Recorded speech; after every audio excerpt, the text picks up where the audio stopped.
Oh, well, I forgot my controller was still on. My bad. Hello. Hi, everyone. I hope everything's working right. It's been a couple months since I have last streamed. I'm just double checking, making sure everything's right. I think. Hold on, let me. Sure everything's right. Oh god, I hate hearing that. But yeah, hello. It's been a long time. Hello, my name is Sfalma. I used to be Davern Hellsmere. I rebranded for personal reasons I don't want to get into right now. And and yeah, I am playing Honkai Star Rail. I wanted to do the 2.2 update with you guys. I don't know why. It was just one of those things where I just felt like I had to, even though I didn't do 2.0 or 2.1. So yeah, I wanted to do the update with you guys. I hope the audio is good and everything. When my computer broke down, not broke down, my computer bricked itself back in January, I lost all my OBS settings, so I'm not sure if it's working entirely. So yeah, but I hope it's, or yeah, I lost all my OBS settings, so there's probably things that aren't the same with my last stream and all that. So yeah, but trying to think if there's any. I don't think there's any other preamble I can really add. But yeah, it's just, well, I guess one thing I can add is that main reason I haven't really been streaming lately is just a lot of, I'll cut back to that. Newsflash! Penacony's Charmony Festival has entered its countdown phase. Accompanied by hi, Clocky's Boodle. TikToks, after 12 system hours, this grand celebration will commence with much fanfare. I already told you! We can talk things out! I'm sorry, Fluffy. I really have something urgent to attend to, so I had no choice but to resort to asking this favor of you all. Since you already know what you're doing, I'll also have to remind you of its risks. Hey, partner, what's with the hostility? I thought pulling this thing out was just a way of saying hello. For the last time, state your identity and purpose. My name's Boot Hill, and I'm a Galaxy Ranger. I love the slight, metallic tinge to his voice, where it's very light, but you can still tell he's cybernetic in nature. This is really cool. A Galaxy Ranger? You look like you seen a ghost. Did you think we all went extinct? Well, that's the price you pay for being off-grid for too long. The righteous heroes of the hunt would never hijack the Astral Express. I ain't hijacked anything. What, chatting with someone while holding the gun is considered a hijacking? I mean, I'm pretty sure it's specifically that part that is hijacking.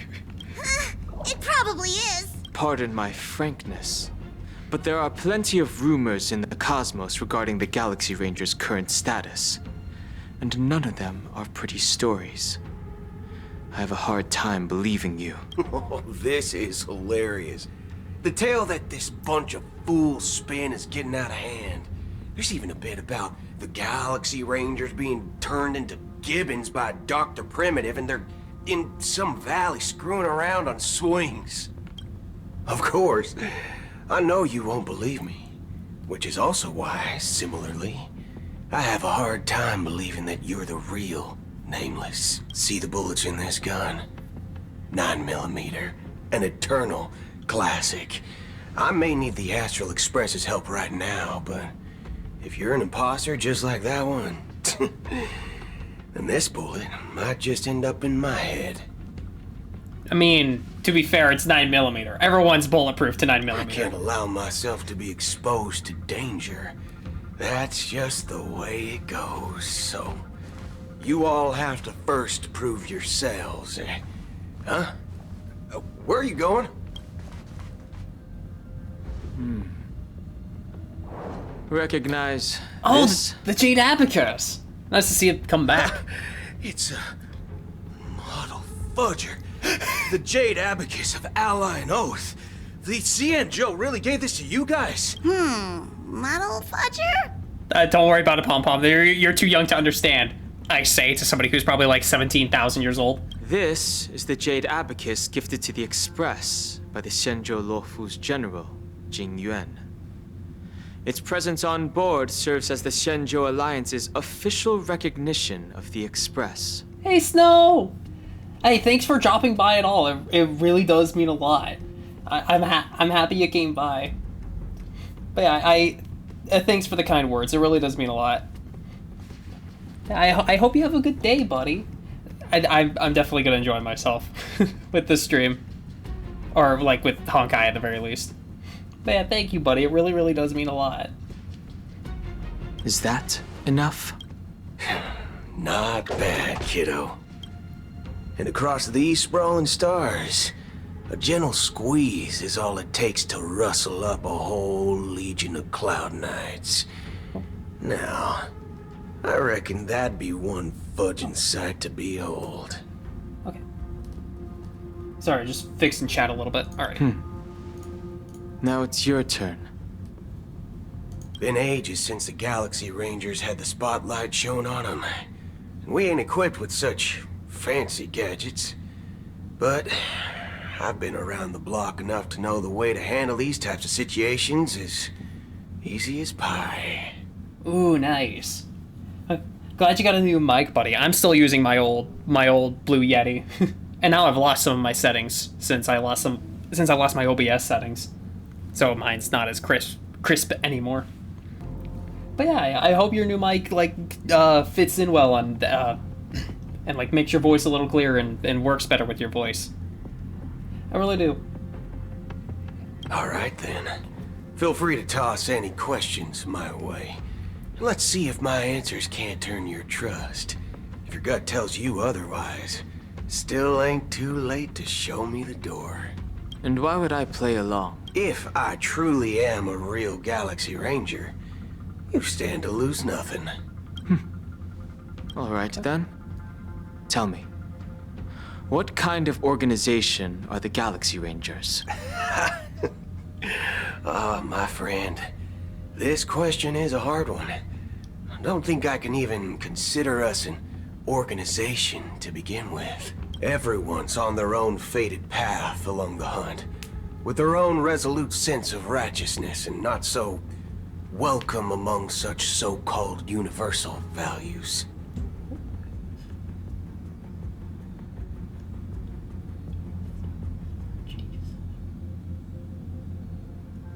Ah, nice.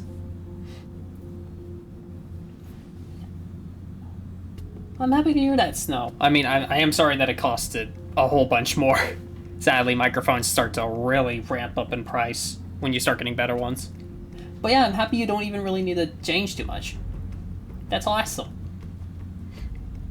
I'm just happy mine's universal enough that I can kind of get everything, even if it's not the best. It's Jack of all trades, master of zero. So yeah, I'm happy your mic is really good, buddy. This reply does not instill trust. It only makes your predicament more precarious. I'm guessing you're gonna ask about some form of shared faith, right? But us Galaxy Rangers don't need that sort of thing. What brings us together is a shared bottom line. Never bully the weak. Never kill the innocent. These oaths aren't some lofty beliefs, but the fundamental bottom line that one must never cross as a person.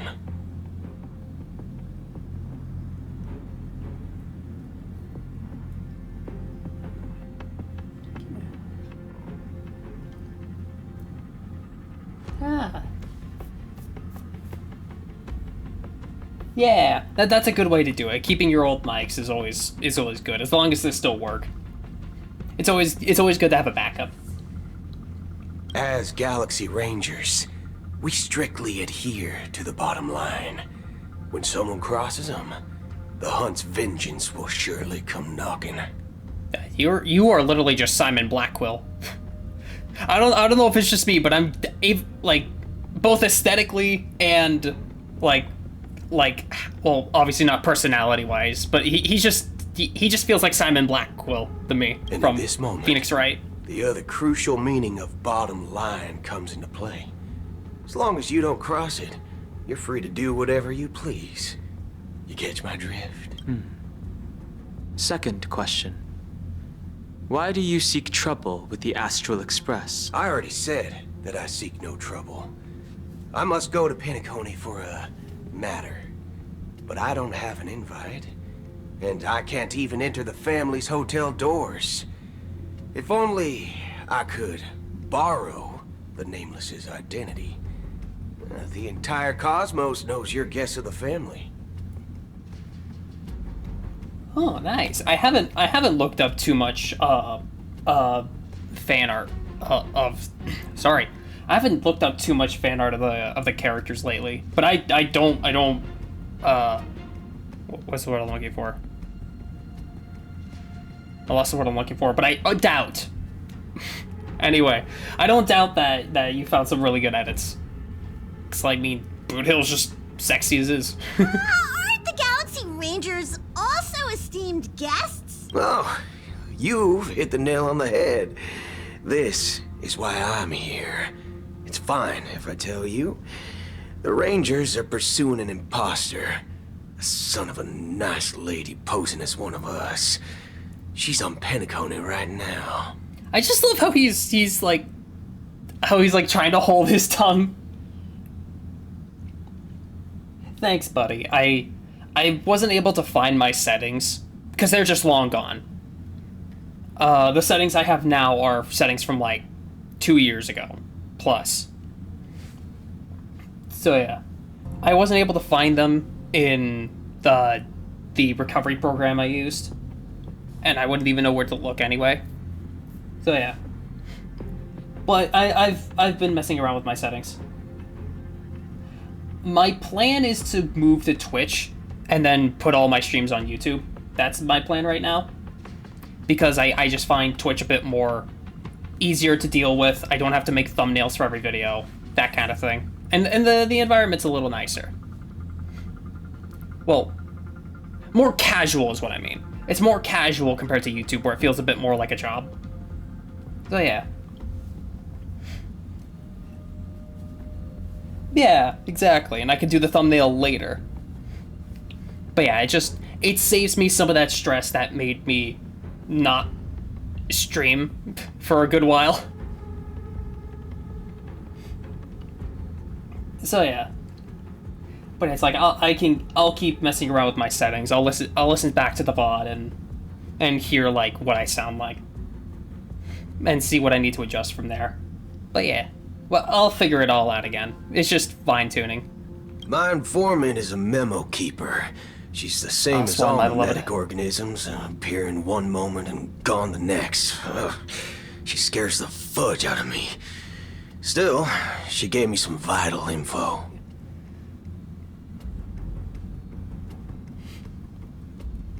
I get that. It's like, I know I'm not making a VOD channel. All my VODs, they're going straight to my main channel, because that's my channel. That's where I put everything. I know it's not better for, I know it's worse for the algorithm to do that, but just post everything there. It's my channel. That's where my content goes. I don't feel like I should have to split apart my content. It's all there in one place. That's the way I see it, at least. Even when I was a kid, I never saw much of a point for a second channel outside of organization. So yeah. Yeah, I get that. I get that, buddy. Sometimes you just never know what to do with it. And that's fine. You know, it's like you never need to do something with it. At least in my eyes. But yeah. That Galaxy Ranger imposter. Who is it? Is that the third question? Is it a hard question? It isn't. Just that you might not believe me. That person calls herself Acheron. And according to our informant, she could be an emanator of nihility. That's impossible. What about that? That's what I said. Don't worry. When I first received the news, I had the exact same reaction as you. IX never gives anyone so much as a first glance, and that's perfectly normal. What reason would they have to bequeath strength unto mortals? Then you must know that emanators can also conceal their own identities, which, for many people, it's better that way. Otherwise, there'd be wanton bloodshed across the cosmos, or even, perhaps, turning their back on the path they're supposed to follow. I had the good fortune of running into an elation emanator. Its appearance was no different than that of those clowns. Just dropping that. If it weren't through sheer luck that I got it drunk, I would have never known of its eminent status. It's like you're just dropping the fact you saw an elation emanator.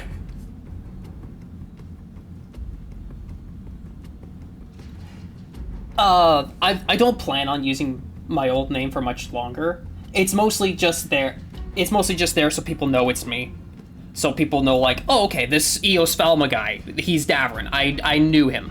That's why I'm still subscribed to him. That's why I'm following him and getting notifications from him. But once I can change my name again on Twitch, like, that Davrin Hellsmere part is going away. It's mostly just so that people know it's me. Since they're still adjusting to me, you know, rebranding and all that. Yeah, I'm a fox roach. I don't know how to draw the roach parts, really. Like, outside of, like, the wings. There's wings, but that's about it. Now let me readjust. But yeah, I have the wings there, but that's about it. But yeah, it's like I'm a fox roach. So I still have a little bit of what I was as Davrin. But it's like I really wanted to be a fox. Just because I fox people are just my favorite kinds of monster girls and monster boys. But yeah. But I still wanted to keep the roach parts, so yeah. It's just a matter of I just can't draw the roach parts, really.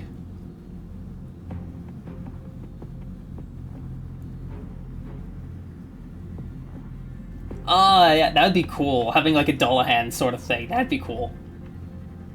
It's like Dullahans are cool, man.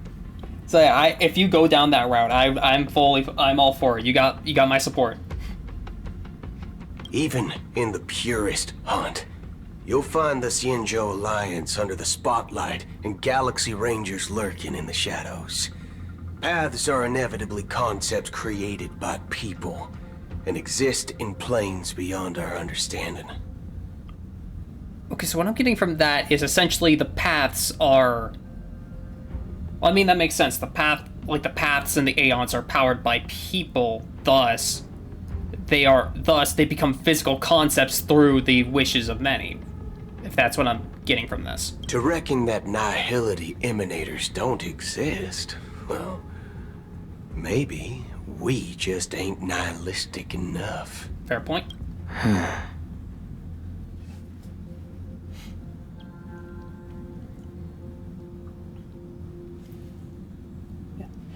I'd actually argue it would be easier to do on 3D than it would be 2D. Because if it's 2D, you would also have to draw the, like, everything inside the neck as well. Whereas with 3D, you could just... I mean, the 3D, you'd have to do the same thing, but it'd be easier to cut off the neck and just use the head. At least I would think. And give the head physics and all that. But that's just my 2 cents. But yeah, it would still be really cool if you were able to pull that off someday. So, do you understand now? Your companions are in danger, and it's pretty harrowing. If you don't want to believe me, you'd best send a message to them, but I'd advise you to move fast. Oh yeah, Flame Neck. Then that would definitely be easier in 3D. Because, like, if it's a fire, you could just pre-make a fire, or, like, get a fire effect from, like, a free-to-use fire effect. Whereas with a 2D model, you would have to hand-draw the full fire. And that'd be a lot harder. We don't know what's happening in the dreamscape or how much of what the memo keeper said is true. And that Acheron, who knows what she intends to do. Who knows? Coney Grand Theater. So I'm pretty sure we're just dropping right back to where we left off before.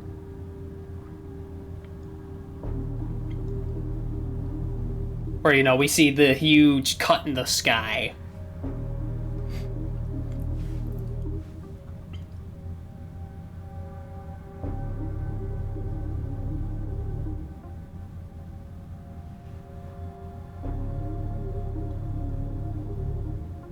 Yeah. It's always, yeah, VTubing just costs a lot in general. So yeah, I don't blame you. But yeah, someday in the future. Someday in the future, we'll all have models and be able to animate around the screen. It'll be nice. Yeah, that cut. I don't intend to do anything. But yeah. Anyway, going back to something the topic I was bringing up before, of just like, before the cutscene started, was that what was it? Because I know it was about like why I hadn't streamed in a long while.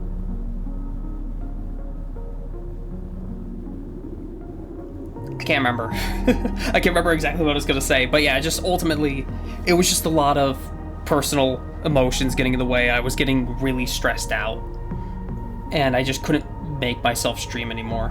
And it's like, I love streaming, it was just filling me with so much like anxiety and dread that I just couldn't figure out.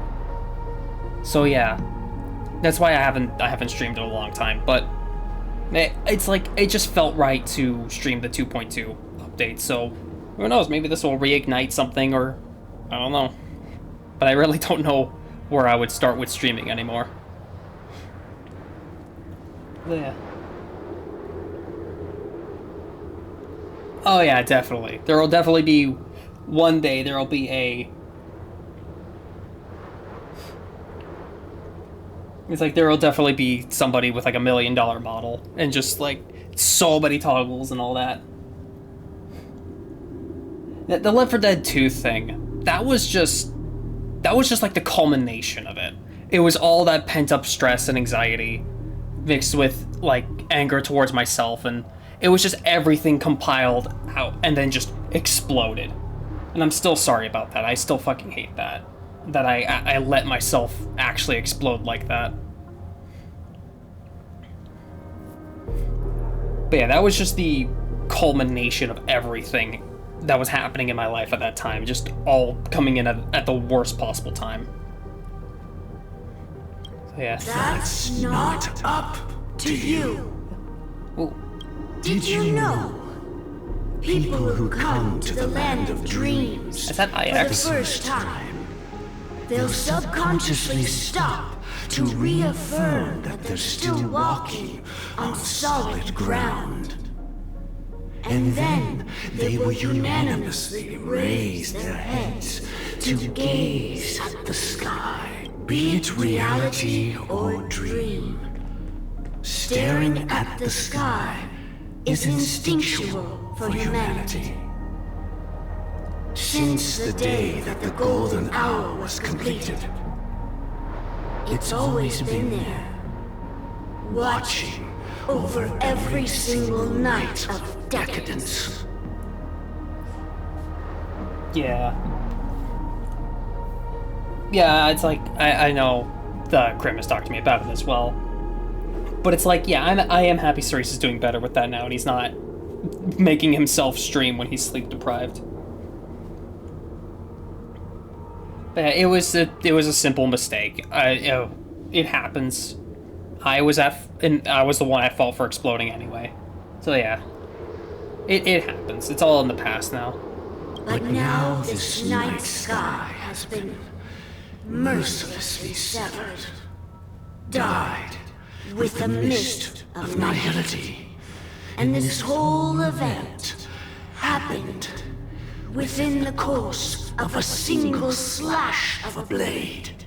Yeah, I'm not, as much as I love, like, overlapping voices, this one definitely is one of those, this one is definitely one of those where they're trying to, like, make sure both people can talk at the same time, so there's a lot of pauses.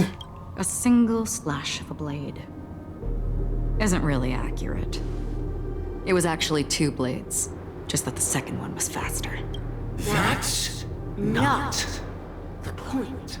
Many guests who weren't supposed to be invited have gathered at this banquet. Even if the harmony is all-embracing, I have no choice but to show some of them the door. For the sake of Penacony and the peace. Is that The the planet planet? of festivities has no place for you, a puppet of nihility. Those who live in the shadows do not bear the right to tread the illuminated stage. Yeah, exactly. Because I think the last time we collabed was the Left 4 Dead, like when we tried to do Magicka, and then the Left 4 Dead stuff, and then it just didn't work out. But yeah, but it's like exactly we're still together, even if we're not streaming at the same time anymore. Always. Speaking of living in the shadows, there's probably not much difference between us. It's only polite to reveal your true self, at least when speaking to others. Says the woman who had not revealed her true self to anyone, even well. Penacony's Dream Master. Oh, so you're the Dream Master. That's just another reason that you can't stay. Whether you believe it or not, this is the real me. We Are one. Their Legion? Oh, come on. Is this the unity that the family espouses? My mortal shell has long since dissipated. The Oak family's 107,336 offspring are now my eyes, ears, and mouths, spreading joy across dreams when required, and in times of essential need, exiling evil from this haven in my stead. That is exactly how many people died in Hellsing Ultimate Abridged. I believe. That is such a specific number. I'm sorry, that I have Hellsing brain rot, so like that's something that yeah.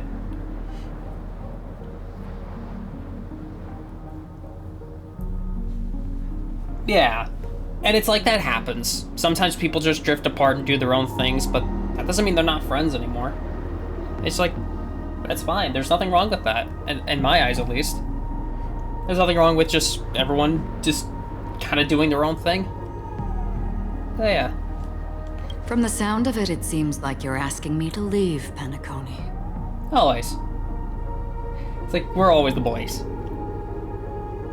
I am glad that you're an understanding one. Alas, I'm not asking. If you think you can. Okay. Are you threatening me? Maybe. Sounded like you were threatening I ended it me. with a period. It was a statement, not a threat. Knowing who I am and still showing such malice. You're not the first, nor will you be the last. This scene played out many times before. And usually, when faced with my questions, most people retort, "Why can't I?"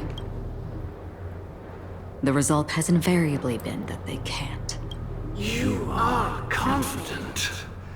But be reminded, the family is forgiving, but not weak. The cords of the harmony extend across worlds. If you do not comply, when the blade is unsheathed for even a hair's breadth, you will never be able to escape the eternal Centurion's wrath in all of your lifetime. 137 individuals. That is how many heathens I have exiled since I became Dream Master. Among them were those who once severed my wings, and those who immolated my body. And here I stand again, about to add another mark to the tally. And you will die. I mean, all of you will. But you got nothing for that? You had a lot to say. You had multiple paragraphs to say. Now you got nothing to say to that? But that won't All right, come Dream to Master. pass. I'll do as you ask. I'll leave. A wise choice. I wasn't aware there was a choice. To you, that surely is the only option. Please bear in mind, you and Penacony are of different worlds. Those born on the far bank cannot seek solace across the river, leave, and never return. The radiance of the planet of festivities is overwhelmingly bright, luring in tricksters, wrongdoers, and criminals. But even the harmony itself will never welcome the self-annihilator of nihility. And even more so, when this self-annihilator heralds the destruction of everything. Your strength is obviously a gift of the sleeping and shapeless, immeasurable and fathomless, like a tributary spawned from the abyss that brings death and sin to all. Acheron. A befitting name. Because if I remember right, Acheron is the Greek lake of misery and suffering. If I remember right. Take it from someone on the other side of your so-called river. You know better than I do that Penacony has already deviated from the harmony. Whatever your intentions may be, I foresee only one outcome. Its future holds nothing but nihility. Just like all the worlds that have drowned in their shadow. I mean, at the end of the day, everything dies. Nothing really has any meaning. Oh, rapid POV! That was a fucking jump! But it's just, everything dies. There's no purpose to this world. Ooh, rapid POV! But yeah, it's like, at the end of the day, everything dies. Everything falls apart. Nothing can be done about it. So it makes sense that, by technicality, nihility is the strongest thing. Attention, please. The unusual event that occurred moments ago was due to a technical malfunction at Clock Studios. Ultimately, we'll win in the end. The family has promptly responded to secure the area, and we're happy to report that there have been no injuries. Oh, I swear that was no movie shoot. So many chips fell from the sky, and I even caught one of them. But it vanished in an instant before my very eyes. Excuse me. Are you talking about the Clock Studios theme park incident? Hmm? Yeah, what about it? Oh, Miss Robin, am I seeing things right? No need to worry.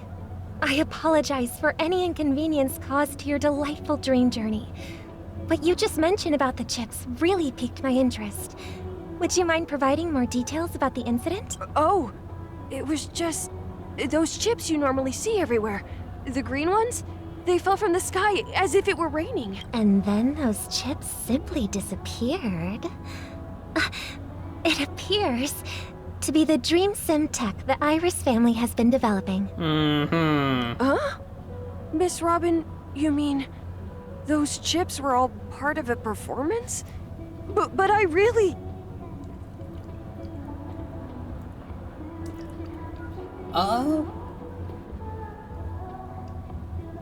Yeah, it's like, you can still play.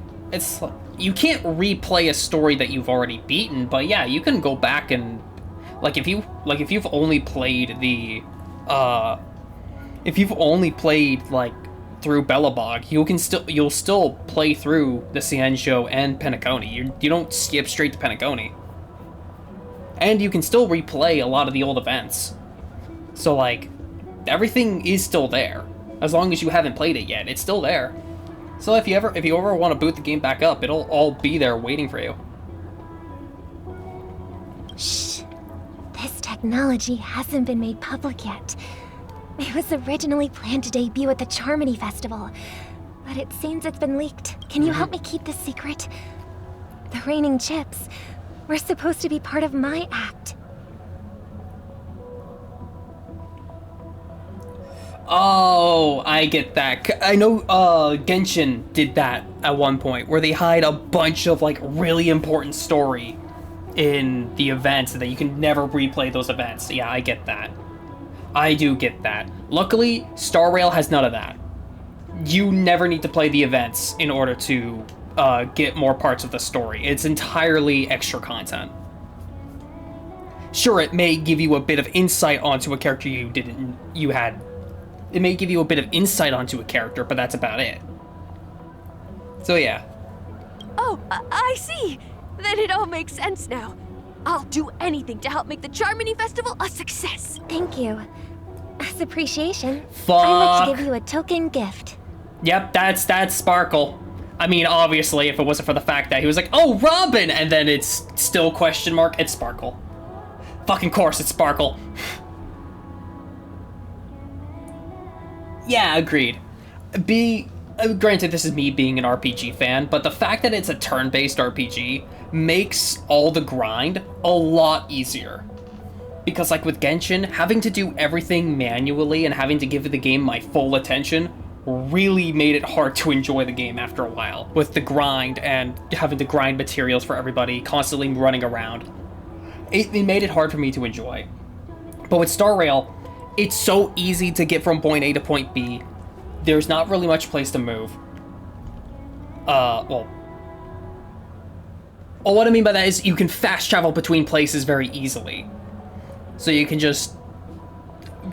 teleport to anywhere you need to. You can grind in the background with autoplay. You barely need to give the game your attention, and that makes the grinding so much easier. That's why I love RPGs overall. Yeah, exactly. It's just one of those, an action, especially with Genshin, where it's like, Genshin has one attack button. It has one combo, skill, and then ultimate. So every character ultimately plays the same at the end of the day, and it just gets really boring after a while. If they just even had one extra attack button for combos and stuff, so you could like mix and match. Like not even a full-on set, like different combinations of combo strings, just you have 2 different combo strings and you can switch between them at any time. That would go so far into making the game a lot more enjoyable to play. But yeah. What was the other point I was going to bring up? I can't remember. But yeah. Oh, wait, no, I remember. But it's just one of those, with an action game, where you have to give the game your full attention, it can wear on you so much quicker. Because again, you have to give it your full attention, and that's exhausting after a while.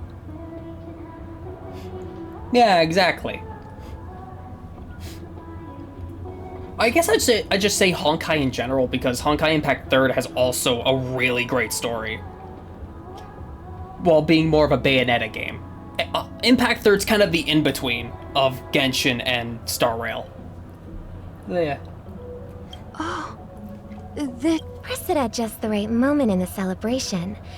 And there could be an unexpected treat and... All right. It looks like there are other guests who are also confused. I'll have to excuse my... So many people talking about it. This commotion... Wait, no, you went over adventuring shit. Definitely made waves. Oh yeah, Zenless Zone Zero is the new one coming out. Ah, shit, I gotta... She went over adventuring. I need my tanky boy. How would I switch?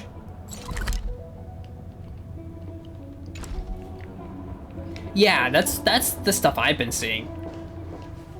Okay, that's how.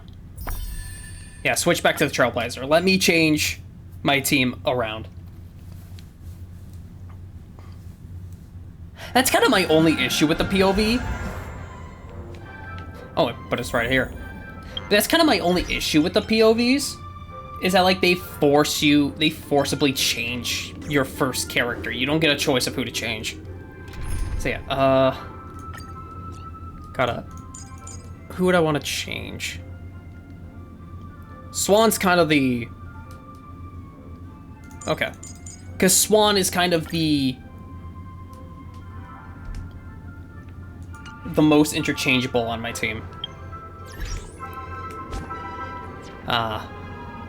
Okay, and sadly it does look like they're doing that thing where you have to play the POV. That's a bit of a shame. Because I love the POVs. I just wish they weren't forced on you. So many people So, yeah. talking about it. This The fool commotion rings at the twice. theme park definitely made waves. Wait, what the fuck? Wait, did I not? Oh, I could just change my team lineup. Here. Oh, okay, never mind. Okay, my bad.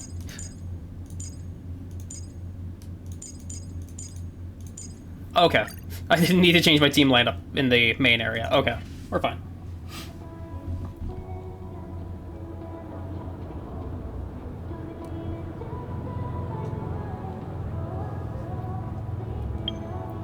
If you go into the menu, that you have a... Oh yeah, yeah. I can kind of get that because I remember Cerise showing me that he had a phone. Oh, I forgot about this, but it's like I remember Cerise showing me that he could have a phone in 14. So yeah, I don't blame that because this is pretty concise. Everything is right here. I can understand why. Okay. Hey. Because I played Robin in the test run, but I haven't like played her in the main area. Also, I gotta let the game stutter for a bit. Because I booted the game not too long before stream. The family promised they would protect the guests within the dreamscape. Yeah. But I witnessed a group of organic life forms making their way to the theme park. And soon after, a rip tore through the sky, and black rain started leaking out of the void. Yeah, and everyone has their own little phone case. It's adorable. The family needs to provide a reasonable explanation, or I'll take my loved ones and return to reality. I mean, you could. I thought the dreamscape was supposed to be a paradise. If it's not, then there's no point staying here. It appears the good sir has seen many great events. And it's true that an uninvited guest has However, their target is not the ordinary guests, but the ambassadors of the IPC. And the masked The fools. family will certainly ensure that not the really, safety but- of the guests is of the highest importance. Miss Robin, I know the Bloodhound family has already sealed off the theme park and has control over the situation, but it won't resolve the problem. The family can try their best to protect their reputation, but as a guest, I don't wish to gamble with my life. Fair As you point. can see, sir, no innocent bystanders were affected in this incident. And like, as much as the family tries to say, "Oh yeah, no, you'll be fine. You won't die in the dreamscape. You die in the dreamscape." Yeah, everyone has their own cute little cover, and then Don Hung is just very standard phone. Perhaps the dreamscape is not as perfect as promised. This but boy, there's no place dripless. safer than dreams under the family's rule. I believe you know this better than I do. If this incident happened in real life, how many people would be able to walk away from it? I could stay here, but keep in mind, guests come to Penacony to enjoy the dreamscapes.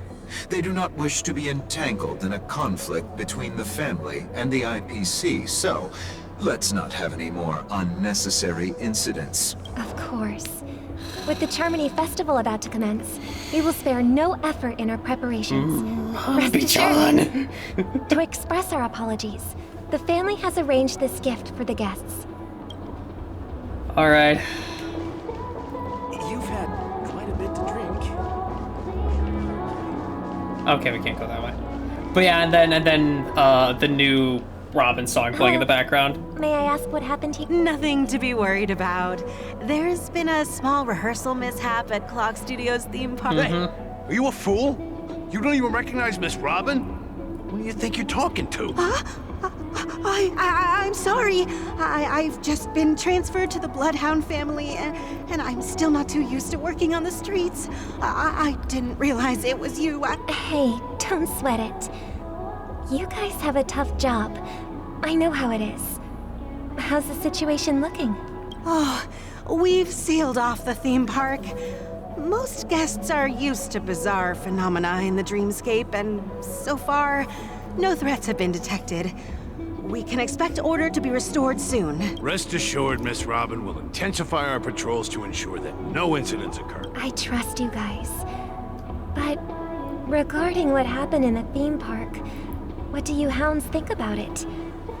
It's okay.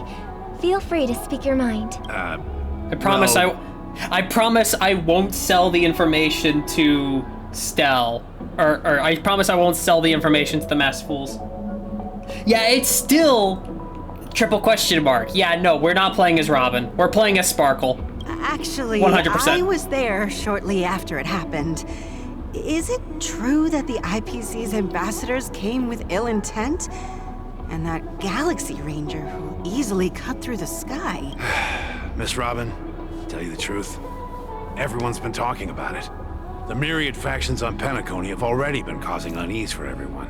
Thank you all for your loyalty towards the family. The planet of festivities has indeed run into some trouble. The representative from the IPC, he's trying to regain ownership of Penacony and is prepared for a hostile takeover. Of course, the family did not agree. The result of the failed negotiations is as you see it now. No wonder. So this is the main reason why the IPC staff are banned from entering the Dreamscape. Did they apprehend the troublemaker in the end?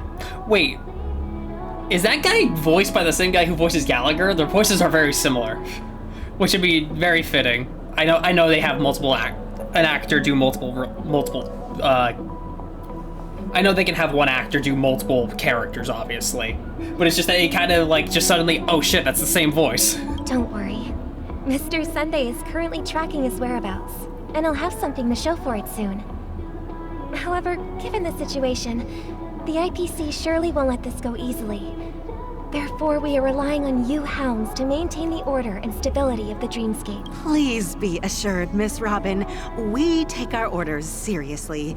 We won't let those IPC cronies get away with this. Thank you for your hard work. If there are any other members who still feel uneasy, please tell them on my behalf that protecting the Dreamscape requires everyone's help. This is a small gift prepared by the Iris family for the guests. There's one for you too. Please. How many of these world-ending buttons did you make, bitch? Jesus! I can't believe I received a gift from Miss Robin. It feels like I'm dreaming. Wait, I am in a dream. Trouble comes knocking on our door, we're not afraid to go to war. Rest assured, the Dreamscape's peace will be protected by the Bloodhound family. Seriously, how many of these fucking world-ending bombs does fucking Sparkle have? Holy shit! She's given out like 5 by now. 4 here and then Robin? 1 to Adventure. That's the renowned cosmic superstar. I'm pretty sure. Robin. Turns out it's not actually a world-ending device. It's just that she has everybody press like just a small level dynamite at the exact same time, so it feels like a world-ending event. I didn't expect to meet a fan here. I'm honored.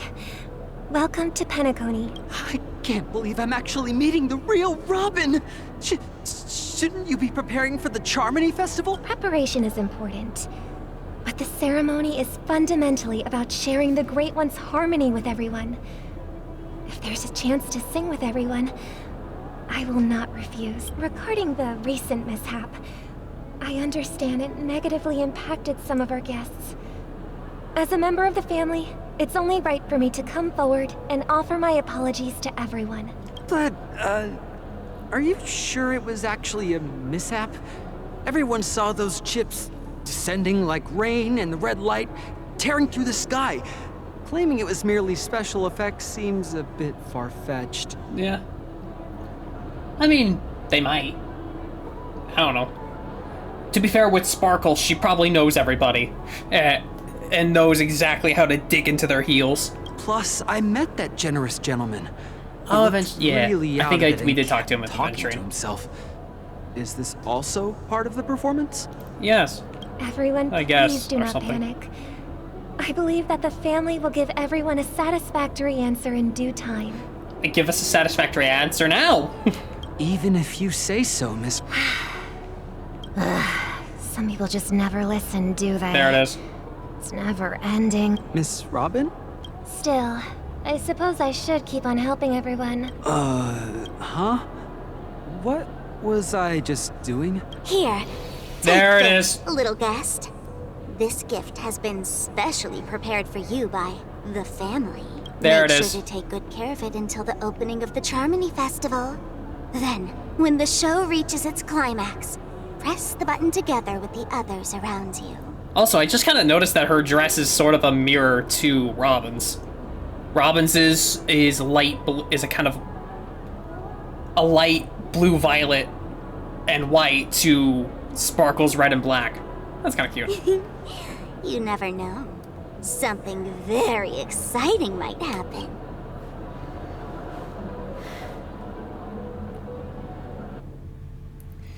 Was that necessary? Like, that's a very cute alternate POV. That was very cute, but did we really have to be forced to play it? It felt unnecessary. We're back to where it all began. You entered the golden hour from this Firefly. place. And it is also from here where you will enter the true Penacony. Oh god. Just suddenly everything hit back all at once. I forgot. It is She's a back. pleasure to journey alongside you once more. But it's time I laid bare the entire truth before you. As you might have heard, I also go by another name. Stellaron Hunter Sam. I mean, you didn't have to tell me. I literally saw it. I'm fine. Sorry, I hope I haven't scared you. I know you have many questions. Do you remember when we encountered death in that strange dreamscape? When I was caught by that meme, in that instant before it killed me? I saw the reflection of another dreamscape in its ghastly pupils. So, following the clues in the script, I came up with some theories about the meme. That's why I instructed Silverwolf to issue invitations, drawing everyone to the Dreams Hotel. I intended to call upon death before you arrived, to solve the riddle using more direct means, and then invite you to join. However, contrary to my wishes, I couldn't defy the script. And I didn't get a chance to explain it to you. It is how you see now. I was impaled by the bladed wings of death. The heavy pressure of concentrated memoria miasma exploded in my mind as if it was actually reality. But after the momentary numbness subsided, I found that my body was absolutely unscathed. So kind of proving that idea that, like, people who die in the dreamscape really don't die. I was still alive. And it was just as I thought. I had arrived at a place starkly different from this beautiful dream. Beneath the dreamscape of Penacony lies another, more chaotic, more primal memory zone. Its name? Land of the Exiles. Yeah. That's kind of the idea that we're getting, is that no matter what happens, Elio's script has to be abided by, no matter how you try to go against it. And I'm sure ultimately what's going to happen is the Trailblazer's going to find a way to work around Elio's script. And so, then I returned to the hotel in the dreamscape, hoping to tell you of its existence. Yet I could not reveal my own identity. So, I could only divert your party's attention and lure you away from the battlefield. Maybe? I mean, my personal headcanon is that everything that's happening in Star Rail, I mean, I'm pretty sure this is not the case, but my personal headcanon is that Star Rail as a whole is a D&D game. Like, literally, just a session of D&D. But Elio and the rest of the Stellaron hunters are trying to make it real. The Stellarons have some kind of power that allows them to they could use the power of the Stellaron to make this place a reality. And that's why, like, Punk Lord, that's a place between reality and fiction. What if like the world we are seeing is fiction, and like, and Silverwolf is using that world as a gate, and the Stellaron Hunters are using Punk Lord as a gateway between the real world and the Star Rail world, and we're just and they want to make their stories a reality. I don't remember like every thought I had about that and all the evidence I had towards it. I know I posted it on Twitter at some point. But yeah, that's just my headcanon. It's mostly just with how many fourth wall breaking stuff there is. Like, you can't go against the script. There's only so many things the game can do, so there's only so many things you can do. Kafka trying to be like break out of the script of the game and do your own thing. Yeah. Oh yeah, that probably is the case. That Elio is some secret god. Like, Elio is probably like the Aeon of... I wouldn't even know. The Aeon of Divinity or something like that. But yeah. And after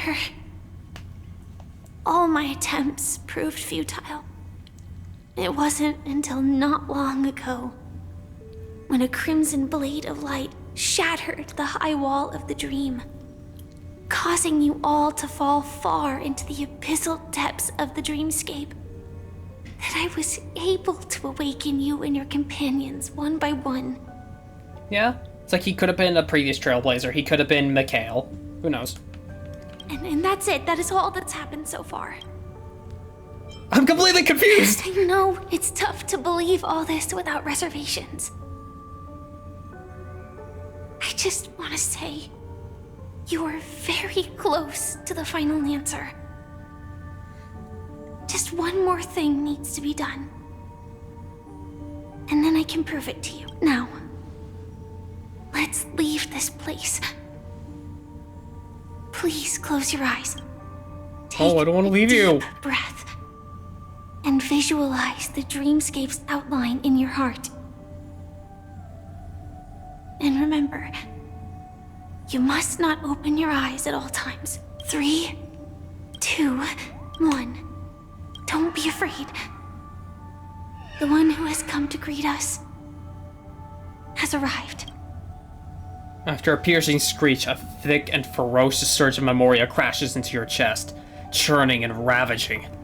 Your consciousness becomes like scraps of paper cut in a whirlpool, breaking apart, dissolving, and dispersing within the turbulent, muddy current. Innumerable voices resonated through the symphony of memoria like a roaring thunder. And among them, one echo stood out with exceptional clarity. You knew it came from the girl beside you. Your hearts beating to the same rhythm, peaceful and even more peaceful, until in that dark quietness, memories ripple into existence. I never knew you could do this. Hi, Blade! The heck? Do you have a driver's license? Feels like we're in a different game now. I do. That is... surprising. Considering there are no cars in the Xianzhou. Why? Because this is Japella, the city of sins? No, it's nothing. I'm just thinking that you haven't slept in 20 system hours. Are you sure you're okay? I'm fine. I'll survive. Sadly. Same goes for you. I'm sure that's what's going on in Blade's head, is like, I'll survive. Sadly.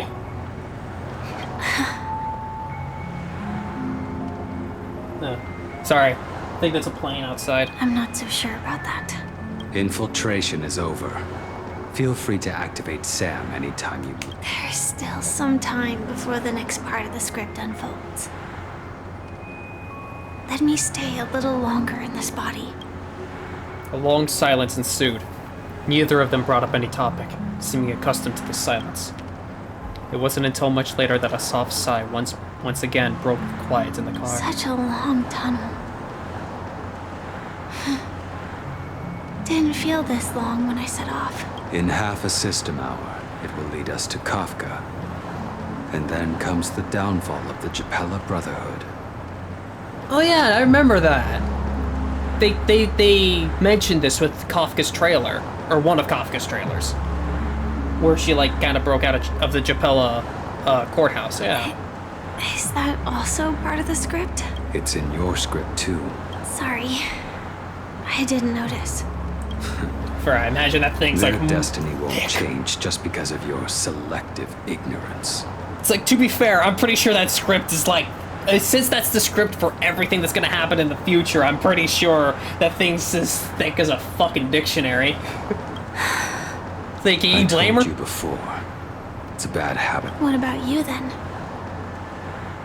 Is this the moment you finally find the death you've been looking for? As always, it's a blank slate.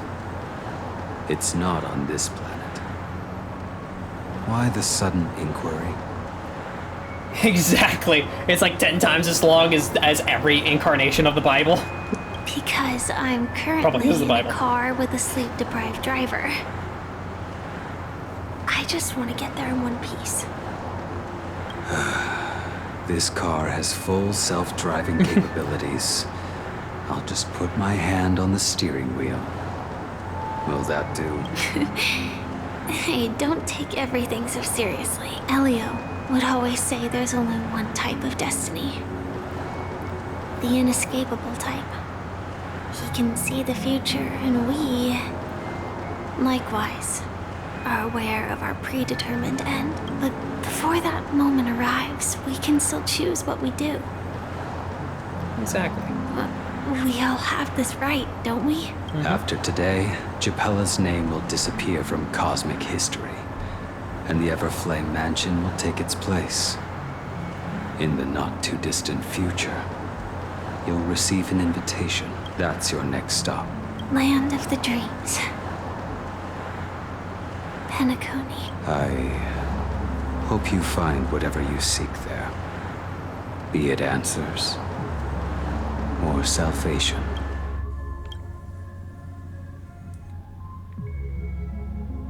I don't know what to say. My brain is not processing all this information right now. I'm trying. It's not sticking. I'm not connecting dots right now. Glad to see you're safe and sound. Mr. Yang, Close you're your here too? eyes. This is the answer. Isn't it incredible? The monster that we have always known as Death is actually the guardian of the land of the exiles. It abides by a certain rule, abducting people from their dreams and bringing them here.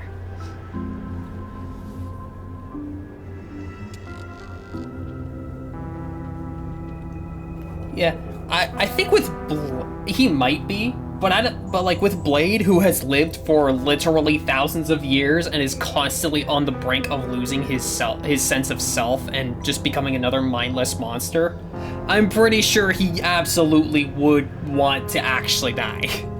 Immortality is not a good thing. That was like the whole point of the Sancho Alliance, is that immortality fucking sucks. Because eventually, even though like in Star Rail, immortality leads to you becoming a monster, in real life, eventually your brain just decides to stop functioning because it has so much information, it's gone through so much, you've gone through so many emotions, you've become numb to everything. Eventually, what else is there to experience that you have not experienced already? So eventually you just kind of fade. You kind of let yourself die while still being alive. So it's like, I'd imagine Blade is at that point where he just wants to fucking die. He's been alive for too long. The question that has been perplexing us, does death really exist in the dreamscape, appears to be a cognitive trap. It was laid by those orchestrating events from the shadows to cover up the truth behind the disappearances and the existence of this fortress known as Dreamflux Reef. Every emergence of that meme is related to the Watchmaker. Since Dreamflux Reef is where it brings its captives, it's likely that many of our long-standing questions will be answered in this place. The atmosphere here is starkly different from the beautiful dream. There are It's no slightly regulators cyberpunk. here like the family. And they all look like they're mildly dazed. But from the whispers of the residents, they've heard a familiar name. Gallagher. Gallagher. It's that man again. Always in the right place at the right time. Though that does save us the trouble of looking for him. Alrighty, buddy. I hope you have a great time and you have some tasty food. Thank you so much for coming by and chatting, buddy. It really, really does mean a lot. I hope this sparks like my desire to stream again as well. Thank you again. It really, really does mean a lot that you came by. Himiko and March have already made a move. Get ready. We're about to set off. Oh my god, we're gonna have gameplay? There's gameplay in this story? Of the exiles. Before we go, should we speak to everyone first? Yeah, definitely. I gotta rearrange my team. Yeah. Hey, Soria! Really does mean a lot you came by, buddy. Sorry. Thank you so much. It really does mean a lot. I'm glad you like the redesign. I'm really glad you do.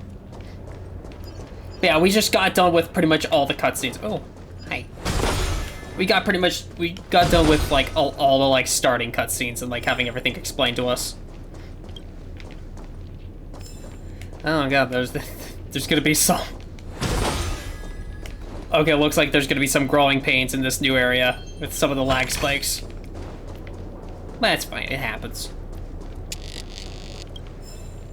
Lost Diary, Vagrant. Hey. I am really sorry for waiting until now to tell you everything. Why couldn't you reveal your true identity? 2 reasons. Firstly, the script. In the future that Elio saw, Sam and the Astral Express's confrontation was inevitable. I tried to break the shackles of the prophecy, but this is as far as I could go.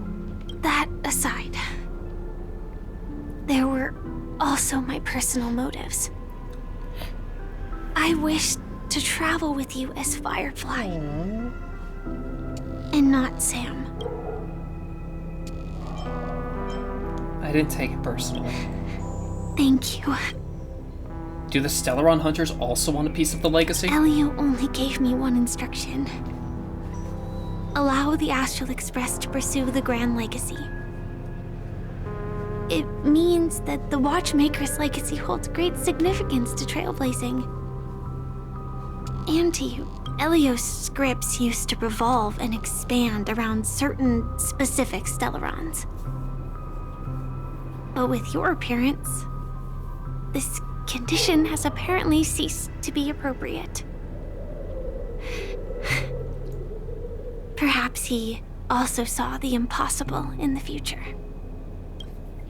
So, who exactly is Sam? Do you still remember that medical cabin I told you about? Well, that's Sam. It belongs to the Iron Cavalry of Glamoth's Firmament Frontline. A Firefly Type 4 Tactical Heavy Assault Mech. How incredibly convenient that you and it share a name. It is the cradle of my vitality. And the meaning of my birth. Oh. And for the longest time it was... how I should have looked to the rest of the world. Okay, that kind of explains it. She's literally... Oh god, that one line. God damn, she was literally born to be Sam. Oh. Let's talk later. The time scale of Dreamflux Reef differs from reality, so we mustn't lower our guard. You're sensitive to Memoria. A slight misstep, and you could get lost in this memory zone. Hold my hand so I don't get lost, please. Something on your mind? Acheron's blade slash. No wonder Miss Acheron is so averse to drawing her blade. It's hard to imagine such terrifying power could reside in an ordinary sheath. If it weren't for the fact that Aventurine's power originated from the preservation, the entire dreamscape would have been affected. Don't feel burdened by this.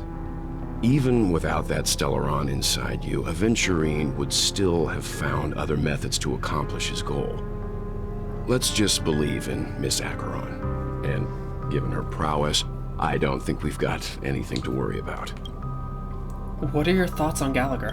During your investigation, he shared a vital piece of information. Mikhail, the former watchmaker who collaborated with the family to construct the Penacony we're familiar with today, had a falling out with the family for specific reasons. But this is precisely where the problem lies. You were clearly investigating a murder, so then why, as a security officer, is he changing the subject to talk about his past with the watchmaker? Fair point. And now, with Firefly mentioning his name again, it's hard not to be suspicious. Yeah, and especially with that last scene in 2.1. Regarding Firefly and the crew. Before we found you, she'd already revealed her Stellaron Hunter identity and shared a lot of information. Who would have thought that the Molten Knight's true identity was actually a young girl? For her, this is a secret that she cannot allow others to know. That being the case, I think we can believe she's willing to cooperate. But she didn't reveal all her secrets. I just can't shake the feeling that her situation is different from that of the typical dreamer. And I hope that doesn't lead to any dangerous predicaments. You can hope. Let's call it a day. I hope you've regained a little composure. We'll move out when you're ready. Right. Ugh. Oh. Hey, Bart. Oh, why did you find me? I'm a useless birdie that can't even build its own nest. I'm only fit to live in a trash bag. Oh, my god, it's me. It's me, oh my god. You'll learn eventually. I know I'm an inept bird, but I appreciate you comforting me. Goodbye, stranger. I'll give you this trash bag. Oh my god, he's me. He's me. I wonder what's behind that door. A Bubaboo? Dragon? Lord Ravager? A great Aeon? Every door in Penacony inside the dreamscape holds unlimited possibilities. Maybe. Yeah, I love the word. But yeah, I can definitely say I'm not processing all the information right now. Kind of like what happened with the other updates. I'm definitely not processing all the information. Welcome to heaven. Dreams, true or false, all are ephemeral. Might as well drink more Soul Glad instead. Well, that's a bit depressing. Yeah. Listen. Darn it. Those were darn good products and those robbers took them all! I was too careless. I shouldn't have fallen for such an obvious trap. It's fine as long as our people are still around. We could find a way to produce another batch of dream bubbles. One day we'll have them pay back everything that belongs to us. Twofold. Okay. Keep going straight down this alley and it'll lead to an elevator. It'll take us to the center of the land of the exiles. But there's a chest right there. This place has more space inside than my own house. That got me so off guard. And that's so sad because it's kind of true. I can relate to that. What was I gonna say? Oh yeah. Okay, this isn't really cyberpunk like I was gonna say, but it's... I mean, this is just... I don't know what aesthetic this is, but I like it. I like it. It almost reminds me of, the underside. Oh, what was that place called? The underground part of your hometown in Final Fantasy 11. Or 12. Right. Yeah, 12. I don't know why it gives me those vibes. Hey, did I blind you with my super awesome radiant sparkle? Can a bird's feathers make light brighter? I'm researching this problem right now. You could feel the difference in the light, sure? Not much. I see. I'll switch up the light bulb and try again next time. Goodbye, friend. One day, I will turn Roswell's pitch black darkness into a light show. Yep.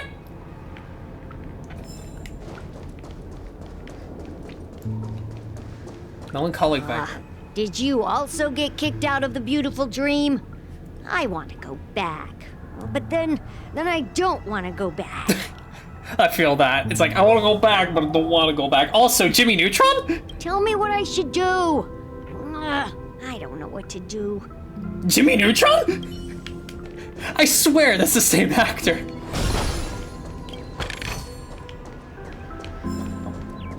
Map. Wait, there's a map? The logical conclusion would be that this is a map, but it's filled with abstract dreamscape characteristics. Ah. Happy Vic. Hi there, friend from a distant land. I hear the Watchmaker's legacy is right here. Let's say we go treasure hunting. Do I recognize your voice? I don't know. But yeah, it's like I'm still not fully processing everything that the story is saying. Kind of, again, like with the other updates, it took me a long time to fully process everything. If I quit drinking, will she come back? Yes! Stop drinking, bitch! It's a problem. This is officially an intervention, random vagrant. Huge clocky. Looks Oh, like damn. the Watchmaker also left his mark on Dreamflux Reef. I don't like that position he's in. I'm not sucking your dick, man. I'm sorry.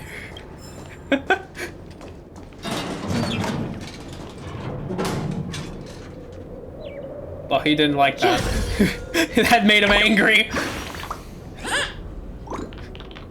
Boo! Did I scare you too?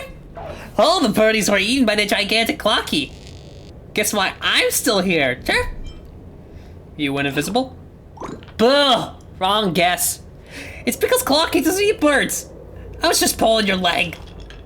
Your reaction was really fun. Goodbye. I'll come back to make you laugh next time. Sure. Alrighty.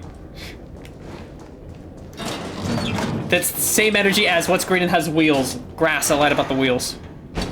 Alright. God, that's actually freaky. Just a giant clocky staring down at you. Swear to God, if that fucker looks up. Okay. I was about to say, I swear, if that fucker looks up at me, I'm not gonna be happy. Need elevator music. Unbelievable. Oh, thank God. To think there's a settlement of this size within the dreamscape. And all beyond the family's reach.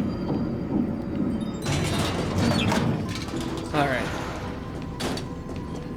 The atmosphere in this fortress is pretty different from that in the beautiful dream. When I first saw it, I was in awe too. The sky here, it's like a reflection of the 12 dreamscapes. It's very pretty. What's even more bizarre is that this place is also separated into trade and residential areas. The layout may be simple, but the facilities are very comprehensive. It seems that there are quite a number of people living here. Though both dreamscapes have distinct styles, the architectural designs are quite similar. Works of the same hand, perhaps. Hard not to speculate on the connection. But there's no point in overthinking things. Let's meet up with Himiko and the others first. Take a right turn at the end of this road and you'll reach the trade district. There are more people there. And perhaps someone knows where she is. Not coming with us? Don't leave. The Astral Express likely needs room for some internal deliberation. In the meantime, I'll try and locate Gallagher. Don't leave me again! Sure. Let's reconnect later. Oh. Letting her go was the right decision. Further observations are needed before we decide whether to trust her. But first, there's someone I need to talk to. She is our precious cinnamon roll baby murder queen. Of course we can trust her. Also, Misha, hi. Let's go. I'm sure you've already noticed him. Yeah, fuck you. He's right over there. The Reverie Hotel's bellboy. How did he end up here? And talking with Clocky, no right doubt. After Miss Acheron severed the beautiful dream. We'd better check. Just... This trash can is perfect for me, and perfectly legal for me to stay in. This is my trash can! It was made for me! What the fuck? Oh. This trash can is perfect for me. I was trying to talk to him, but it ended up... Legal for me to stay. I thought it was actually like starting up. Here's a dungeon. It's like, fuck. I just wanted to talk to the funny trash can man. What do you mean a dungeon? Alright. I'm gonna look around a bit just to try to find some, like, anything else that the game will let me explore. Oh. Yeah. Okay. Hi, Colleen. Wait, Colleen. Hi. When did you get here? I see you've also discovered the secrets of Penacony's beautiful dream. I should know not to doubt the skills of a nameless. Now that you've learned of the Dreamflux Reef, what do you think of this land? I think this question is a little outside my pay grade. Fine. At least you just didn't give me some perfunctory response. I praise your sincerity. In that case, allow me to share my views. What makes the Dreamflux Reef different from the 12 Hours is that it's built upon the foundation of freedom. Everyone here has a story, even someone like me. If you ask me, the opposite of freedom is order. The two forms of Penacony's dreamscapes are but an extension of this argument. 12 Hours is a vacuum that has eliminated all worries. The Dreamflux Reef is an unaltered primordial dreamscape. They're like two sides of the same coin. One cannot exist without the other. I don't know why the Watchmaker created the Dreamflux Reef, but as a trailblazer, perhaps the true meaning of the way of the Trailblaze is to have a space to make decisions for yourself. Trailblaze requires us to rely on ourselves to move forward, not to be spurred or urged in any direction. It is when you have the option to run away that courage can truly be considered valuable. Some people enjoy pleasure and hope, that it can dilute the misery of reality. Some despise opulence and long for a life without restraints.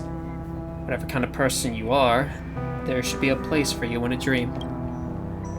That which we call impossible is what encourages us to make a choice and find dreams that truly belong to us, even if it's not glamorous. Those are just my personal views. Of course, I imagine I'm still only on something that's like the 3rd floor when the Watchmaker's high up on the 5th. I'd love to have a chance to ask him myself one day. I will be in the Dreamflux Reef for some time yet. If you have any more thoughts, you can come talk to me anytime. See you. Oh, dang. I was not ready for that, to be honest. I mean, I don't know. Again, my brain has not been working the past handful of months. I don't know. That was a lot of philosophy right there, and my brain is philosouted. Let's see how you handle a stroke of genius like this. Hey, drummer. Jesse. My dear guest, welcome! What would you like to eat? We're a vintage Dreamflux Reef brand with everything you could possibly need. If someone says Jesse's bread is only second best, then there is no champion bread in the Dreamflux Reef. Tell me more. All bread and other foodstuffs used in our store use pure organic ingredients sourced from the Memory Zone's farms. The soil they grow in is devoid of harmful emotions and negative memories, so the spirit fuel it produces has this mild and mellow taste with a lingering sweet aftertaste. You'll soon realize the benefits of eating this once you wake up. This is far healthier than the fast food of Dreamville. Check out the menu whenever you're ready. No rush. Okay. I mean, I got like 1.2 million. I can buy one of everything. Oh, increases speed but decreases attack. Nice. What does everything else do? Increases attack by 24%, crit rate by 20%, and decrease ultimate damage dealt. Okay. Increase attack by 35% but decreases defense. Okay. See you again. Okay. Interesting. Also, this place is big, it seems like. Nancy the cello.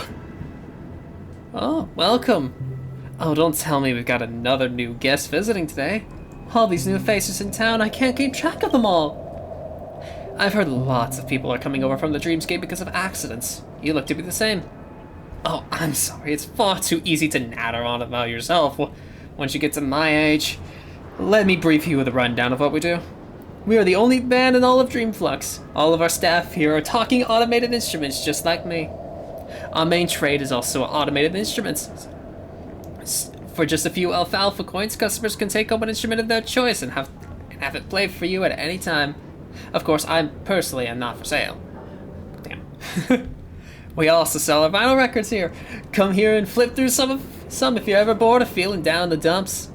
I mean, after all, our store motto here is bring joy to the world through music. That's a very basic slogan. I'm pretty sure somebody else has that already. But hey, it's like buying more freaking records is nice. When an ally character with the highest attack deals 35% more damage. Okay. The ally character with the highest attack deals 35% more damage in the next battle, and the likelihood of being attacked by enemies is increased greatly. Okay. Ally's basic attack is increased by 45% and skill damage is decreased. Okay. That could be fun if you have like a full team where their skills are like buffs. I knew you could. Because then you don't really have a need to. Alright. I'm not gonna read off the ticker. I'm just gonna do the puzzle. Alrighty. Well, why was it negative for a moment? Okay. Okay. How would I... Oh, probably like that. Oh, I see. Okay. We got new parts to work with.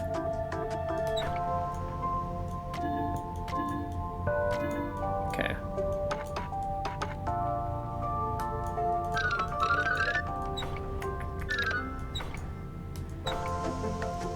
Okay, not that way. There we are.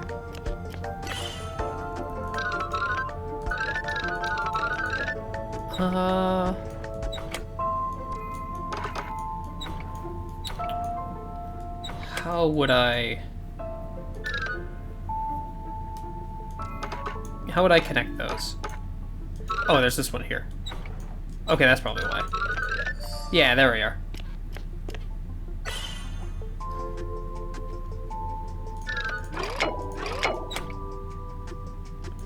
Well, I probably have to keep that there.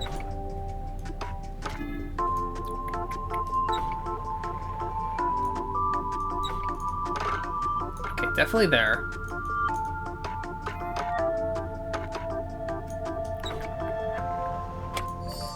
Oh, I got it.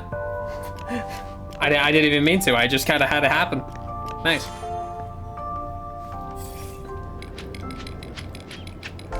Nice. Awaken. Nice. I don't even know what to do with the eerie building blocks anymore, considering we've kind of maxed that out. Okay. Okay. Oh, absorb emotions. The Dreamscape hasn't been a peaceful place lately. The family's in chaos and the Watchmaker is gone. If the IPC takes this opportunity to seize this place, times ahead will be tough for us for sure. What are you doing thinking about all that? It's not like something either of us can change. Why drown in sorrows when you can drown yourself with a good drink? I mean, fair point, I guess. Okay. Oh, that's just pretty. That's just pretty. Okay. Alright. Okay, let's see what's down here first. Again, I wanna see everything for it. Exactly, they should watch VTubers. There's this cute roach named Mataricon. If you ask me, working as an alfalfa is the stupidest thing I've ever done. We've even got a gamble going on to see how many people are gonna jump next month. It's a dream after all. Who cares about anyone else's well-being? Tell me about it. Look at us in the Iris family. We all look like glamorous stars and famous singers. How many of us can actually become stars? No one ever cares about supporting. No one ever cares about us supporting roles or the attendance in the canteen. Yeah, life is way more. Yeah, life here is way more comfortable. Hi, Darth Vader. Well, why am I the fuck? Why was I moving so slow? That was weird. Pizza, good drink. Alrighty. Oh, you finally found me. If you had come any later, the billboard would have fallen and made me land on my head. How dumb could a birdie pizza get stuck here during hide and seek? Thank you, kind soul. Do be careful to not get hit by fallen objects. Alrighty. Okay, there's a vent. Sussy. Hot steam bursts forth from the manhole cover, lashing at the world with a fiery roar like a newly birthed volcano. That's right, this is one of the famous 7 manhole covers, the manhole cover of destruction. Okay. Okay, whatever you say. Lost Diary Soldier. Oh, hey, chest. I guess even manhole covers can follow the paths of the Aeons. Alrighty. Alright. Well, this one seems a little bit easier. A little bit.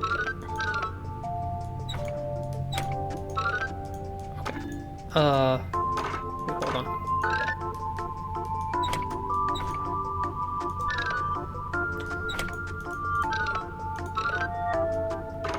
Okay.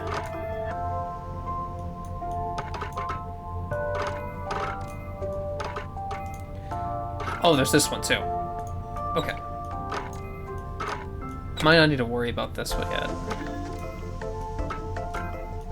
Or maybe I do, I don't know.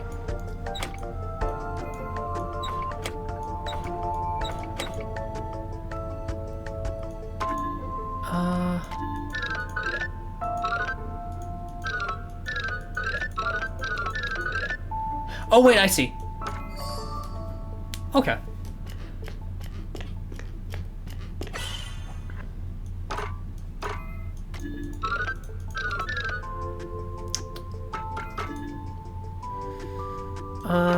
How would I do this then?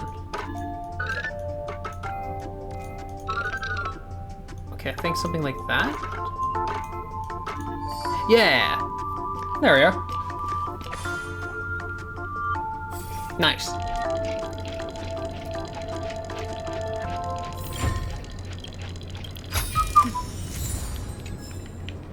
Nice. Are you really leaving? Oh, hi. Okay, they got little, like, 8-ball cars. That's kind of cool. It's at the plaza. Okay. I'm not gonna do that yet, but... Nothing ever beats a good drink. Okay, what if you say, drunk man? Alright, let's talk to Misha. Huh? You're the guest from before. We meet again!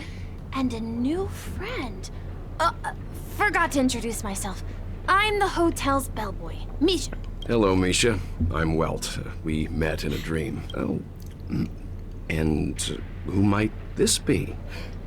Oh, that's actually cute because Welt is still a child at heart, so it makes sense he would see Clocky. Tick-tock! Old friend and new friend! Let's high-five! You're still young at heart. You're Memory zone, me? Nope. Clocky is a good friend of mine. We all live here. How did you two get here? This dreamscape isn't supposed to be open to the public. I wonder if it has something to do with Sleepy. Who's Sleepy? So, this is your home? Yep.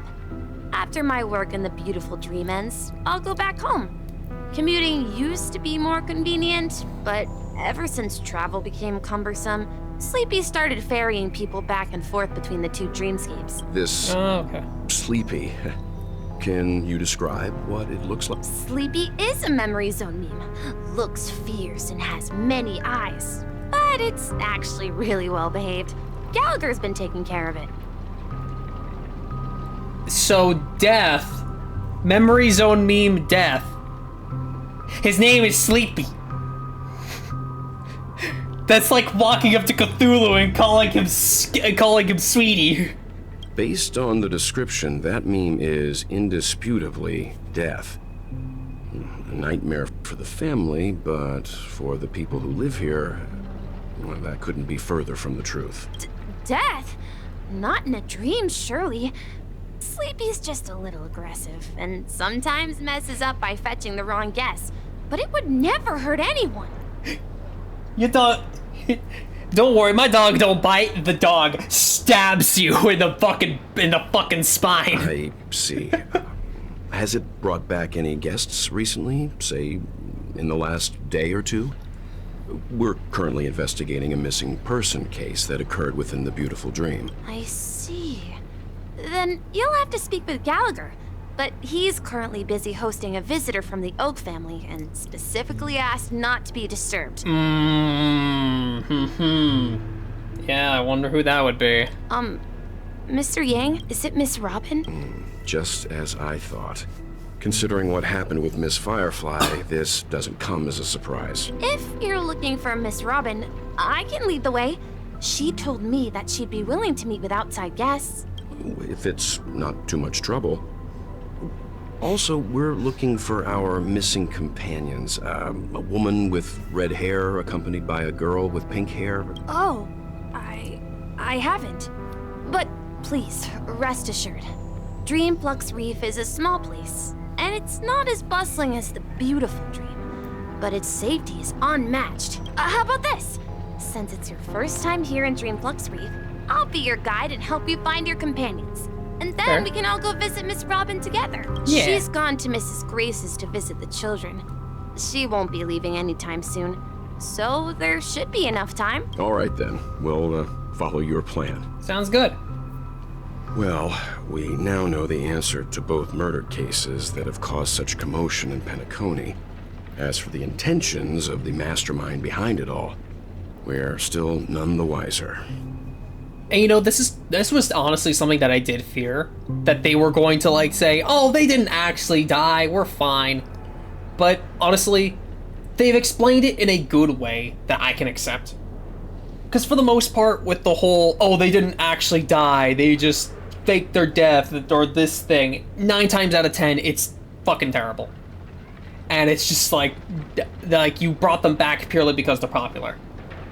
Or you needed a new character. But like, they explained it decently well. They've already made it a point that like, people don't die in the dreamscape. We just have that confirmation now. So yeah, that's nice. That visitor from the Oak family is worth learning more about. Yes, and I believe their relationship with Gallagher may run deep. Why else would they be so clandestine about their discussion? Say, you mentioned before that you saw Clocky that only you could see, right? Yeah. Yep, he's right there. I can't shake off this strange feeling. Am I really still so young at heart? My brother in Christ, you watch Gundam. My brother in Christ, you fucking fanboyed about a new Gundam series that came out. Of course you're still young at heart. Forget it. It's not important. We'd better just follow Misha. Alrighty. Ooh, chest. Check over here. Okay. Alrighty. one, look! A lot of cutscenes. From here, Ooh. you can see the most spectacular view of Dreamflux Reef. The Stargate. A black hole? No. An accretion disk formed from consolidated memoria? Was Dreamflux Reef built on such unstable memoria? Oh, so Mr. Yang is also versed in Memoria dynamics. I was just trying to figure out how to explain this huge hole to everyone. I bet you guys have a lot in common with Miss Kami. Okay. Just dropping a lot of names, buddy. That's... Oh, Grace. That's cute. Ooh.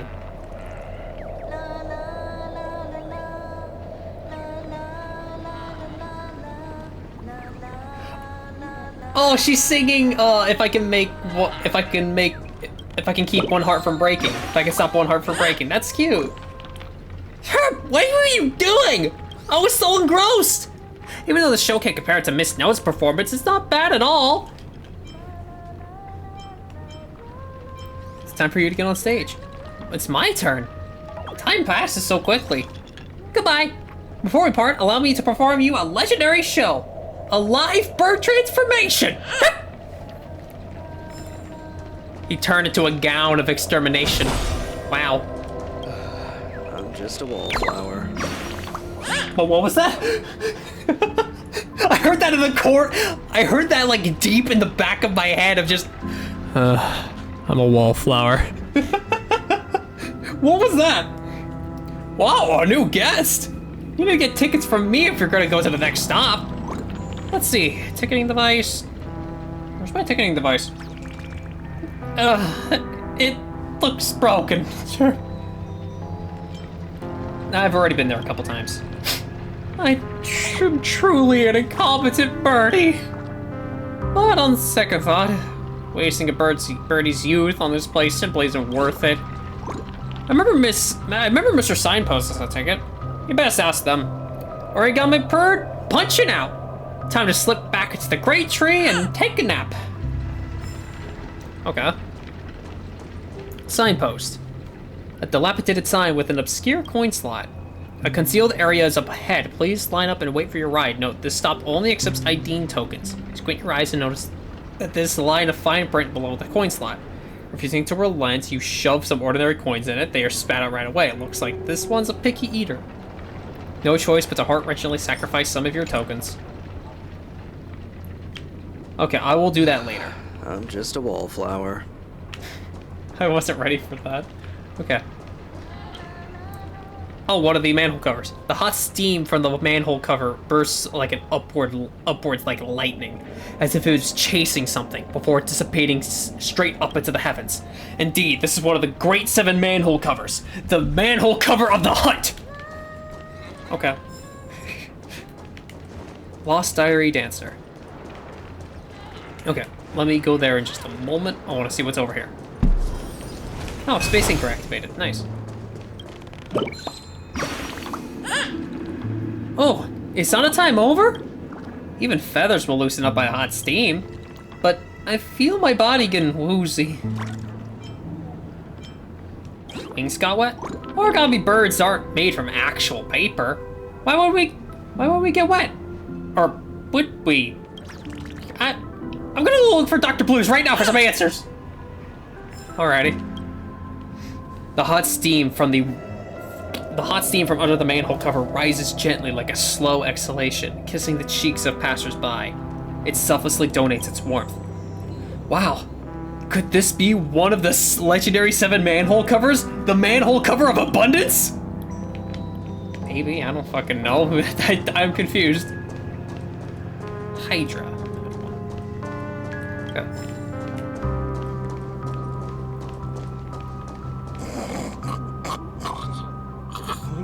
Same.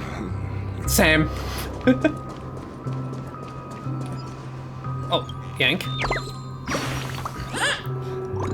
How did you see through my impeccable disguise? I even got a balloon with a wig to beat the other birdies. Your hair color is different. That was the most similar shade they had. Goodbye. I'm going to return and see if I'm the last birdie found. I mean, maybe, I don't know.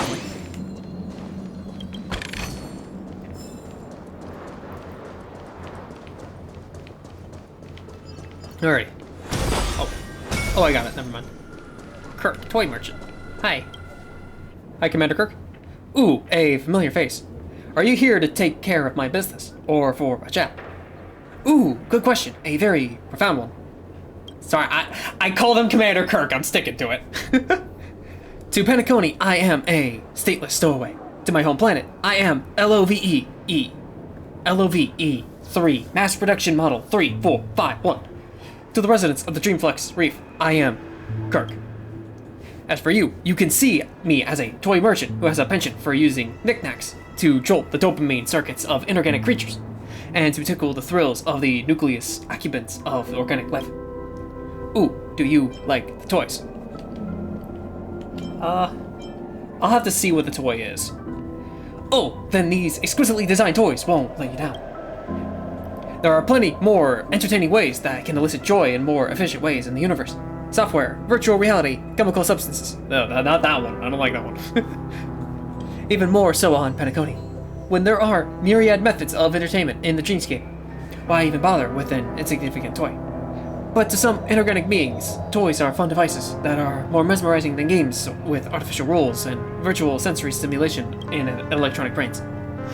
Not even an Intellatron with an structural... Okay, I'm done with this voice. I am done with that voice. Not even an Intellatron has the structural intricacy of planet Skrillum's citizens. Many of us were once toys for organic life forms. In our eyes, tinkering with toys is also playing with a framework that has the same origin as us. Sounds interesting. I know, right?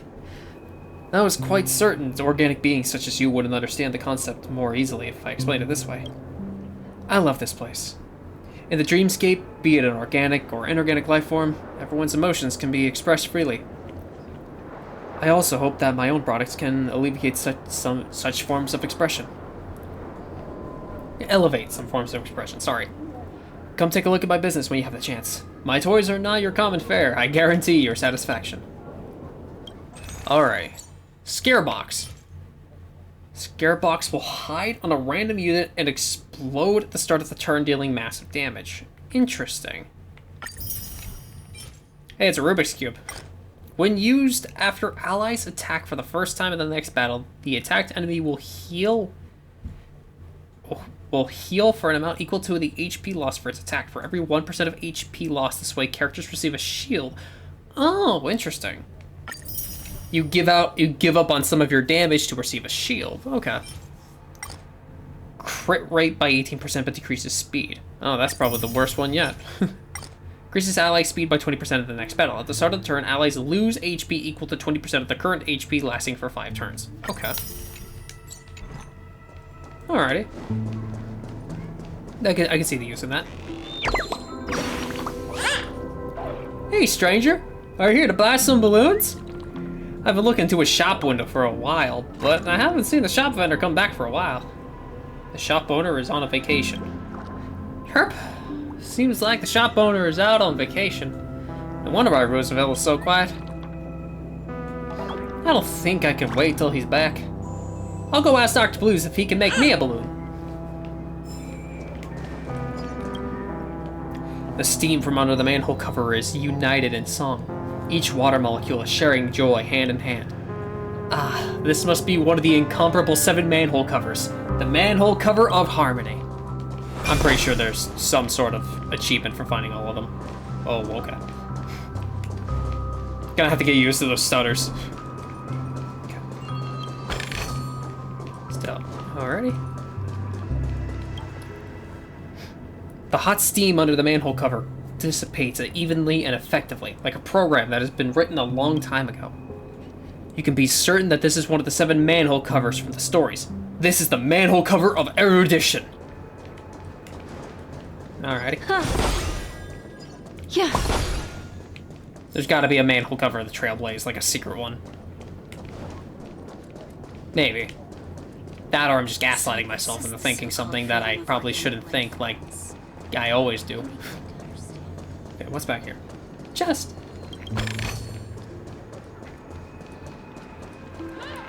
Alrighty. there she is. Oh, okay. Let me... Memoria Black Hole. In the distant past, the Dreamweavers used to gather here. Myriad of wondrous ideas conjured among cascades of jovial banter. The most outstanding people died for it, and the most brilliant of souls were born because of it. Okay. Gamey. My calculations are finally done. Oh, she has a halo. In another 10 system hours, the above dream will swallow the dream below. My hypothesis was correct. This place will cease to exist as the dream devours everything. Excuse me?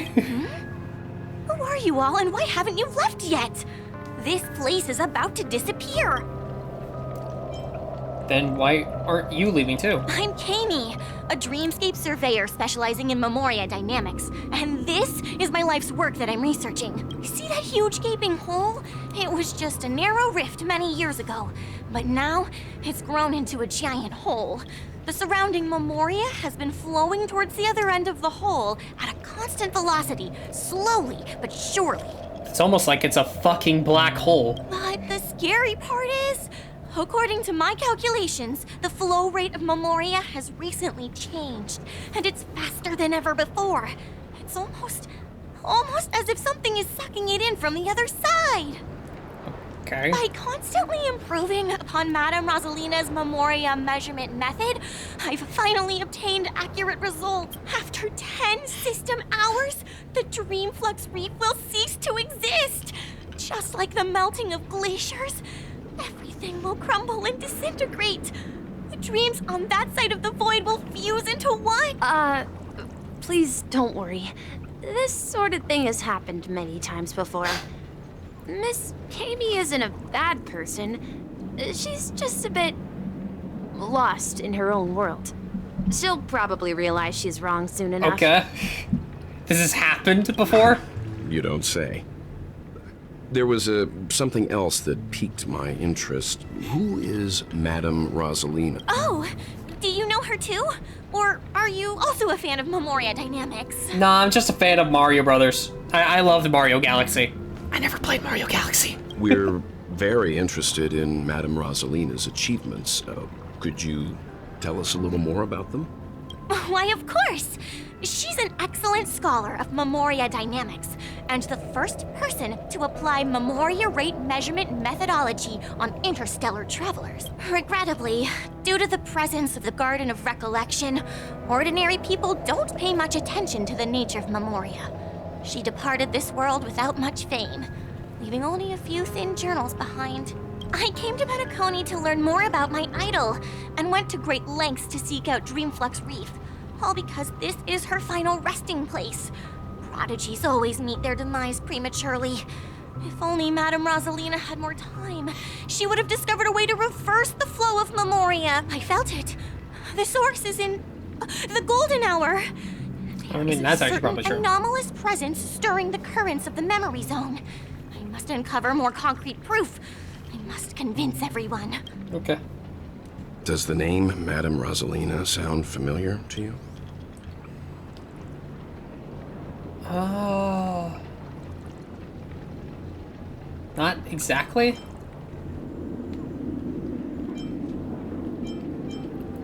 Who? Before we came to Penacony, the conductor had given us a list of nameless to look into. It has Her been a name while. was mentioned. It seems like she did a great deal of research and calculations in Dreamflux Reef before abruptly passing away. Miss Kami regularly mentions her.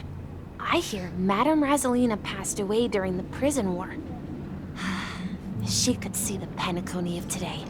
Its people building homes in the memory zone. I bet she'd be really happy. I hope so. Perhaps. Our destination is the commercial district. That's where the largest crowds gather in Dreamflux Reef. We might be able to find the others there. There's March. Let me go! Please, come to your senses. I'm begging you. Okay, hey March. Ghost. Why are you holding a child hostage? Don't come near me! Oh my. I'm human and so are you. Can you get a grip? Mr. Yang and Miss Trailblazer. I've been waiting for you. Why did you call me Miss Trailblazer? You've never called me that before. What? Does our friendship mean nothing anymore? Quickly, come help. I bumped into a member of the family on the way here. Let me go. Let me go. I've only done good in my life. Well, this is how it turned out. Well, you shall now pay respect to March 7th Ghost of the Dreamflux Reef. Me? A ghost? Don't make me hit. He thinks he's dead.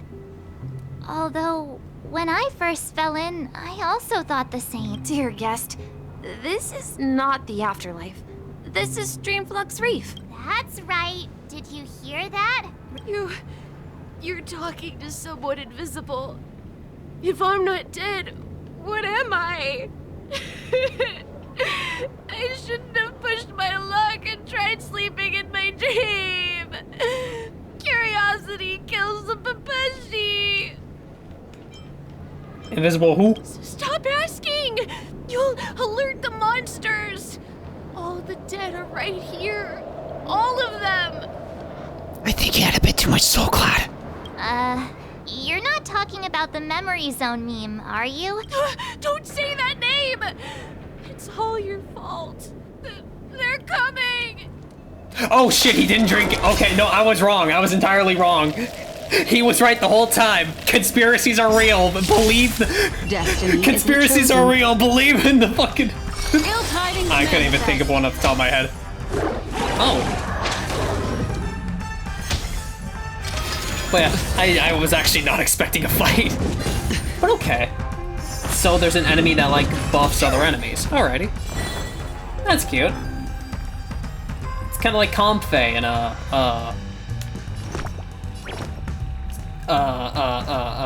Pokemon Unite. It's on me. Alright. More.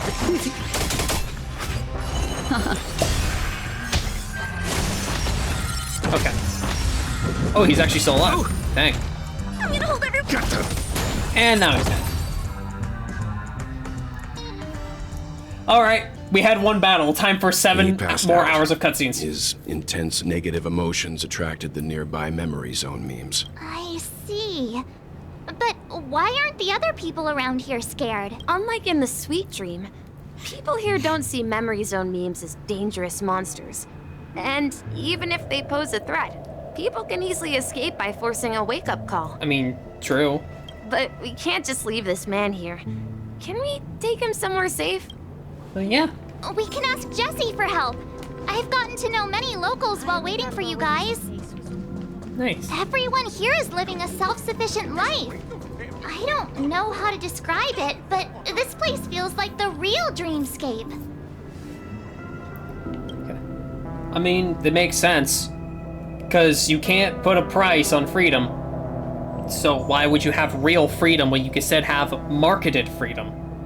That's in it, that you have to abide by in a specific way so that the people who run it make more money. I mean, it makes sense. The hot steam from under the manhole cover is silent and unstirring. Its protection banishes all cold around you. Wonderful. This must be one of the mystical 7 manhole covers. The manhole cover of preservation. I knew you couldn't hold your liquor. Congrats! You're the first person who discovered my work! I personally went ahead and added these 3 strands of hair to the cat. Beautiful, isn't it? It was unnecessary. How so? I'm most pleased with this design. I was gonna do every cat in Dreamville initially. You must not understand my artistic flair. I'm gonna go back and get the opinion of other birdies. I knew you couldn't hold Wild Bullock. Balaclava. Oh, I didn't mean to talk to you. Pretty, though. Are you a newbie? I haven't seen you around Dreamflux Reef before. Yo, what's your name? Where did you come from? Why are you here? Don't try anything funny. My band of Dagger has seen enough liars, and they all have got what's coming to them. Have you not heard of the Great Galactic Baseballer? No. What's that? I've heard of the Galaxy Rangers, Street Lamp Man, Trash Can Man, even Billboard Man. Never heard of this baseballer. Are you just making this up? I know dreams are full of random objects that can move and talk, but I've never seen a baseball bat like that before. Alright, I guess I can tell you're not someone from the family sent here. You don't have that foul stench of harmony on you. There have been a lot of people appearing out of nowhere here lately. I need to keep my guard up. I can't afford to have those bloodhounds finding their way in here. If Dreamflux Reef is a place full of people who just want to live a peaceful life, then I don't want to be disturbed by the chaos of the outside world. I never introduced myself. My name's Cloda. And I'm a interstellar cowgirl. I wish you a happy journey. I'll do side quest stuff on my own. Of course I'll have a happy journey. We cowgirls always find the style of life that suits us best. Jesse. Evening, Jesse. Welcome, Miss March. Who might these be? These two are my friends. As for the man lying on the ground, he's a scaredy cat who fainted from fright. I see. Another poor guy who accidentally ended up here. I'll take care of him. There have been a lot of new faces lately. Things must be tough in the beautiful dream. The few remaining havens of freedom in Asdana will soon face trouble. Do such things often? Not really, but they're becoming more frequent now. Guess it's one of the signs of the Sweet Dreams collapse. This man has had quite the shock. Could you help me find a Halovian lady, March? Her songs can heal mental wounds. A Halovian lady? That must be Robin. She's also here in Dreamflux Reef. Oh yeah, because the bird ears. Yeah, that makes sense. Huh? Robin? But I thought she... Oh, right. If fire... Risha's about to take us to her to find out what happened. But before that, let's meet up with Himiko. You were with her earlier, right? We met some stowaways in the residential area. Most of them came from neighboring star systems. I heard that places like Dreamflux Reef are scattered throughout the memory zone of Asdana, like islands in the ocean. They existed before the family. I also heard that when Dreamflux Reef took shape, it was the center of all dreamscapes in Penacony. Okay, and that would kind of explain why the infrastructure here looks so similar. It's literally just the people who made the other dreamscapes just took the basis of the original, planted it somewhere else with a new coat of paint. If that's true, it's no wonder there are so many similarities between this place and the Sweet Dream. Yeah, that's what I just fucking said, well. Quit talking. Do you listen to anything I say? Himiko must be gathering information. Let's hurry up and get going. Alrighty. Where's Mommy? There's Mommy. Mother. This is where we split up. She can't be too far away. I don't know, I can't see her. Also, who the fuck? So that's oh my god, he's sexy. I never imagined we'd gather the remaining details here. Oh my god, he is sexy. Sorry. Can we play as him? Mika. To borrow Gallagher's catchphrase, what an unpredictable twist of fate. Oh my god, his voice. Himiko, here they are. Ah, perfect timing. Now that everyone's here, I'd like to introduce everyone to Micah, who's partly in charge of the Land of the Exiles. Micah, these are my companions. It's a pleasure to meet the Nameless. You know us? I've been keeping an eye on you since the day you arrived in Penacony. We would have met under more appropriate circumstances if Dreamflux Reef hadn't been isolated from the 12 dreamscapes. Oh my god. Please tell me we can play as him. Please, allow me to formally introduce myself. I'm Micah, the Gravekeeper of Dreamflux Reef. Gravekeeper? Life in Dreamflux Reef is pretty liberating. Everyone here mostly keeps to themselves, without meddling in others' affairs. My daily task involves cleaning a few tombstones. Like, seriously, I want to play as him. He's a big beefy man with a beard. We don't have anyone like that yet. Let us play as him. He'd have a cool play style, please. You're too modest, Micah. When lost dream chasers stumble upon this place, you're the one who takes care of them, guiding them back to the sweet dream, or showing them how to survive the wild dream chaos. So, guardian of sorts. He could be preservation! Sorry. Were you talking to me, Mr. Yang? He could be, because we already have an ice preservation, so there would be no reason. We already have a quantum. Shit, we actually have one of every element, don't we? Yeah, we have a preservation of every element, I think. Right? Not wind. He could be wind. It's mostly just that he's wearing the same colors as Misha, so like maybe he'd be ice. Huh? On that note, Mr. Mika, which tombstones are you referring to? We didn't come across. Oh, hold on. Come across any. Wait, so Guardian of any graveyard when we arrived. Oh, because well, it was like, oh my god, he's a Guardian. They're actually just symbolic stones. But since you're curious, Mr. Yang, I'll take you there. I have a feeling you might find something of interest there. But before that, you have an important guest joining you. Okay. An important Robin. guest? Who could it be? Robin, probably. This way, please. The roads here in Dreamflux Reef are a bit run down, so watch your step. Oh my god. He's so high. Alrighty. Yeah, Robin. I can see her. There she is. Everyone sang so wonderfully. It's not often that I tried this music style, but I've gained some valuable insights from it. Oh, I can't thank you enough, Robin. Well, these kids have made incredible progress in only a few days. It was nothing, Grace. I merely taught them how to sing. It was you who brought hope into their lives.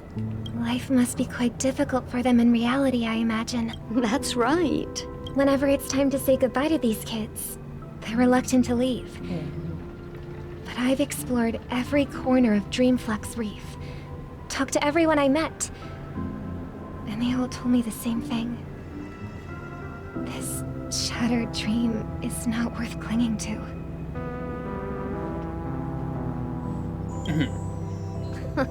It seems you truly are a child of the Harmony. Emma and Andy are orphans I took under my wing. Carol there, with her blind eyes, used to work at a nutrition center in the outer ring of Penacony. And as for Gary, he's been living with autism since he was a child. They're not old enough to enter the sweet dream managed by the family. If we compare people to birds, these kids are like fledglings with impaired wings. But in this dream, well, they can fly freely. Even if they stumble along the way, well, they're still relying on their own strength. And me, an old lady with no legs. Well, without this dream, I couldn't even walk toward them. The true purpose of the dreamscape.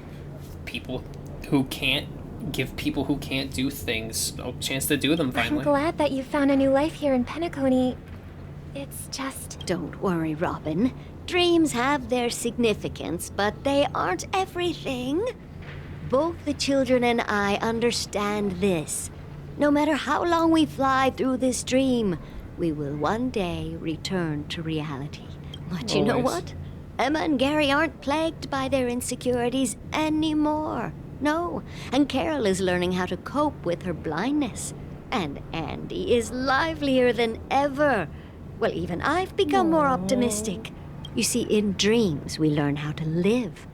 Once we return to reality, we learn how to survive. And should our feathers be damaged, then we share our wings with one another. There's no need to covet an illusory sky in I've been dreams. surviving for too long. Because we have the right and the ability to fly towards a broader horizon. It's a relief to see you safe and sound, Miss Robin. It's nice to see you all again, Astral Express crew. I don't think... I heard my we have disappearance Matt. caused quite the commotion out there. I'm really sorry about that. Yeah, that you could say that lightly. Since you're here, can we assume that you're fully aware of the situation in Penacony? Ever since I returned to Penacony, my voice started to change, until it gradually faded away. At first, I thought it was a temporary ailment, perhaps due to having been away too long. I thought maybe it just takes some time for my body to acclimate to the high concentration of Memoria and Asdana. But now it seems the root of the problem goes way beyond me. There are elements around me that don't align with the harmony. And losing my voice is just one of the signs of the Sweet Dreams collapse. The Sweet Dreams collapse? That memo keeper mentioned the same thing. While I was away from Penacony, the boundaries of the 12 dreamscapes kept expanding outward. But whenever I mentioned the anomalies in my dreams, all the family heads refused to talk about it. Only my brother was willing to respond. Later, I discovered the secret letters from the IPC ambassador, which further convinced me that there are hidden secrets beneath the surface of Penacony. So, following the clues in the Oak family's dossiers, I found my way here. The land of the exiles. Concealed by the family under the guise of death. A dream within a dream, where Penacony's past is buried. Hearing you speak, it sounds as if your voice has made somewhat of a recovery. Yeah, because she doesn't have the... Because, like, when we first heard her speak, it sounded like she was almost like her voice was, for lack of a better word, AI generated. Like, it was a text-to-speech voice, almost. But now she's as natural as ever. I hate to admit it, but the harmony in this place resonates more broadly than within the Sweet Dream. It's regrettable. But the family has experienced betrayal. The traitor, or traitors, abandoned their original principles and, using the name of harmony, exploited people's weaknesses to turn Penacony into the planet of festivities, trapping everyone in the illusion of the Sweet Dream. This is not the strong defending the weak, but rather the strong exploiting the weak. A world without equality won't ever be favored by the harmony. And naturally, those voices blessed by them have lost the ability to sing. Could there be another force influencing the family's shift in philosophy, Miss Robin? Considering what happened with Acheron, it's difficult to conceive of another entity within the realm of the harmony capable of influencing everyone. Unless a power surpassing that of an emanator is involved. I'd heard about what happened to the Xianzhou Alliance. But as far as I'm aware, the family hasn't faced any such external interventions. Who knows? Perhaps I've just been away too long and missed something. Regardless, I cannot accept my home is moving towards the very opposite of what the harmony represents, while still claiming to uphold it. I must uncover the reason why Mikhail cut ties with the family, and who exactly it was who betrayed us all. Do you remember our arrangement, Mr. Micah? Well, here's my answer. I've decided to forgo my role, and never step foot on the Charmony Festival stage again. 11 system hours until Charmony Festival. Look here, brother. A little bird. Oh, from like a bunch of years ago. Looks like a fledgling Charmony dove. It's cute. But Charmony doves don't live here. So how did this little bird get here?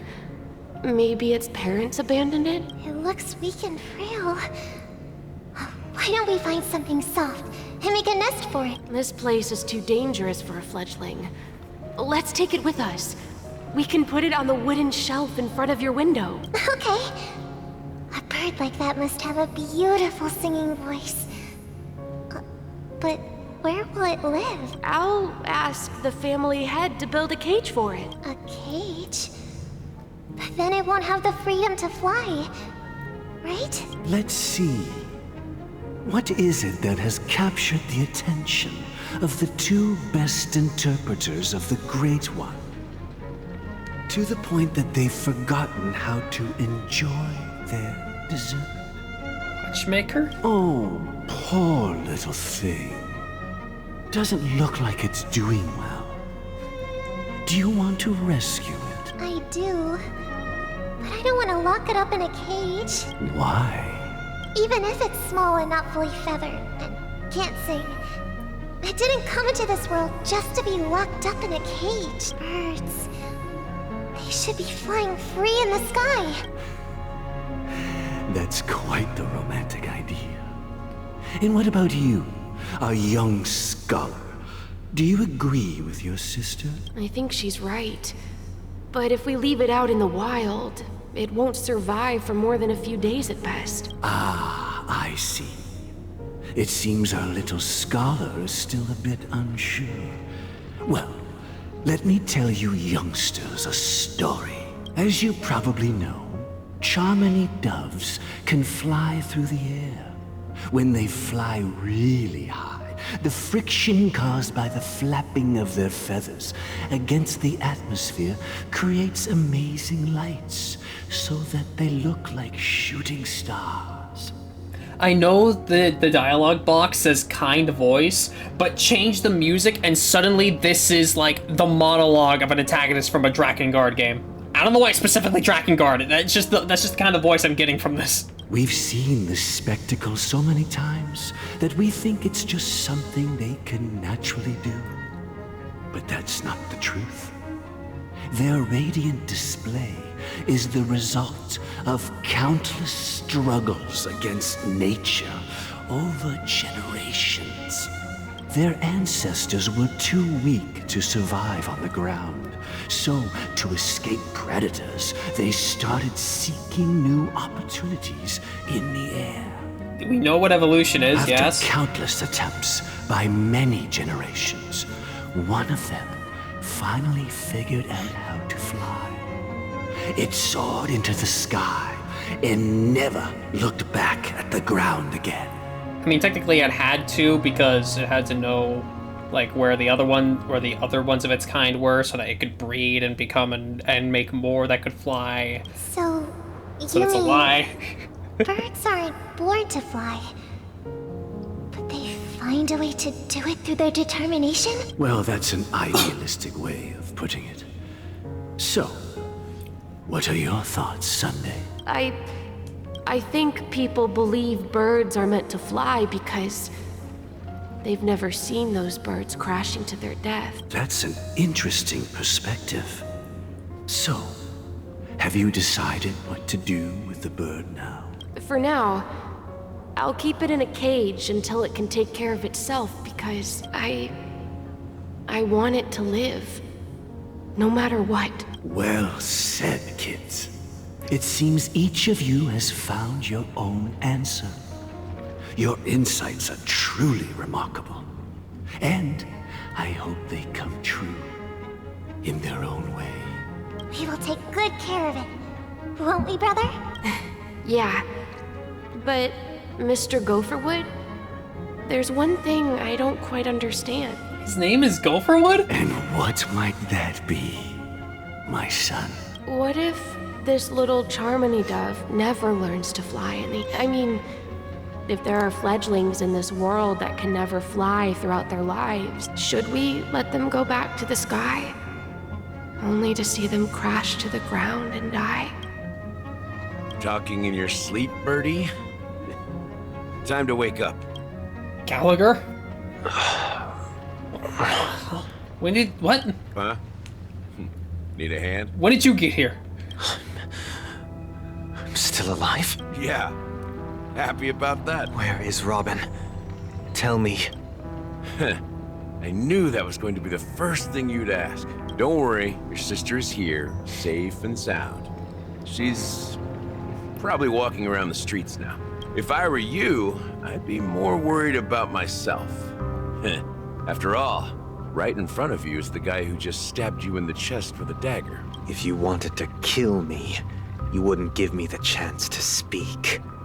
Just tell me your demands, lackey of the Watchmaker. So, you figured out who I am, huh? No wonder you had the guts to go against the Dream Master and the Four Families. Looks like I made the right choice. Choice? You are aware of my plan and see through my act. Fictionology. Time is running out, so let's drop the charades. I'm suggesting we cooperate. Cooperate? What makes you think I'd cooperate with you? The fact that the famous Robin has chosen my side. Plus, some clues about a traitor and a bright future for Penacony. Any of that catch your interest? I find it hard to believe a man who's full of deception. Fine. You don't have to trust me. What you should trust is the sense of justice inside of you. What? Why do you have to... Why do you have to put above justice ambition? I don't get that. I can understand it when you're like referring to something else, like before, my act, fictionology. They're specifying what his act is. Why? What, we know what justice means. You don't have to specify that justice is his ambition. Yeah, it's his ambition because it's his justice. What? Show me Robin first. I don't know. That's just one of those weird ones All right. that was unnecessary. As you wish. Huh? What's your Hi, trick Firefly. this time? Just kidding. I mean, this lady will lead us to Robin, right? And the crew, too. There are too many people who you owe an explanation. That'd be great. Please follow me, Honorable Oak family head. Now, all the actors are on the stage. Moments later. This is the monument I mentioned earlier. Oh, we were just The names here. inscribed on it should be familiar to all of you. I don't know. That middle one is a little hard to read considering there isn't anything there. Rosalina and Tiernan. I'm not too surprised considering, you know, I think the prison war was implied to be like a few hundred years ago, if not longer. So like, not too surprised they're When dead. Penacony was known as a frontier prison, it was the Trailblazers who connected it with the stars. They were the heroes who saved Asdana, and their names deserve to be immortalized. Not just on this small stone tablet, but in the annals of history for all of time. However, today, the planet of festivities is nothing but sweet dreams. That heavy piece of history is all a distant memory. Just like that prison. If their names are inscribed here, then that means... According to Micah, they died long ago. I'm not too surprised. Rosalina was killed during the War of Independence. She ventured alone into the heart of the star system to investigate the flow of Memoria, but she never returned. Tiernan was a skilled gunslinger, strong and reliable. He led the people through countless battles, but he didn't live long enough to witness the arrival of true peace. In the decade following the war, Penacony faced challenges internal and external. To protect Asdana, Tiernan took up the way of the Trailblaze and led the Lampmoth family to explore beyond the system, only to be surrounded and wiped out by the Swarm. Though I had expected as much, the tales of these heroes truly are sorrowful. True to the title of Trailblazer, they spent their lives venturing into the unknown. But what about this tablet? There are no names carved on it. When Dreamflux Reef was created, its owner Gallagher. was still alive. However, he insisted on erecting a monument for himself, saying that it will happen someday. Here we meet again. Everyone from the Astral Express. Robin. Oh, shit. Speedy hands. Sorry, my controller sticks a bit, so like I can move without touching the controller. Okay. Huh. The atmosphere sure is livened up with all these people in here. I wouldn't say livened up. I brought Firefly. Gallagher here. It's time to face the truth. Right. I did my job. I gathered everyone here. Gallagher will explain the rest to you. Take care. Thanks, buddy. Brother. There's no need for words. You're safe, and that's all that matters. Okay. Firstly, there's a bird. Old lady, out of the way. I need to touch the bird. You know this granny, friend? She's just staring ahead, laughing one moment and weeping the next. Scary. She's probably thinking of someone. If she misses someone, why doesn't she just talk to that person face to face? Humans are hard to understand. It'd be great if everyone was happy every day. Goodbye. Opportunity to the great tree. I wish you and Granny happiness too. Yep.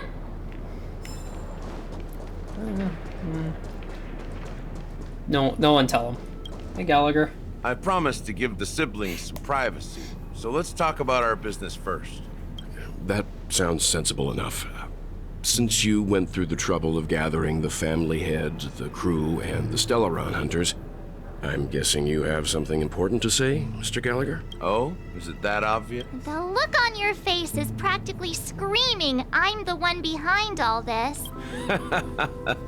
You're right, Mr. Yang. It is indeed time to come clean on everything. The siblings already know what they need to, and they've made their choice. But you, Nameless, arrived a bit late. So it's only fair that I answer your questions. Before we begin, let me reintroduce myself. I'm the founder of Dreamflux Reef, the deputy of the Watchmaker, and the one who sent out that invitation. As Gallagher, the history fictionologist, I humbly extend my greetings to you all. History fictionologist? So what? Everything you told us was made up? Well, don't worry. Almost everything I shared was true. Well, except for the part about the family accepting me back. I double-checked with Micah, and everything he said about the family, the Watchmaker, and Mikhail is true. Thank you for your understanding. Now let's get down to business. Right? I'm sure you're all wondering why I went through the trouble of setting up this battle for the legacy. Inviting different factions and stirring up a ruckus all over Penacony. Yeah, Gallagher, the history fictionologist, founder of the Dreamflux Reef, and deputy of the Watchmaker. Refer to him as such. You have to call him that every single time. It's like Brian David Gilbert, safety fan and bureaucratic wunderkind. You have to address him like that every single time.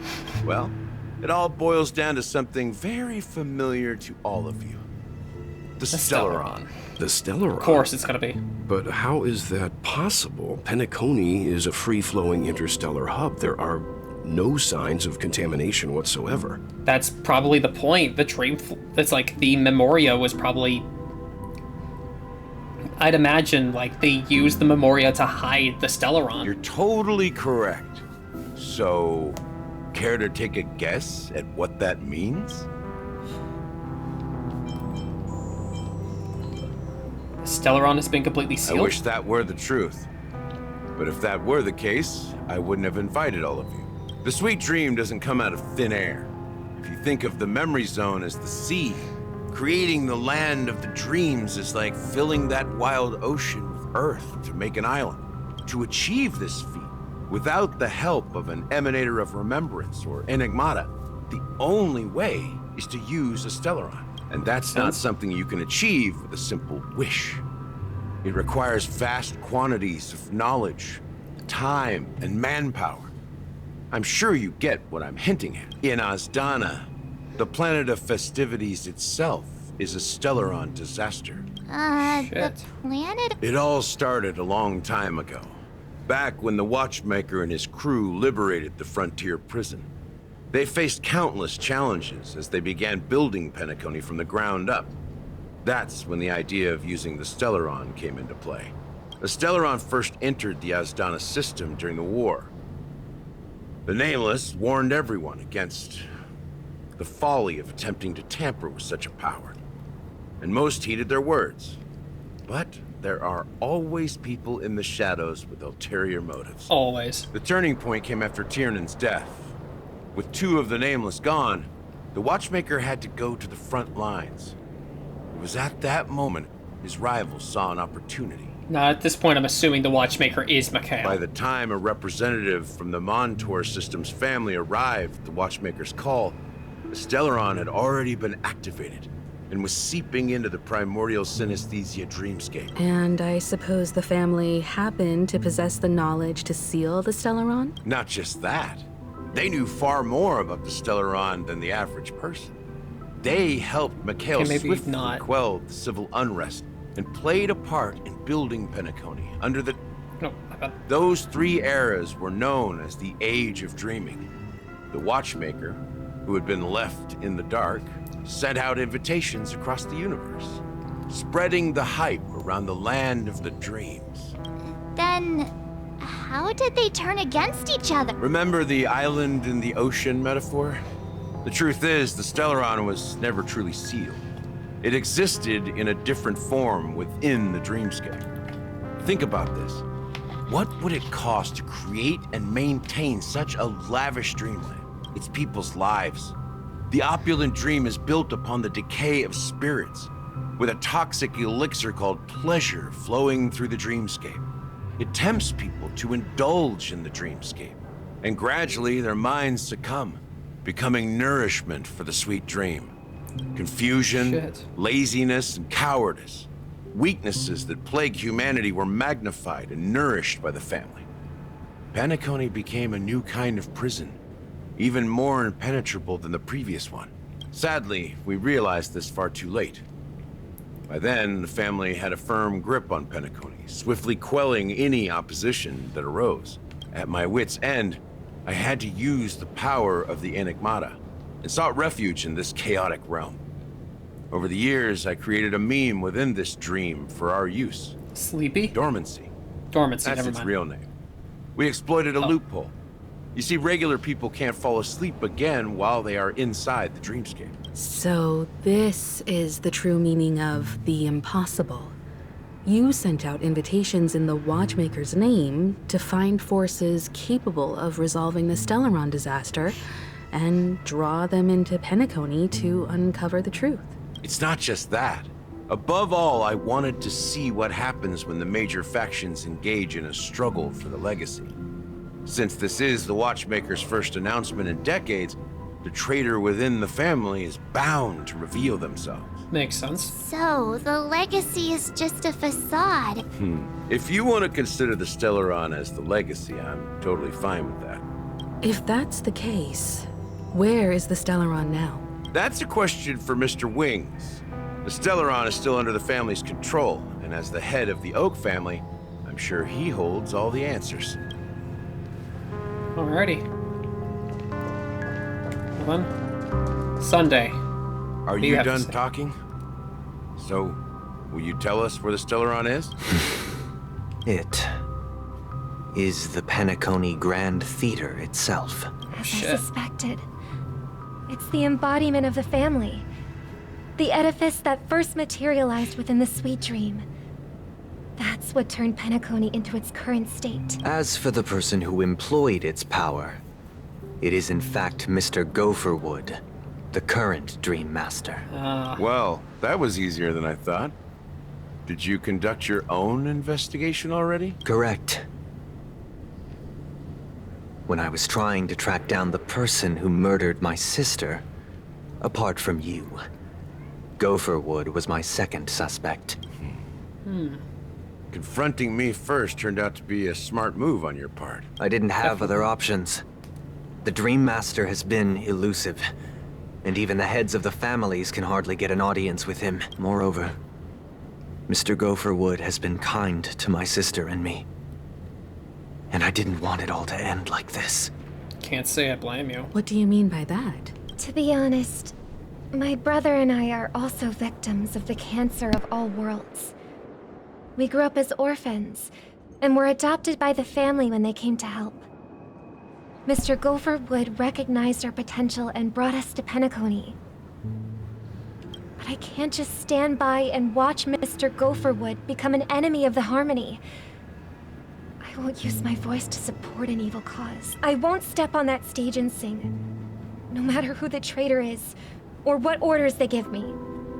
I won't let the Charmony Festival become an event that destroys Harmony itself, or the paradise in our dreams. Indeed.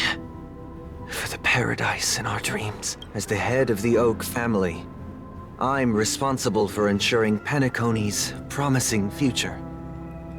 Robin and I will head into the sweet dream and confront the Dream Master. And if it turns out that the family has truly strayed from the Harmony, I'll fight alongside you. We'll put the Charmony Festival on hold and make sure Mr. Gopherwood pays for his blood debt. Sounds the like a enemies plan. we're about to face aren't like this old dog here, who can barely even bark. Since our interests are aligned, why don't we team up? Maybe, just maybe, we'll have a shot at success. We have always been following in the footsteps of our nameless predecessors. And there's no reason to stop now. Yeah, we Nameless won't back down from a challenge. Isn't that right, Miss Trailblazer? What happened to you just not saying my name or saying like friend, buddy?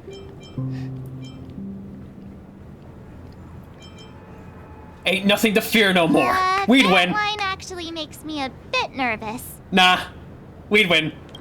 Rest assured, sitting on the sidelines isn't in our nature. Mr. Sunday, Miss Robin, I'm willing to accompany you on behalf of the Astral Express.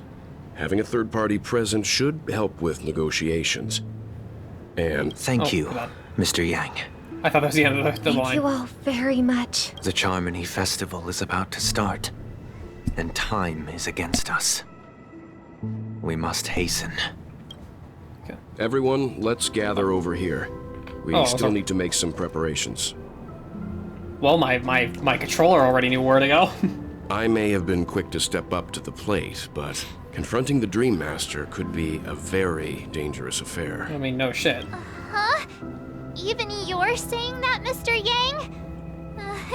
How powerful is that Dream Master? I mean, if he can rival a Hersher. He's the leader of the families of Penacony, and he has the entire power of the Harmony behind him.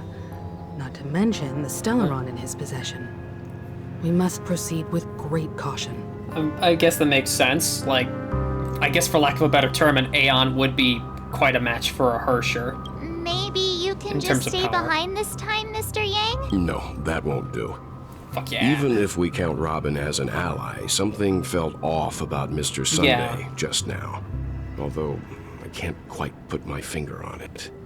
I have to make sure he won't turn against us when things start to get dicey. Yeah, everyone felt that way. You're still carrying the keepsake the IPC envoy gave you, right? May I borrow it for a moment? Sure thing. Huh. I knew it. What do you need it for? As I suspected, this chip Aventurine gave to you is actually a miniature transmitter. If I'm right, he intends to use it to track your location or contact you when needed. As it so happens, this may actually be of some use in the current situation. Oh. Hey, Besser. I'm sorry, I don't remember how to say your name. Hey, buddy. It's nice to see you. We're just going through all the 2.2 update. There's been a lot of cutscenes. We've done one fight, and it was done in 10 seconds. Not that I mind. I actually do like the story. It's just, honestly, it works out for me. Because, you know, I haven't had the most energy to talk and still getting back into that stream flow. So, yeah. Alrighty, Becker. Sounds good. So, yeah. It's nice to have like less reasons to talk and like save my voice since I'm still getting back into the flow. So yeah, and of course I love characters. I love story. I love characters being characters. So yeah, I don't mind the story. Aventurine? Or all the cutscenes. I mean, is he still alive? And what does he have to do with our mission to confront the Dream Master? Remember what I said earlier? Working with the IPC is a way to keep the family in check. If negotiations go south and the family show their true colors by going after the Stellaron, I'll use this transmitter to send a message to the IPC. It'll be just the opportunity the IPC ambassador was hoping for. The only question mark in all of this is Aventurine's current status.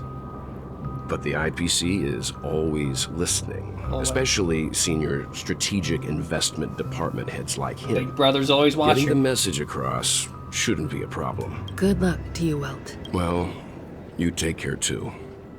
If anything goes wrong, don't worry about me. Just make sure to seal the Stellaron. Spoken like a true hero. He is. Welt is. Even if the Dream Master is innocent, the family's corruption runs deep. I won't make the same mistake Mikhail did. Let's wish him the best of luck. Don't you have something Oh else yeah, to you tell haven't us, fully Gallagher? You haven't fully explained your connection to Mikhail. So? Before we departed, the conductor asked us to inquire about the 3 nameless in Penacony. We've already collected intel about Razalina and Tiernan, so the only one left is Lakework, if I'm not mistaken. We've already met him somewhere, haven't we? We have? It's not enough to say meet, but the answer is pretty obvious. After all, I've hinted at it in quite an evident way. I've been watching over you ever since I received the reply from the Astral Express. And I've seen the great effort you all put into linking different realms together across the cosmos. And now, after getting this far all in one piece, you have truly proven yourselves. You're Miss Himiko, Were you the one who repaired the Express and got it sailing through the cosmos again? Yes. And you two, young Nameless, you have very interesting life stories and extraordinary skills. Sorry, that's very much a Mata-ism. Oh, you're making me blush with all these flatteries. Keep them coming. I don't know much about my life story, but I do have extraordinary skills. You're full of energy. Please send my regards to the conductor, Pom Pom. Please let them know that their friend had fond memories from his time aboard the Express, which he reminisce on every time he had a good drink. So, okay, so he is a Trailblazer. He was a member of the Astral Express, right? It's like, you're making me blush. Keep going. As for the last Nameless, he embarked, disembarked, and embarked again, traveling in a great circle, ending up back where he started. Wait a second, does that mean he was also the one that broke the Astral Express? Because we had the memory bubble where it was like, we got to see a part of the past. Does that mean that was Gallagher? On his deathbed, he told me to find the Astral Express and deliver an invitation to the future Nameless. He left behind a special gift, a true legacy. Something that belongs only to the successors of the Trailblaze. Come with me. Now is the time to reveal it. Okay. Ah, the one in the middle. Back here again. Sometimes I feel like you're still alive, old friend. Like you've still got so much to say and do. I've kept my promise. Brought the future Trailblazers you've waited so long for. I don't know why you were so obsessed with that train. But I remember your last words. Don't let us down, old man.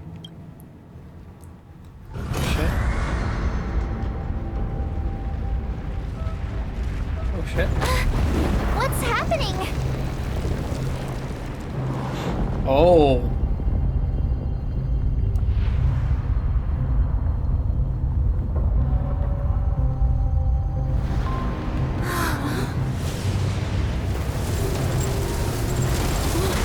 The Grand Theater.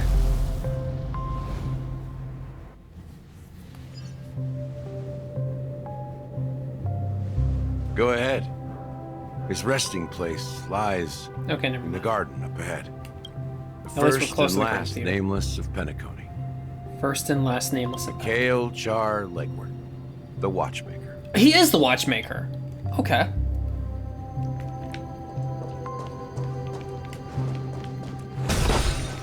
Okay. So I was right.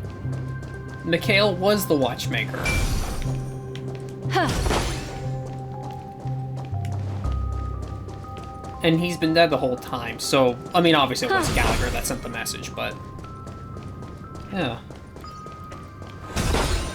Sorry, my brain is still not processing all the information.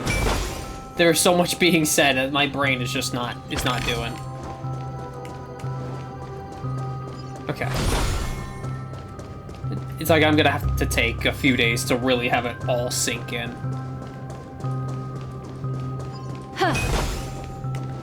Also, don't mind me just grave robbing. Yeah, because, you know, it's what Mikhail would have wanted. He's a Trailblazer. He would understand.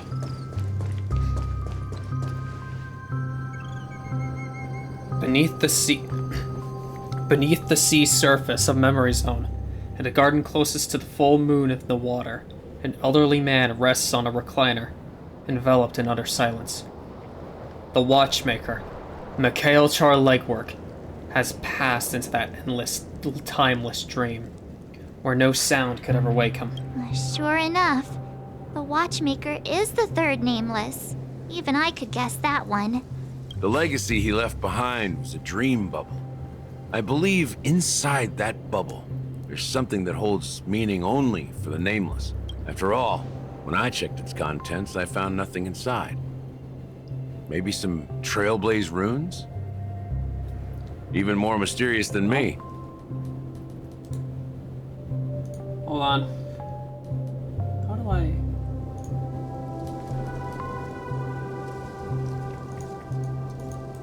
Okay, yeah, these people always show up. How do I undo that? Why can I not? Sorry, I never really modded before. How do I take out this guy?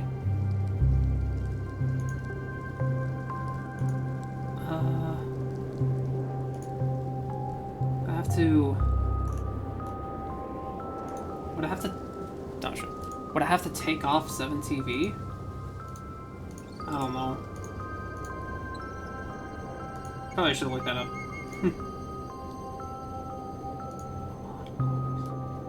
How the hell?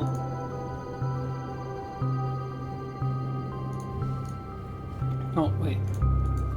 Slash. Oh, okay. Oh, right.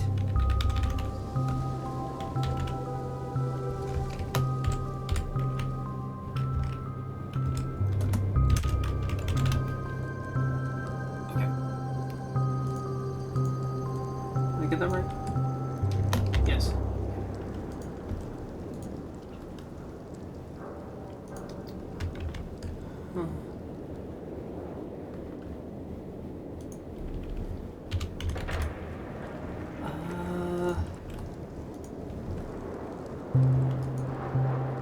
Why the hell is it not working? Sorry.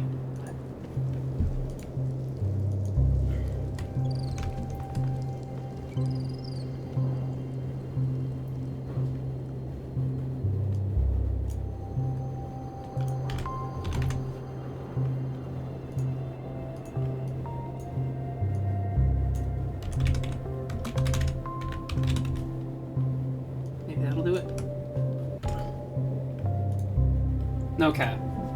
It just keeps telling me he's not real, so like I don't know what to do about that, sorry. But yeah, no. I don't give a shit. Fuck off, outright mics. Anyway. Sorry about that. Well, let's have a look.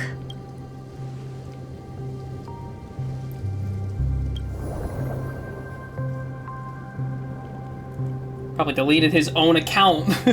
By the time he noticed, it's like he probably deleted his own account so that I couldn't hit him. You press your hands against the dream bubble and a thick, viscous memoria converges under strain, then stretches outward from your fingertips, as if weaving a delicate web. It gently cradles your palm. A chill travels from your fingertips, carrying with it a myriad of vibrant and intertwined memories as experience would suggest. But this time, you see nothing at all. Take a deep breath and try to read the dream bubble again. The dream bubble is clearly extraordinary. Perhaps the approach was wrong, you think. Holding your breath and closing your eyes, with one knee on the ground, you press your forehead against the thin film-coated memoria. Yet, before you there remains an abyss of darkness. No crimson sun descending upon snow-capped mountains, no gentle laughter, no twinkling stars, no echoes of sword clashing, and most of all, no echoes of trailblaze. There is nothing, and nothing is there. Indubitably, this is but an empty dream bubble. Wait, what's going on? Seriously? There's nothing inside this dream bubble? Wait, I think I figured it out. Oh! I just had a thought.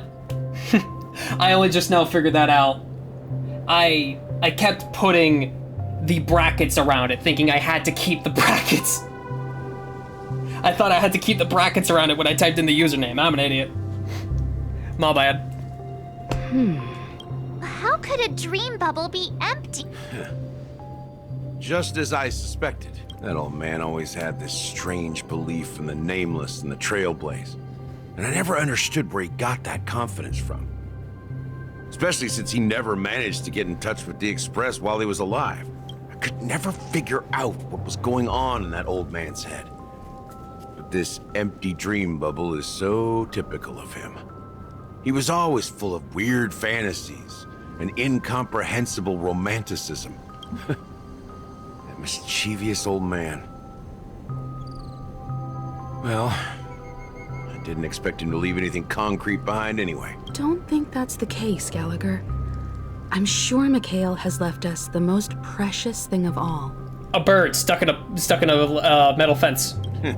Don't start getting all philosophical on me, all right? Just as Mikhail believes in the nameless of the future, we unconditionally believe in the nameless of the past. How could they leave with regrets for the future when they were ready to dedicate their lives to the land they loved? There must be something contained in this dream bubble. It's just we haven't figured it out yet. You also have faith in the Watchmaker, don't you, Gallagher? Well, I'm a follower of the Enigmata. My philosophy forbids me to have faith in anything. Is that why you're abundance? That's why I understand what faith means in the path of Trailblaze. And I also want to know what he left behind. I'll leave it to you guys then. Can I borrow your pet? I need to make a trip back to Golden Hour and check something at the Dreamscape sales store. It's for Mikhail, and for the future of Penacony. Oh. Okay. Switching to Boot Hill's POV. Okay. I'm down. Just this 10 system hours at the Charmony Festival. Greetings. We're the Nameless from the Astral Express. The Astral Express? Yes, my companion's already checked in. I see, but your companion said you wouldn't be coming due to a change. Now the plans have changed again. And you... Me? I'm Pom Pom.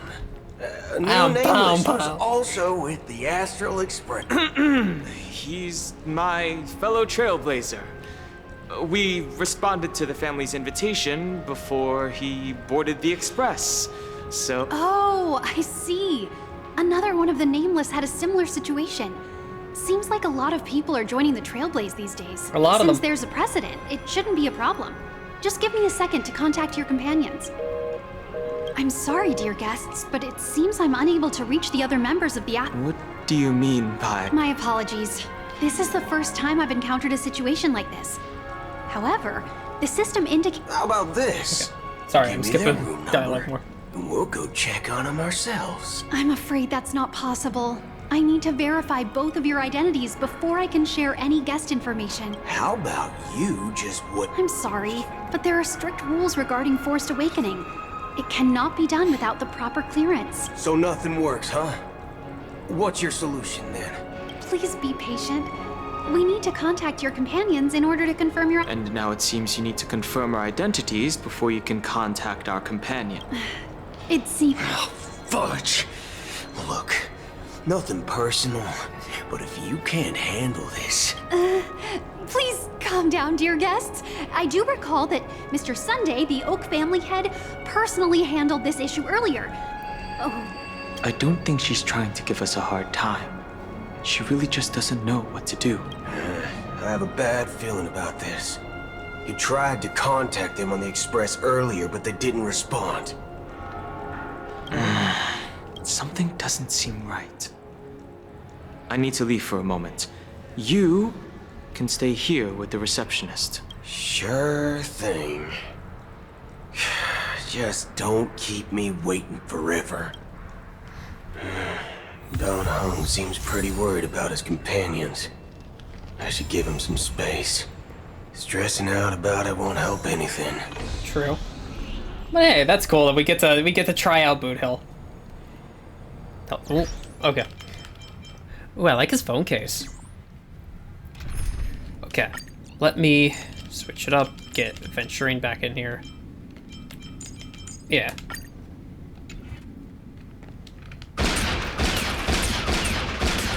Nice. Why is it detecting life? Okay, enhance. Locked and loaded. 3-9 times smile. 3-9x smile. Sabrina, hello. The Charmony Festival is about to start. I'm so excited. Sure. Hey, you guys here for the Charmony Festival too? What, you couldn't hear the child screaming? Well, I didn't come all the way here specially for the festival. I guess not Honestly, a child, but I the don't fuck ever. really even know what it's about. But I heard it's a lot of fun! Well, back in my homeworld, Anaria, we have festivals like that all the time. My dad threw me a birthday party one time that was just as extravagant as the Charmony Festival. Alright. Oh, come on! I already The am not a Charmony fan of this Festival lady. is a once-in-an-amber era event. How can a birthday party compare? Well, you never know, right?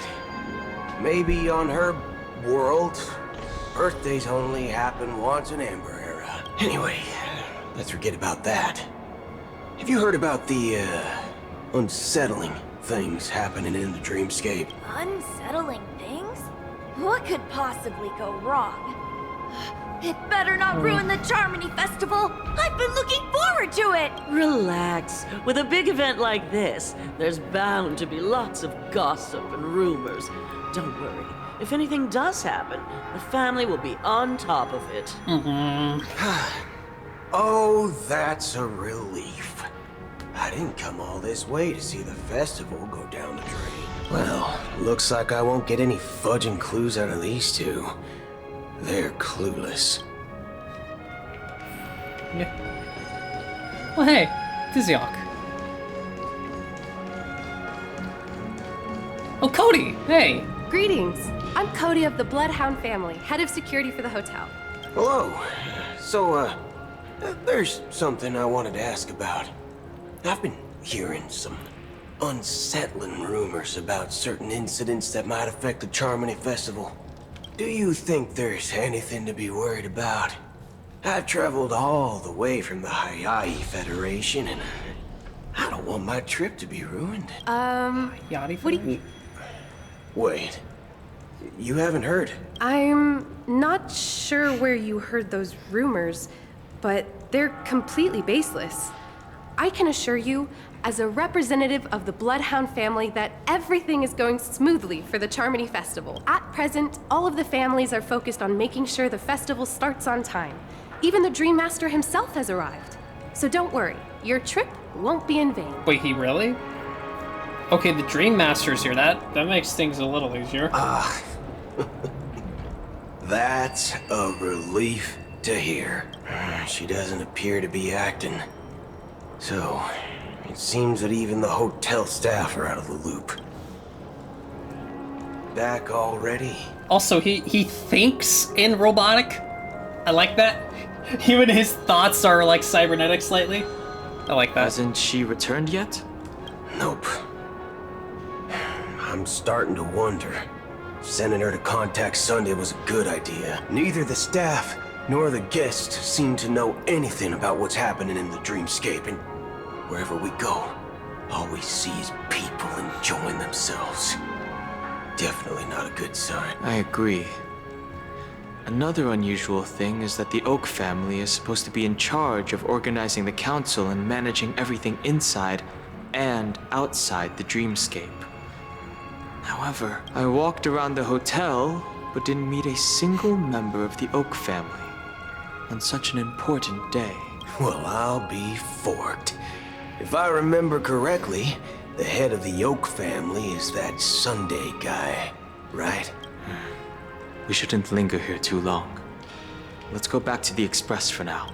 Not so fast. Have you ever robbed the IPC, bro? Bro. If you run away now, everyone will be chasing after you.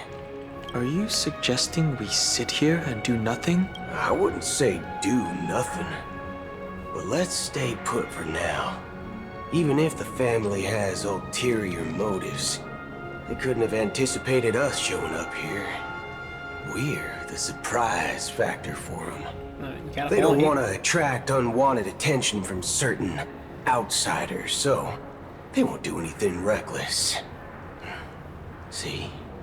The IPC lackeys are keeping a close eye on this hotel. I mean, to be fair, one of their chief members had just died. So... If I were a family member, I'd find an official excuse and keep the surprise factors here. If we just wait here, that would be like walking into their trap. Of course, we don't need to walk into their trap. I gave a backup plan to the Memo Keeper. If it turns out we won't be allowed to enter the dreamscape, she'll order a drink for me in the VIP lounge at the hotel. In reality... A secret signal. That's right. Oh, a concrete object can indeed help the Memo Keeper establish a connection with you. But Boot Hill, if you have more backup plans in the future, I hope you'll let me know in advance. I'm sorry, but it's one of my quirks. I have too many unreliable friends. Fair. And if I reveal that I have backup plans, things can go awry. And that would leave all backup plans completely useless. That's fair. How do we get into the VIP lounge? This is where my street smarts come into play. You can actually book a stay on credit. Dennis, lobby manager. You're the lobby manager, right? Yes, I am. How may I assist you? Weir's a nameless from the Astral Express. We wanted to check in, but there's something wrong with your system. The lady at the front desk said she would contact the manager, but now she's nowhere to be found. Now, we've been waiting here forever, without any food. Is this your idea of street smarts? It's called standing up for your rights. I mean, he's gotta. I apologize for the inconvenience. Please wait while we try to contact Mr. Sunday. I'll arrange 2 premium seats in the VIP lounge so you can rest there while you wait. See? Just like that. Just don't call yourself nameless next time. Wow, this bar's Oh something wow, we else. just warped right into it. Certainly worthy of the planet of festivities. Yeah. One peach soul Hello. glad. Shaken. Anderson. No. Good evening, gentlemen. Hey, I have an order for a bottle of Hasdana's White Oak. Hasdana's White Oak? Oh, no way. Are you sure you're not mistaken? If someone had reserved such a beverage, I would definitely remember it. It sells for hundreds of thousands of credits per bottle, after all. I couldn't afford to cover for such an item if it were broken or lost. That's strange. Well, could it be that the Memo Keeper couldn't afford it? Then what should we do now? No need to rush. Let's grab some drinks first. Let's see what kind of juice malts you all have here. Well, give me a glass of Heenum Valley, 40 years. I'll have it neat. No ice. Okay, first time I've heard have it neat Wow. as a phrase. That's the most expensive one on the list. Of course. You have a taste for the finer.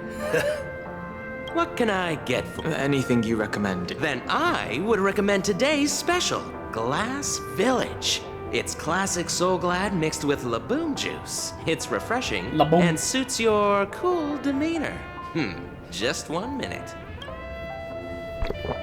This flavor. Dynamite barbecue with rocket fuel. Ooh, really hits the spot. Truly the finest sherry cask-aged malt juice in the cosmos. I love his stupid little phrases. Dynamite barbecue with rocket fuel. The fuck, man? Dynamite barbecue with rocket fuel. Is that really something that humans enjoy? Well, he's a cyborg. Hey, this guy doesn't know anything at all. As long as you're satisfied, dear guests, please enjoy. Let's give the Memo Keeper think we- another half. I don't think neither of you are fully human. If she doesn't show up, we'll need to come up with a new plan. In the meantime, let's take stock of the situation.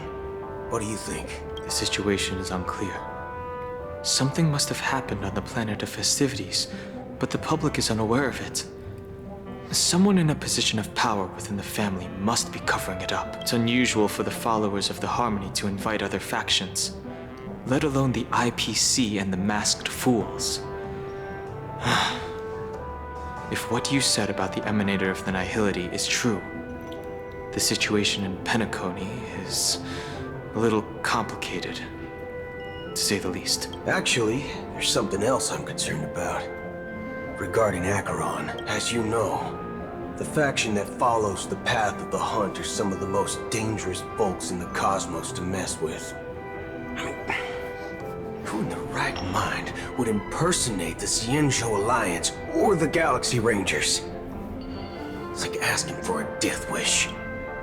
Isn't there a saying among the Xianzhou people that the Rainbow Sect lets their Lux Arrow do all the beating? Talking.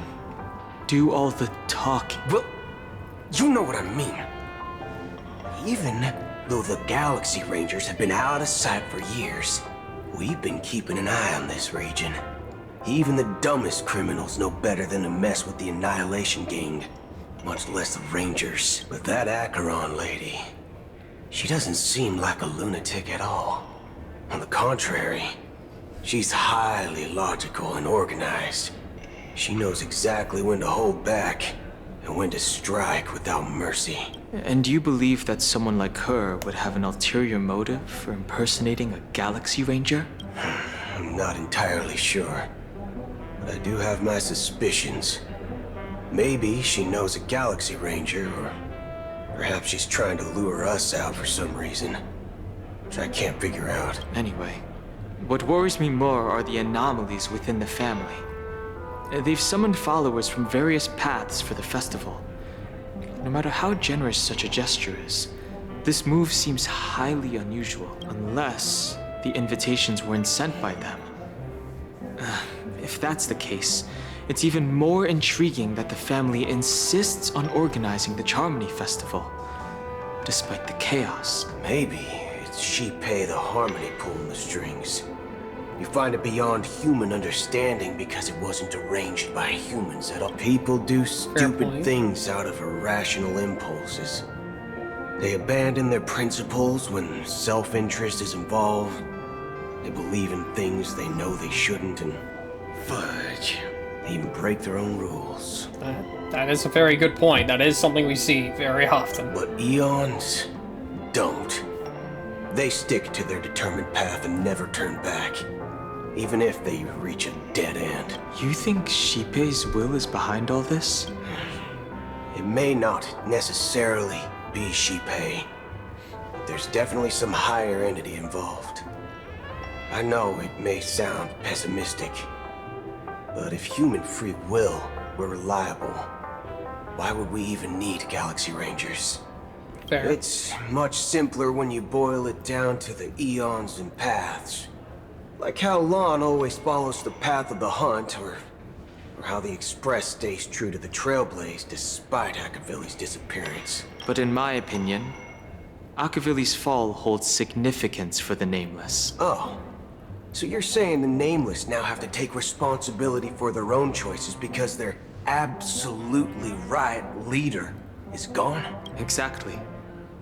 I believe the purpose of the journey isn't just about following a path that's always considered absolutely right. It's more about doing your best to choose the right path for yourself among countless possibilities, even with limited insight and judgment. I don't know what you've been through, but I agree that people must take responsibility for their choices, because no one else can do it for them. That's why the Galaxy Rangers need to uncover the imposter and figure out her true intentions. Just in case. I have a backup plan if the Memo Keeper doesn't show up. This is my final backup plan. I promise. You sure have a lot of cards up your sleeve. Well, going back to my old career would make things a lot easier. By the way, when you were walking around the hotel, did you happen to see any important looking guests? What's your plan? It's simple. We just grab some hostages and use them as lost me. bargaining chips with the family. Or maybe we can even take their identities. That one I'm more okay with. No need for that. We'll return to the Express now. Wait. Are you getting scared? Draw your weapon. Let's make a big scene. Are you leaving, esteemed guests? Would you like to cancel that as Donna's White Oak you just ordered? Huh? Ha ha. Looks like you are a bit intoxicated. Oh, hey. Looks like your memo keeper friend has finally arrived. Oh, right. Sorry, my memory's not the best. You know, too many modifications and all. Anyway, let me check. Well, fork me. It says Donna's White Oak, all right. The way he And just there's refuses to swear is adorable. I'll be waiting for you on the Astral Express. No mistake. That's her message to you. She knew the hotel wasn't safe, so she suggested we find another place. Well, looks like we took a detour, but now it's back to the Astral Express. So, what are we waiting for?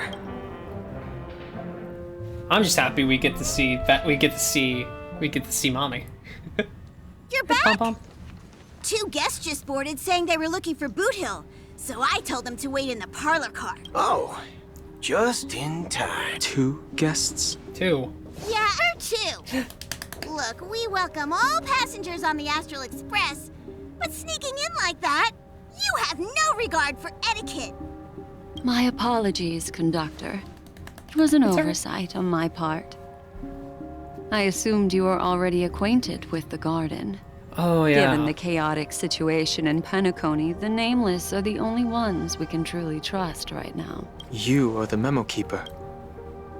Pleased to meet you, Dan Hung. I've seen you in others' memories. And as for Boot Hill, this is our first face-to-face meeting. I hope you enjoyed that bottle of Astana's White Oak. You sure have a refined taste. Finally, Memo Keeper. Well, let's cut to the chase. Spill everything you know. That's precisely what I intend to do. But before that, please allow me to introduce myself. My name is Black Swan, and I serve the Garden of Recollection as a memo keeper. As for Acheron's story, I'm sure she knows it better than I do. Greetings. I'm Acheron. What? You Garden of Recollection shirtbag! You betrayed me! I apologize, but she did that at my request. Due to certain reasons, I have been exiled by the family. Thankfully, this memo keeper came to my aid and helped me escape their surveillance unnoticed. Oh, they're so in lesbians with each other. To be honest, it was more like stalking than helping. And the process was far from unnoticed. But we did escape. They're so in lesbians with each other. I asked her to guide me to a place beyond the family's reach and to contact a few trustworthy individuals. Namely, all of you. Trustworthy? Son of a nice lady. You think I'm dumb or something? How about this?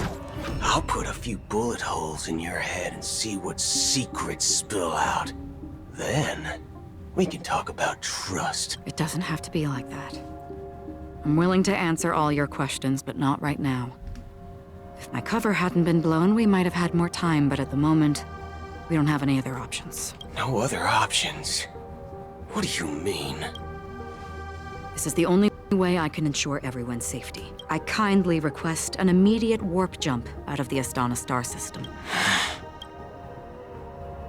This passenger is requesting? As far as I can tell, she's not a threat and seems to be telling the truth.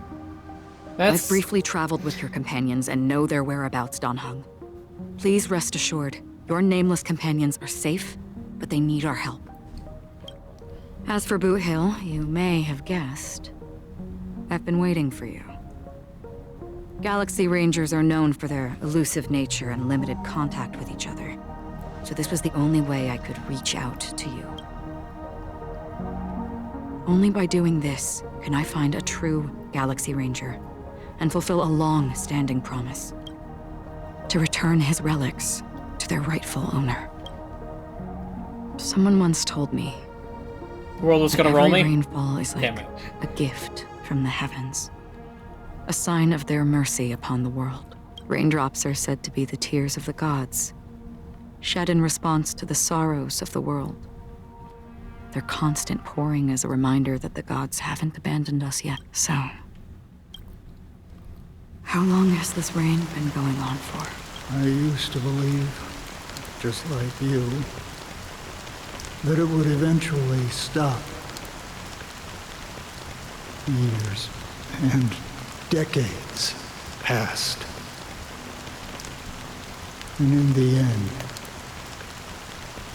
such hope faded away before the rain did. Looks like the god you mentioned doesn't exist after all. As he spoke, the old man's gaze remained fixed on the distance. Amidst the fine drizzle of black rain, countless shadowy hands emerged from the sea, shrouding in an ethereal mist, reaching out towards the sky one by one. Well, let me share a story. Mortals who walk the paths are like sailors on a vast ocean, leaving behind a trail that creates countless ripples of possibilities. These ripples last longer than the fleeting lifetimes of humans, and for some, their presence leaves such a strong mark that it's reflected in the waves. Like those shadows on the ocean. Sin-thirsters, the obsessions of the Pathstriders, they emerge from the depths of IX, seeing themselves as masters of their own destiny, unknowingly repeated the actions of their past lives. They emerge from the nihility and head toward it, leading purposeless lives. However, these hollow phantoms, they were once my dear companions. A group of Galaxy Rangers. Are you watching over them? Watching over them? No. I'm guiding them toward transcendence. It was a brutal war. A crusade that shook the universe. The universe witnessed the fall of Zulo, the Lord Ravager, but it came at a price. A price so hefty that only those who were there still remember. The unwavering determination of the Hunt followers persists even in death. So someone must guide these lost souls to their life beyond. They were heroes in their time, and they shouldn't be reduced to mere puppets of nihility. As for me, I've suffered too many losses on that battlefield to advance any further. And that makes me the most fitting person to carry out this task. But you know, these sin-thirsters, they're not who they used to be. Does this seem pointless to you? Well, some tasks have to be done, even if they are pointless. I can help you. For what? For the meaning of the nihility. That's what I've been seeking. I see. After all, this realm is off limits to ordinary souls, right? Thank you, stranger. I wish that you find what you seek. Before we part ways, I have one more question. It is true that their actions and even their entire lives may seem pointless from our perspective. But if, and it's just an if this is what the departed ones expected, should we try to change it? A good question. and a profound one. I don't know the answer. What I do know is that one day I too will pass away. And when I bid farewell to this world, someone will stand at my grave and place a bouquet of flowers on it.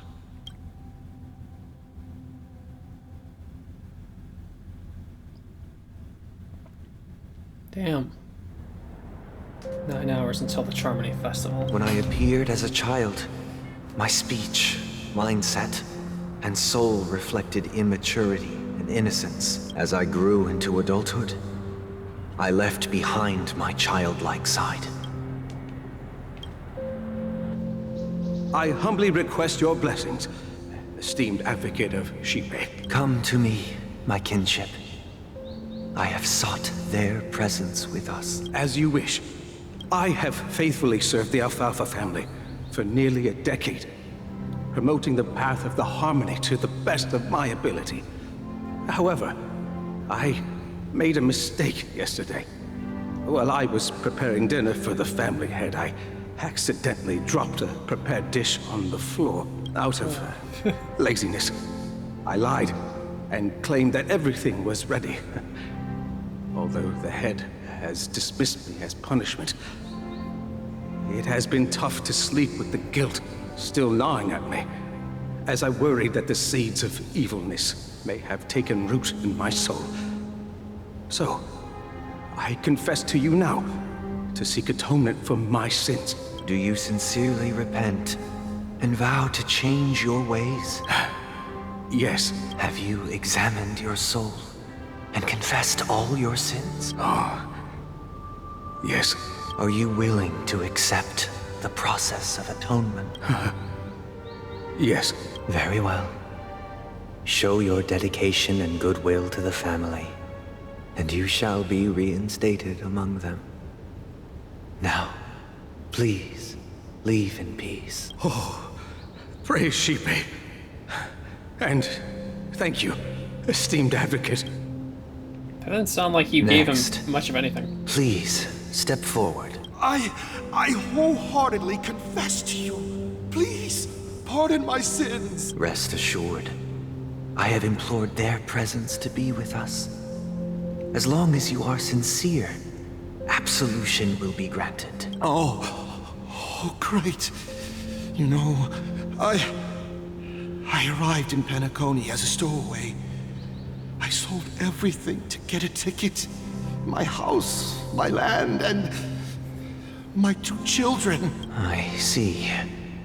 Please, go on. My children were starving, and I hoped they'd have a chance at survival if they became slaves here. If I can strike it rich here, I'll lift them out of that situation and give them the life they deserve. But the Bloodhound family got wind of it. They're on my tail, hunting me down. I thought I could bring my kids here. It was all my fault. The family is ready to forgive all sinners. I'll ask the Bloodhound family to cease their pursuit. You don't need to live in fear anymore. Oh, thank you. Thank you. I'll work my hardest to redeem my children and make them part of the family. Praise the harmony! Next, please step forward. Hey! Long time no see, Mr. that was Sunday. That's a the fucking most whiplash. esteemed individual in Penacony, and the next leader of the Oak family. Right? That was such a whiplash. We had a man gushing out his soul, like about his 2 kids who are who have to live as slaves so that they can live a better life later. And now, hey, long time no see, Shadow. I have sought their presence with. Sure. Let's just get this over with. I have sinned. Please forgive me. I wasted half a pizza at breakfast and a bottle of Soul Glad. That's it. Nothing more. Can we wrap this up? I've got a Robo Ball game. Do you seek to atone. My sins? Well, starting to sound like a saint, huh? Well, let me tell you something. You think nobody knows what your precious family has done? About the watchmaker? Huh? Don't kid yourself, Featherbrain. Those dream chasers might be fooled by your act, but don't fool yourself. Before you start spouting off your holy verses, answer me this. Where does the power of the Oak family come from? And your power? What makes you think you can sit there all high and mighty, looking down on everyone else? Well, I've spent enough time in confession today to enter the Harmony's paradise, right? Then I'll take my leave. Good luck with your election, and, don't make me regret my investments in you. Oh, that last part really fucking... God, I hate investors. Oh, revered triple-faced soul, hear my doubts. Who can judge the strong when their power hides their crimes? Who can vouch for the weak when they will pay any price to survive?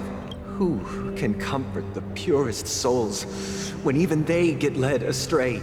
If the strong defending the weak is truly the foundation of paradise, then who is responsible for the suffering and anguish in this wretched world? He brings up a good point. Brother? Brother? Brother, are you all right? I'm fine. I've been working long hours, and I just made a trip to Dreamflux Reef and back. So, I'm a bit out of sorts.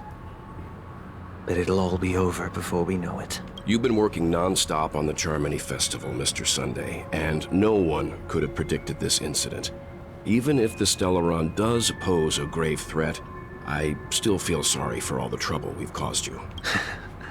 No need to worry about troubling anyone. The Charmony Festival was meant to spread joy and harmony across the cosmos. But now that we know the truth, I'm afraid we'll have to cancel it. It has always been our wish to make everyone happy, so... we'll do our best to explain everything to the Dream Master. I'm sure he'll understand. I'm pretty sure he's not going to But if the understand. negotiation does not go smoothly, I'll refuse to go on stage. Without the Chordmaster, the Harmonious Choir would not arrive, and the Charmony Festival would be just a grand performance, and nothing more.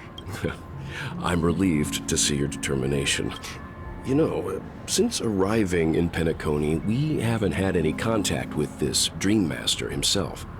I'd heard of the heads of the 5 major lineages, but the Dream Master is a mystery to me. The Dream Master rarely grants an audience, even for us. But, given the urgency of the situation, he's agreed to meet us in person. Perhaps you'll be the first guest to meet the Dream Master in years, Mr. Yang. Let's hope we can reach a consensus that satisfies everyone. Indeed. Let us hope so. It's about time. We'll have to get ready for the meeting. I apologize for any inconvenience caused by the urgency. Don't worry. I'll be waiting here. Okay. Alright. Hello? Mr. Sunday. Hey there! You again. Okay, see the moon in the sky? It's about the size of the cap on my Soul Glad bottle. If I just reached out my hand, I could grab the moon, couldn't I? The moon? You mean the Grand Theater? Yeah. Look at me.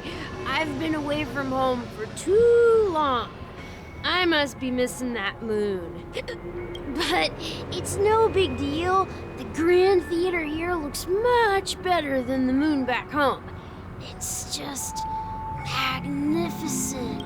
They told me not to sell everything I had just to come to Penacony. How short-sighted. Selling everything you had? Why would you go to such lengths? And that's the big thing I keep seeing with everybody. They're selling so much of what they had and what they were just to live in eternal paradise that is, in truth, is a greater prison than what they were living in before. Why? Can't you see? Life back home is miserable. It's not really living at all. It's better to be here at Pinnacle. No pain, no worries about tomorrow, just sweet dreams. You can do whatever you want. That's what I call living. Yeah, now this is the life. Is this truly living? Huh? What did you say, young lady? I didn't quite catch that. Oh, it's nothing, sir. You see, the traffic on Glock's Avenue can be dangerous. How about I ask a Bloodhound family member to escort you to Ideen Park over there, so you can continue enjoying your sweet dream? Oh, yeah, that's a great idea. Wow, no wonder you were the leader of this sweet dream. You're totally a lifesaver. See you around, Mr. Sunday, and it was nice chatting with you. What's up, sister? This is the land of the dreams. But why do they live like this? The man we ran into, he doesn't seem happy at all. Even though sweet dreams are nice, they're just illusions. But for him, they're the only way to survive, even if it means giving up on reality. That's not really living at all. I suppose you have a point. But, in my opinion, that's how most people live their lives. Why do you say that? You think that man is not actually living, but that's not quite accurate. Even without Penacony, people create their own illusions called self-value. People believe they have a predetermined value to fulfill. Gaining value means gaining power, and those deemed worthless are seen as the weak. However, value doesn't come out of thin air, and there's a limit to it. To accumulate value, people have to take from others. So, the weak get exploited and oppressed. Are you suggesting that this is not how things should be? Exactly. But, ironically, people don't think there's anything wrong with it. True. Because they uphold the illusory notion of self-value. And even the weak believe in it, the survival of the fittest. That's where all the tragedies in the world come from.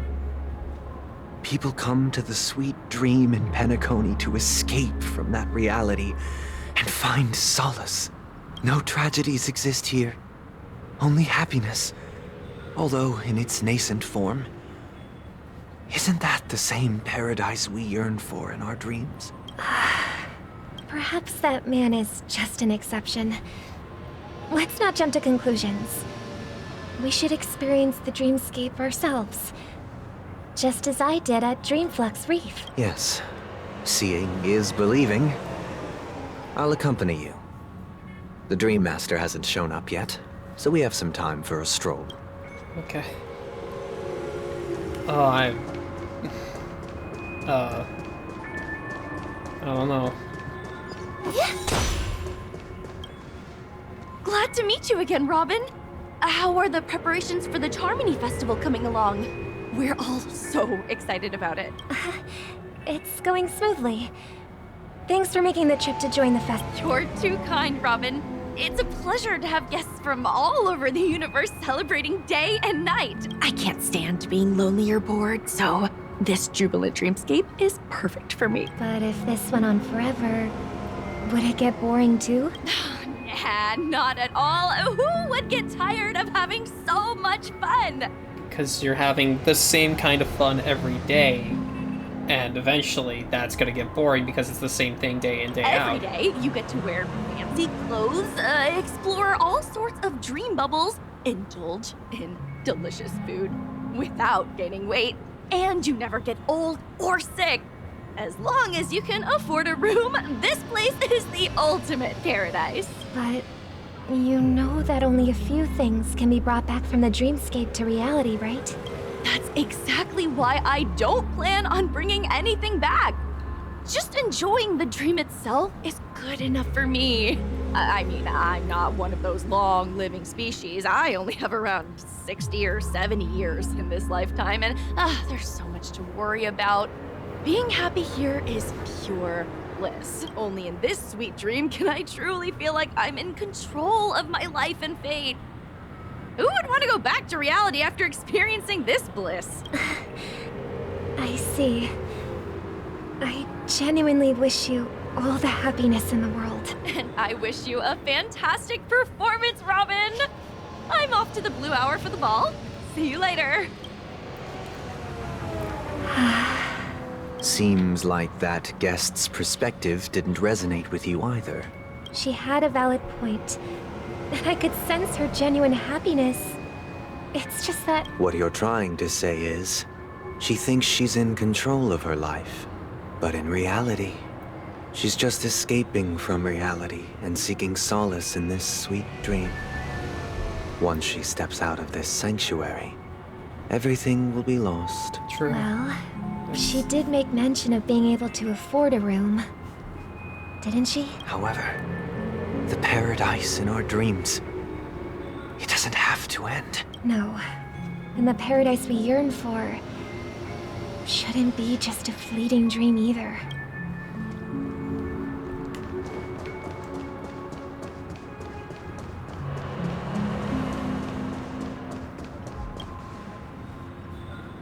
The scenery in this dreamscape is truly breathtaking, isn't it? Oh, Robin. Can't believe I'm meeting you in person here. What an honor. You're right. Even though time stands still in this dreamscape, it always feels fresh. I find something new every time. A philosophical mind. I hope I'm not intruding. Oh, not at all. No. With little time left, I yearn for meaningful conversations, especially with someone as esteemed as you. Do you mind if we chat? It's my pleasure. No need to be formal. Just speak your mind. You said, with little time left. Please, forgive me for being blunt. But is that why you came to Penacony? Yeah. I was part of a war, and while escaping from the Sikosian mothership, I got exposed to some radioactive materials. And then, all my comrades died, and my hometown was wiped out by neutron bombardments. I couldn't bear to live with everything I knew gone. That's when I heard about a possible solution here, so I came. How heart-wrenching. I hope the family has been able to help you. They have, and I'm truly grateful for that. They provided me with a comfortable room, the most advanced life support devices in the cosmos, and a stellar team of caregivers. My physical body is now in the dream pool, sustained by life support. The me you see here is whole, rational, and no different from any other person. But I can't say the same for the me in the hotel room. My true appearance. I hope you never have to witness it, Robin. So, you'll be living forever in this dreamscape. Just being able to live at all is good enough for me. Whether it's in this dreamscape or not, well, I don't really have much say in the matter. My world has been torn apart, and my life could end any second. So, even if this whole place is an illusion, it's still my paradise. And I'll treasure every moment I spend here. How I envy those everlasting things. That old man's story. It's so tragic. Fortunately, this sweet dream gives him joyful memories to hold on to for the rest of his life. That's precisely why this sweet dream in Penacony exists. However, even this sweet dream has its limitations. While it provides solace to the disillusioned, it can't completely eliminate pain in reality. There will be a way out. Penacony is already on the right track.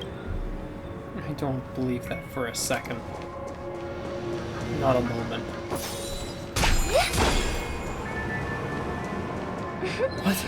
Look what we have here. A lovely young lady. Sparkle. Wait, is that me? Sparkle. Brother, what is the... Show yourself. I've heard that a skilled masked fool received an invitation too.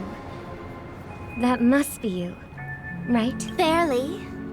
The people here are way too gullible. A little bait is all it takes for them to bite. And they run away at the slightest hint of danger. In other words, they're naive and cowardly. Now that you've had your fill, it'd be wise to leave before it's too late. The music of the harmony doesn't tolerate discord. What?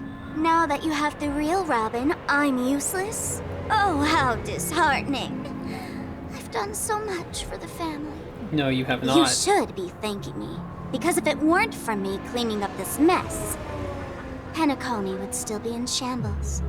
Don't you think? That was a personal request from the head of the Iris family, and it has nothing to do with us. Step aside and stop causing trouble for the Charmony Festival. The Charmony Festival? You think you can scare me? You think I have no idea what you're planning? I don't care what you're thinking, chicken wing boy. But I'm pretty sure our lovely Robin won't be appearing on the stage. After all, you're well aware of what a sorry state this dreamscape is in under the banner of harmony. Penacony, the land of the dreams. Is this truly the paradise you desire? Stop it. What's the rush, chicken wing boy? Did I get to you? Our paradise is none of your concern, masked fool. Leave now, or the family won't tolerate you anymore. All right. I'll go. But Robin, I suggest you seriously consider this. Do you really believe those living in dreams can escape pain and find true happiness? Well, I've done my part. And now I'm simply waiting for the fireworks to begin. Here, the last 2 gifts for both of you. And don't lose them. If by some unfortunate chance the Charmony Festival starts against all odds, remember to use them during the show. And it'll be thrilling. Bang! I heard a raven cawing in the distance. It seems the Dream Master will arrive soon.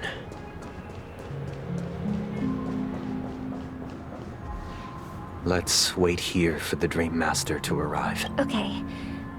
By the way, brother, I heard you no longer have a sweet tooth. Back when we were kids, you used to steal my desserts. Seems like a lot has changed during my absence. What exactly happened? Well, someone has to stay awake even in this sweet dream. But that someone doesn't have to be you, or anyone in particular. You're carrying too much on your shoulders, brother. The paradise in our dreams.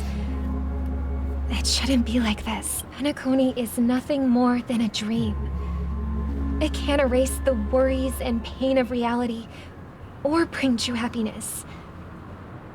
It only offers an escape from reality. Nothing more. Remember the old man we met earlier? Without this dream, he might have completely lost himself. That might be true, but even without Penacony, he could have chosen another path. As far as I know, the Intelligentsia Guild has been promoting their rehabilitation techniques for a long time now.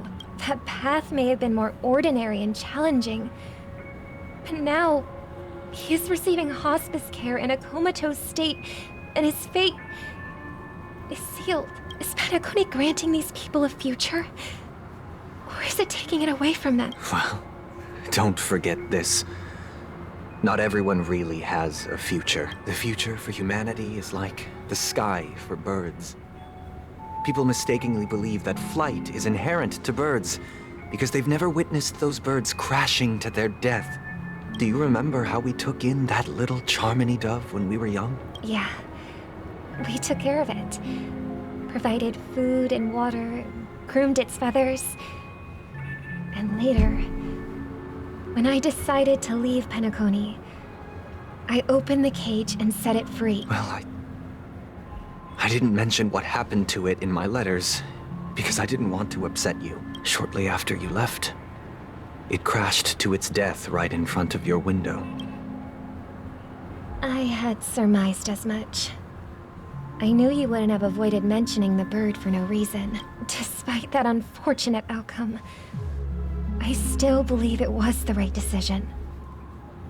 Birds aren't meant to spend their lives in cages. They belong in the sky, even if they can't fly. But here's the thing. If there are birds in this world that can never fly, can we really assert that they belong in the sky?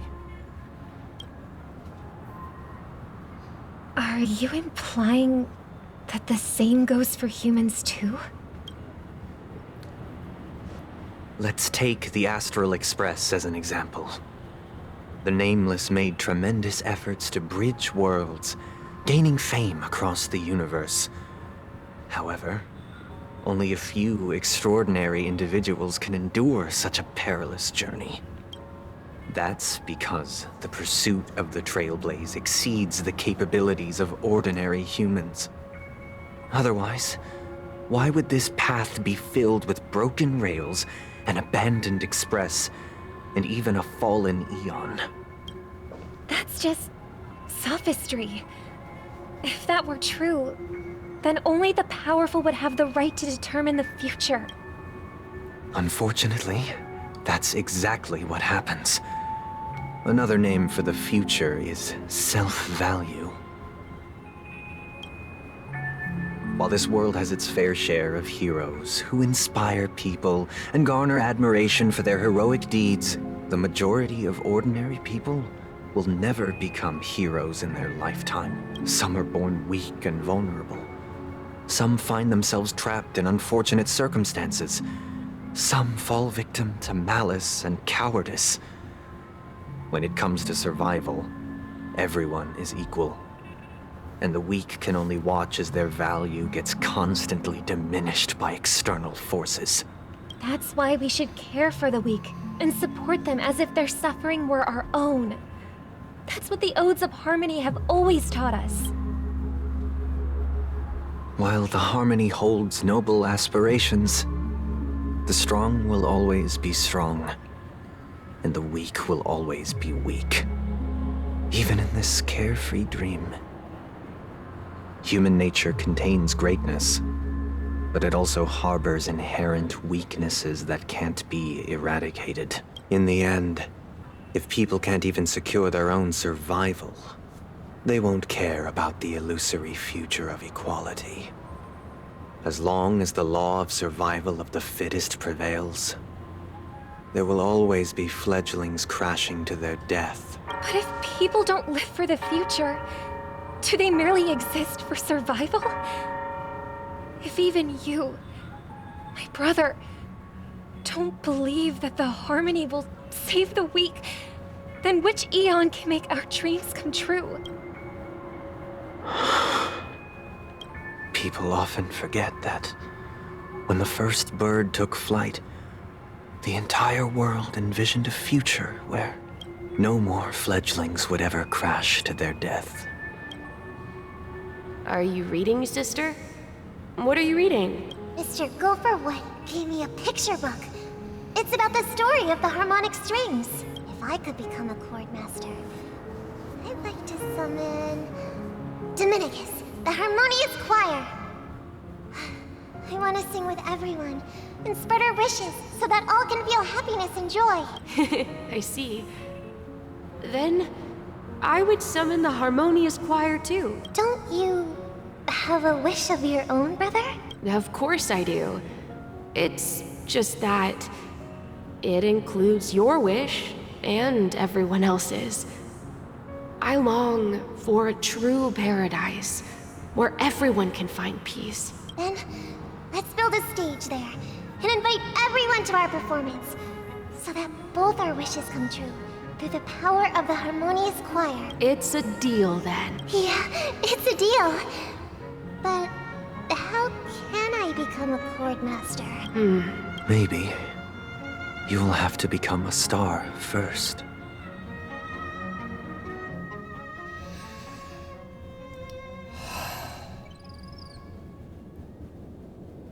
You're back sooner than I thought. Any results?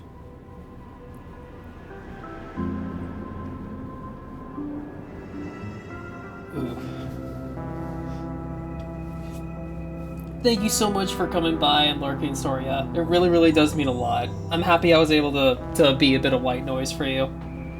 Thank you so much. I hope you have fun. It really does mean a lot. I'm not gonna lie. Everything that was happening Sunday. Wait, let me... There we are. But yeah, I'm not gonna lie.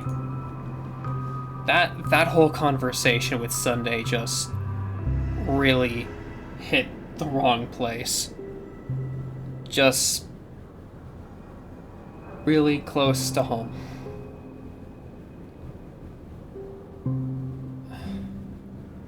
Anyway. Yes. And now, it's up to us to forge ahead. Since he's already carried out his last wish, my final mission is complete. But pardon me if I sound curt. It's good to have determination. The path Mikhail left for you is not an easy one to tread. Why else would he have chosen to sleep in solitude, staking everything on some nameless in the future? But you have the numbers. And in numbers comes strength. So that might just delay your inevitable a little more. Got any more encouraging words? As I see it, relying on Welt's negotiations alone is far from enough.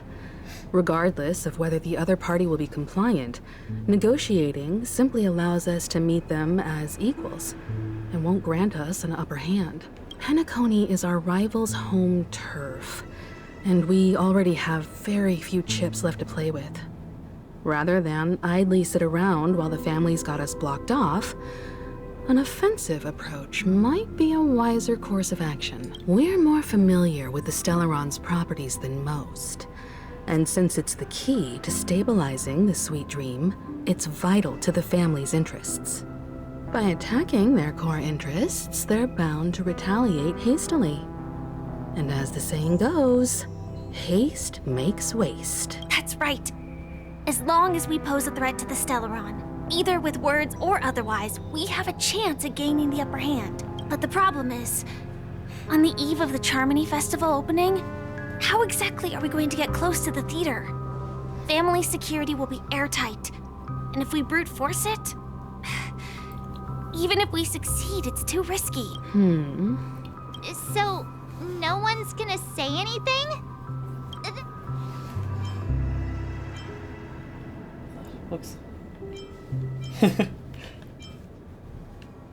Looks like we have one more ace up our sleeves.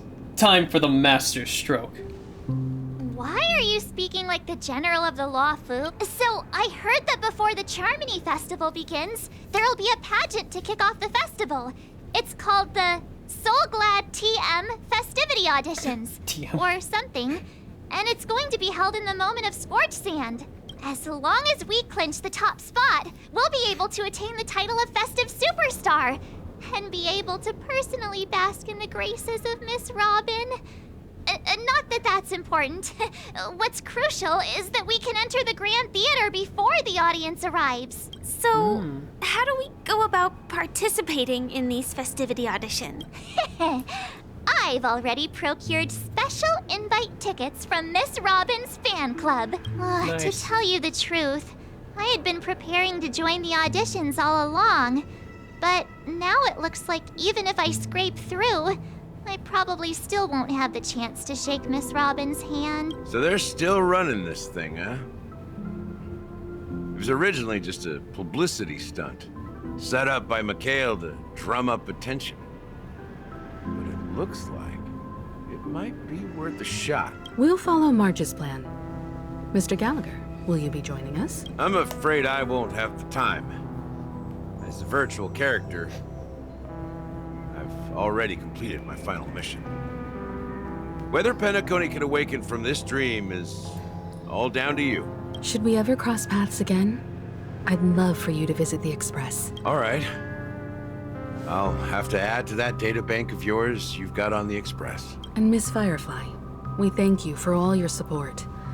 We're faced with a formidable enemy.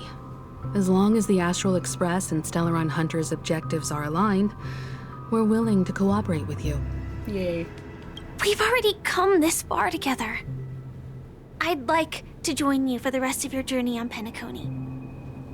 I'm pleased that we can finally fight shoulder to shoulder. I couldn't ask for a better ending. This is also the spirit of the Trailblaze. Now, everyone, let's prepare to move out. Right.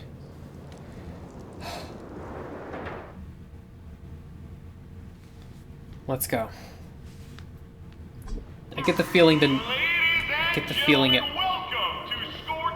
end is nigh. This is where challengers thrive and dream chasers shine, all under the watchful eye of the entire universe. If you have ambition, dream, and the drive to your New area. the next superstar of Penacony's Charmony Festival could be you. Oh, wow, they've really outdone themselves.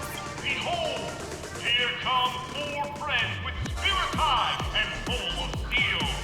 Are you aspiring to be the superstars of the festival? Yes, you!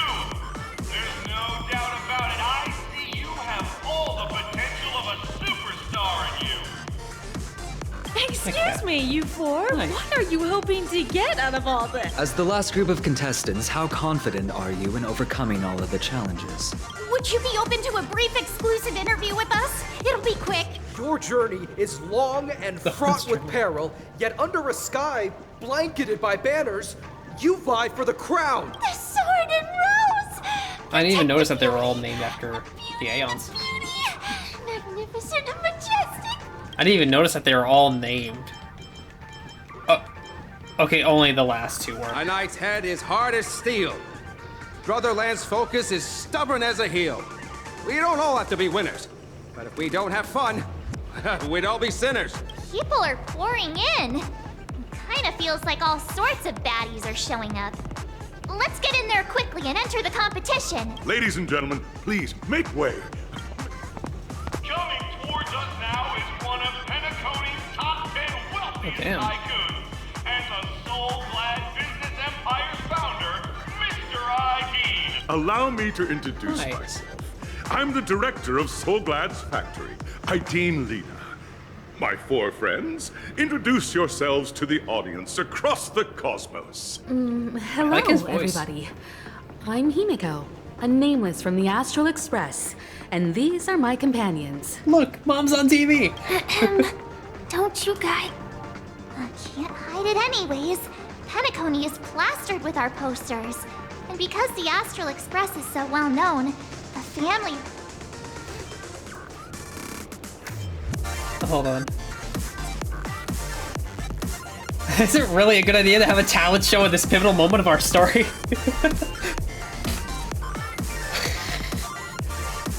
Hello, everyone. Hello, everyone. Hello, everybody. My name is Malcolm. Be a bit more serious. We're live on air. Hello, everyone. No, I'm Mark I am being serious. I'm an ordinary girl who... Hello, everyone. I'm... So it's a bunch of nameless guests. This final face-off is bound to be spectacular. Time is precious. My 4 friends, come with me. Grab a bottle of Soul Glad and make your dreams a blast.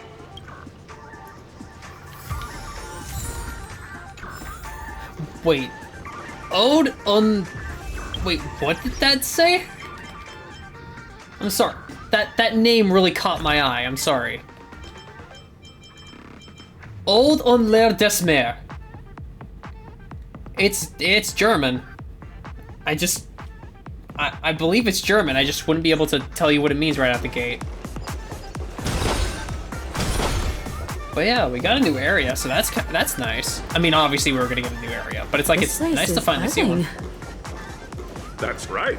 This venue is a miniature representation of that time known as the era filled with boundless possibilities. Yeah. Oh, hey. Yank, yank, and come on, come on, yank. Okay, cooperate with me here. Yank. Sorry, was I bothering you? It's really noisy in here, so even if you hide in here to sing, no other birdies can hear you. But it's really too loud. I can't even hear myself sing. It's okay. You could hear it? I'm so embarrassed. Don't look at me. I just want to find a hole to hide in. Aw. Okay, I don't like how those pop out at you. Oh. Hello. Welcome to the origami bird flying race. May you attain the best results. Let's take a look at your wings. Oh, you must be here to spectate the races. But even if you're not participating, you mustn't slack off on your training, or you'll be pushed around by Boss Stone. Oh, there's another birdie that needs some guidance over there. See you later, my wingless friend. Huh. Huh. Yeah. Huh. Okay. Whoa. Okay. Sorry, it just caught me off guard. All the ping pong tables? Well, not ping pong. Pinball. Nameless, your arrival reminds me of the grand occasion when Penacony was first established. I was still a young, bright-eyed lad back then, lured here by the watchmaker's ads, full of zeal and ready to make my first fortune in life. Once, during a particularly grueling day, I passed out and was resuscitated by a drink from Mr. Sousa. That sweet taste has since been etched in my mind, and that was what drove me to create the Soul Glad that we all know and love today. The dream-chasing era was truly a wondrous time. Oh, I miss those days, and the watchmaker. Scorched Sand Hall is my homage to that time of boundless possibilities. I wholeheartedly hope you make it to the finish and emerge as the next superstars of Penacony. Now then, is there anything you'd like to say before the competition officially begins? Nah, we win.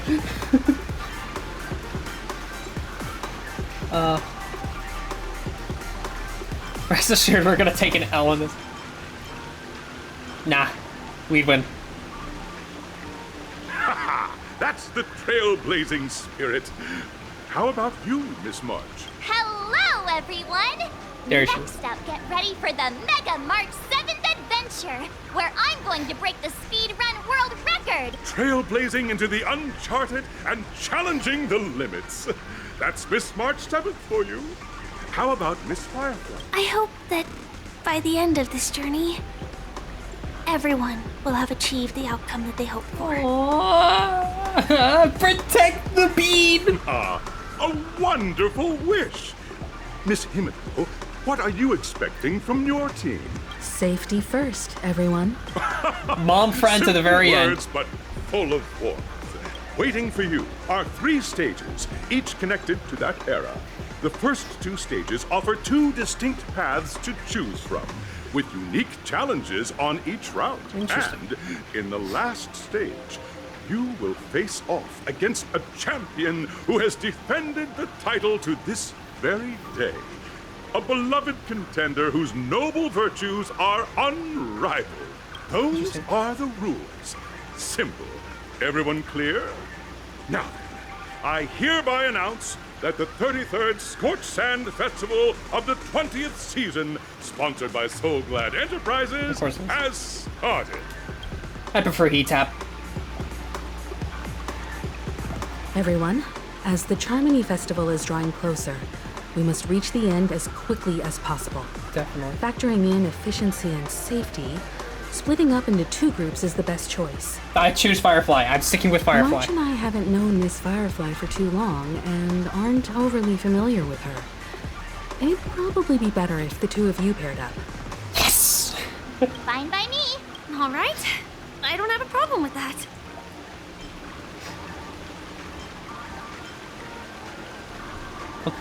Ask for my consent.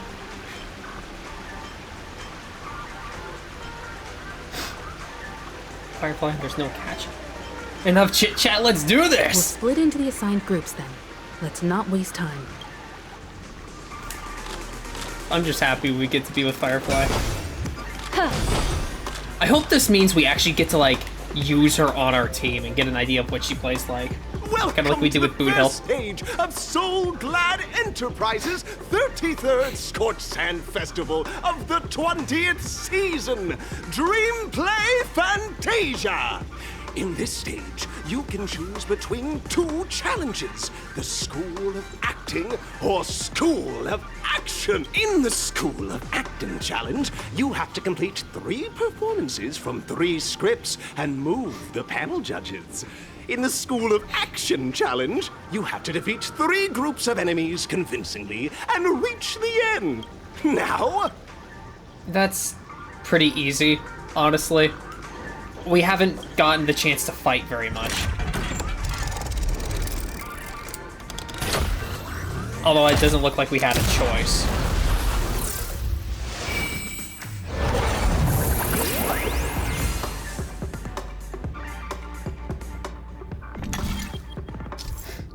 Oh, press the button on the tracks and select the challenge area to go to. Okay.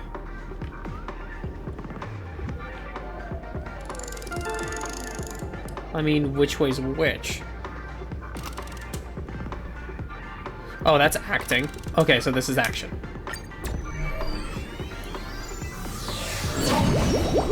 The champion's crown awaits you on the stage.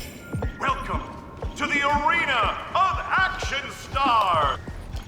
Competitors, allow me to introduce the rules of this challenge to you. There are a total of 3 stages up ahead, each with their own challenges.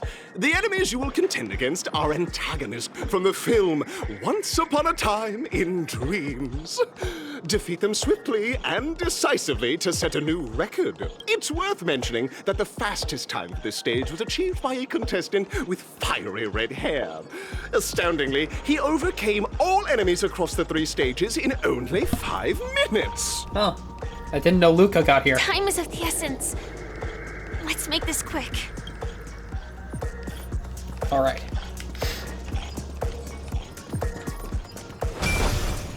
But yeah, I'm pretty sure now we're getting close to the end game here. I think like an hour or 2 probably will be like when we're finally at the end. It's honestly going on for longer than I was expecting. It's like, I don't mind. It's just surprising me. Contestants, you are about to confront the monsters of the primordial dreamscape. During this period, Penacony was nothing but a barren wasteland. As dream chasers who've come to Penacony, Bubble Hounder's been forced to play a monster. Soul Glad is ours. Don't even think about plundering the Soul Glad from us. That's adorable. All right. Finally some Destiny combat. isn't Gumball chosen. machine. Okay, we gotta wait to kill those guys so we can get a prime gift and get some auriculums and sort of the crystals. descend.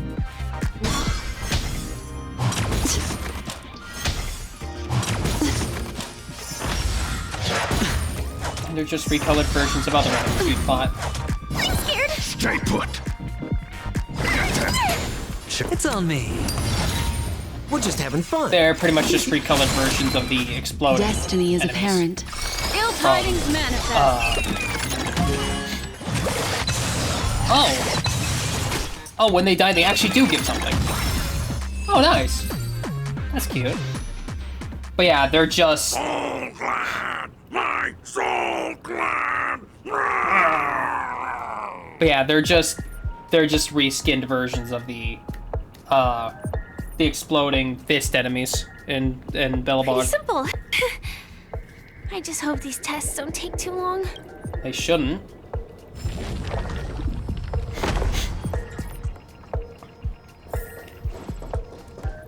Oh, a dream ticker. Okay. Alright.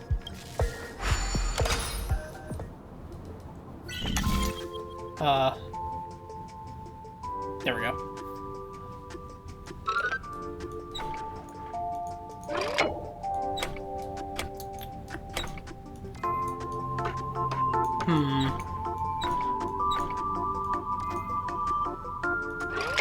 Okay, how would we do this then?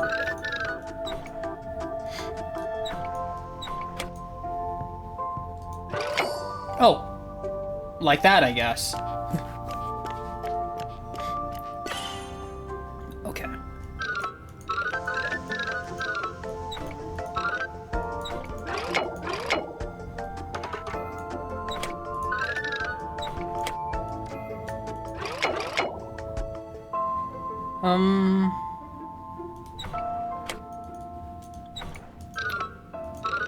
Okay, I'm not exactly sure.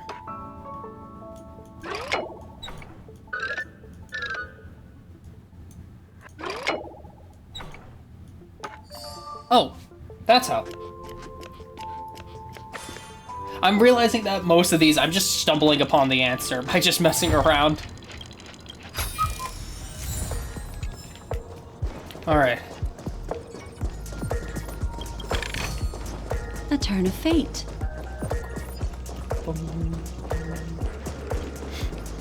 Okay. Feeling lucky. Okay. Huh. So, oh, there's a bird in here.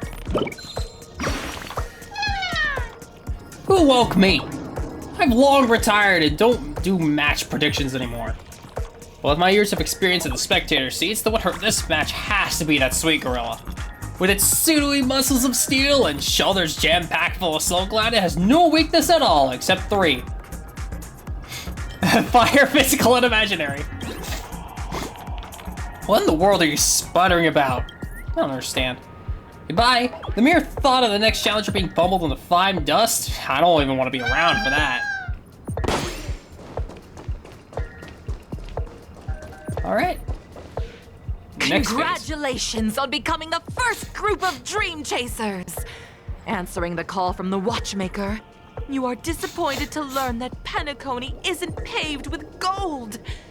Resigned to your current plight, you start from the hierarchical dredges, biding your time for a chance at success. Just as you're about to give up, a downpour sparks a business idea.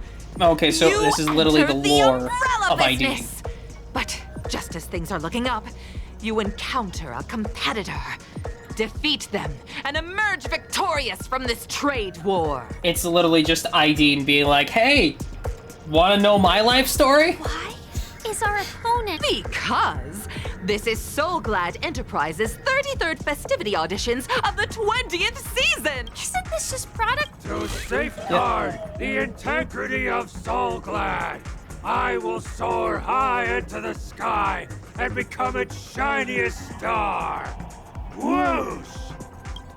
He sounded oddly familiar, but I can't place a name. An elusive foretelling. Fate descends. Alright, let's use our ults. Beneath the waters Just lies an guys. endless abyss. What are you waiting for? To betray my customers? I charge extra. The dice have been cast. Plus. Or maybe I'll take it all. Fiends or devils, I'll crush them all. Alright. Nice. I hope there aren't any negative effects that it can drop. That's gonna be annoying. Alright. It's on me. And go. Manifest. Boink. Watch your head. Watch out.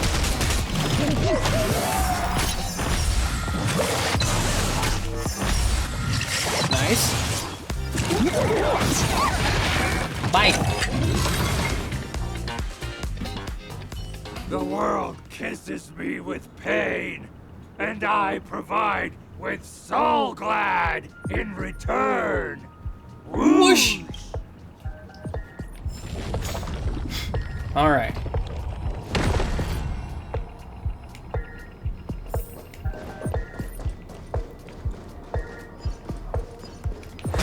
Oh wow, two of those guys.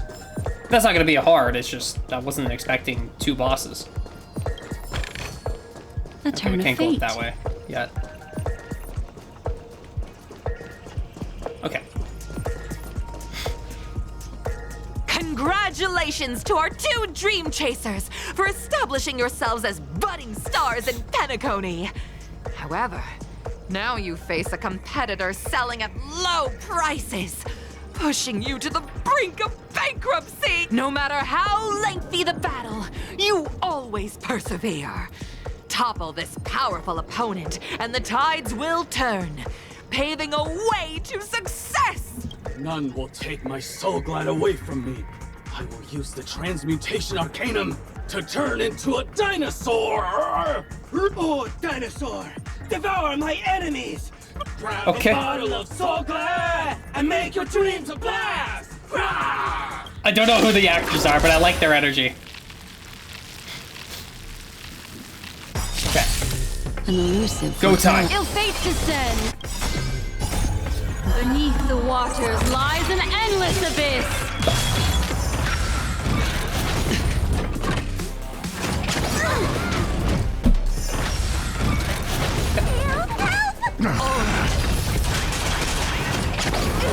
But yeah, this is gonna be easy.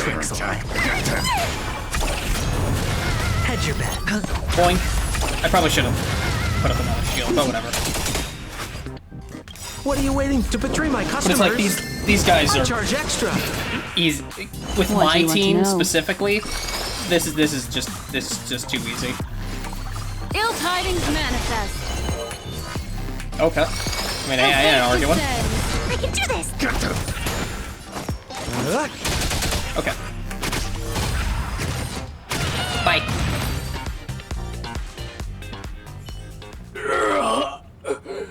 The body withers, but the soul glad name shall not.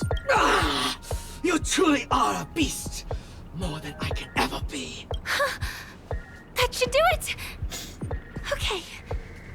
Let's go. Mr. Yang is waiting for us. Right. Isn't this fight way off from the actual storyline? Transforming into a dinosaur isn't imaginative enough for you? This is the sort of magic only seen on Penacony. Anyway, let's get back on track. Where were we? Oh, that's right. After an extended battle, you finally emerged victorious! But the companion who journeyed to Penacony with you chose to leave. Having lost all hope in the years that followed, you encountered each other once more on the prosperous streets of Penacony, but dared not call out to one another. Perhaps akin to the lingering regret of every dream chaser. Well done! You brought to life the thrilling action scenes from Once Upon a Time in Dreams with your fighting skills. Cool. Looks like we won! Let's Nice. hurry up and get to the next stage. Alright. Yeah, those are up now. Okay. And I don't think... Yeah. Yeah, because I think we're fine. I don't... Yeah. Huh. Like, these guys are here, but I don't think they're guarding anything. I mean, it might be. Oh, no, there's a shiny. Hold on. Okay. Oh, never mind. I thought I saw a shining thing. Then we're fine. Alright. Some like it hot. Like beautiful Joe. Congrats to both of you for clearing the stage, but more importantly, are you having fun? Fun is more important than success. Sadly. Well, not sadly, or sadly, that's not true in most cases. Look at the time! You finished much faster than that red-haired contestant did. That red-haired contestant. You'll find out eventually, but only if you clear the next I swear it's test Luca. first.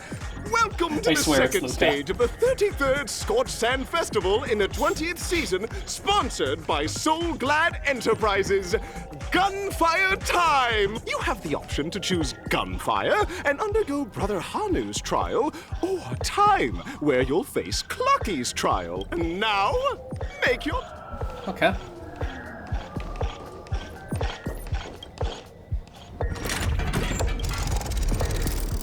All right. I do like this cutscene. It's very cute. It's almost like a Wish animation you could have seen. Okay. Time trial or gunfire trial? I'm gonna go gunfire because I don't like the idea of a time trial.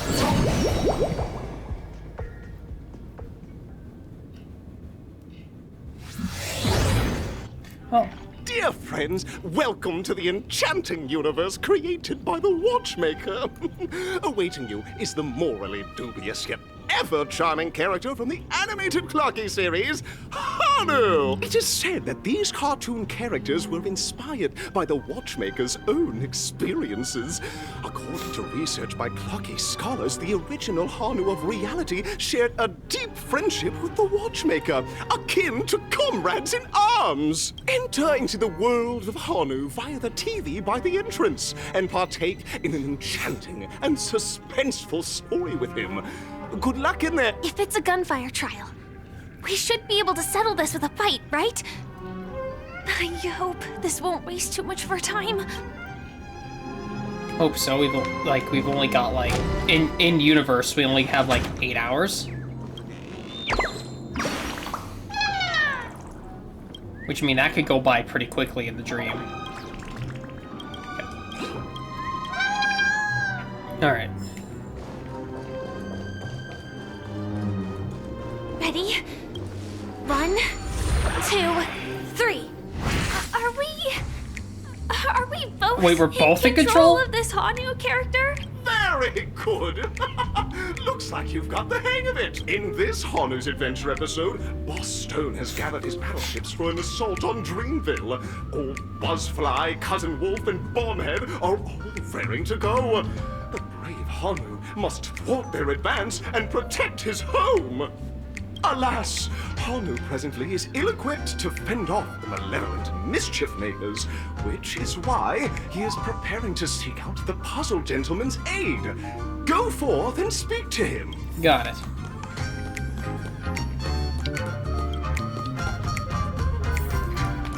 All right. Oh, brave Hanu, you look like you could really use some help. I could, Long Patrick time Star? no see, Hanu. You look pretty stressed out. How about an intense and thrilling game of Dream Jigsaw to blow off some steam?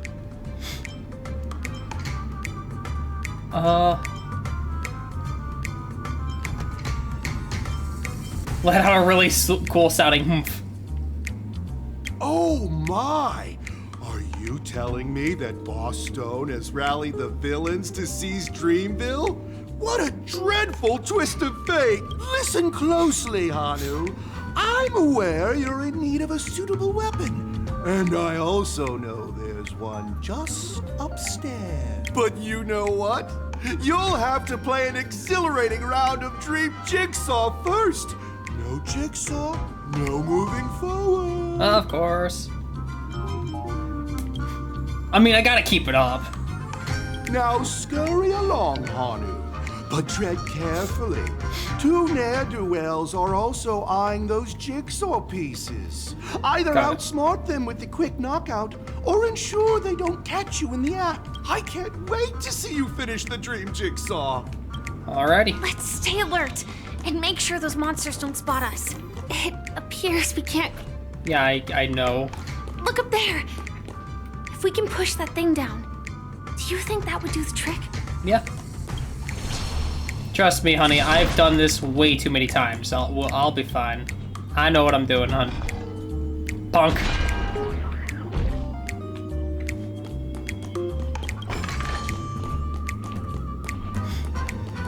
Grab that one. Okay. Oh. Well, that was... Alright. Down this alley, please, Brother Hanu. I stacked these books just for you. But it's Brother Hanu. Why is there a need to stack books for such a low step? Hurry up. Any more indecision on this matter and Boss Stone's lackeys might catch up. I'll fly out of here and distract them. You take the chance to run. Alrighty. Okay. Is that? Where does this lead me? Oh, down here. I couldn't see it. But why can't you see me? You can't see me. Finally, that's all the jigsaw pieces. Let's hurry back. All right. Okay. Probably there. There. Okay. This one's obviously a corner piece. And there. Oh my! The exquisite sensation of perfect alignment!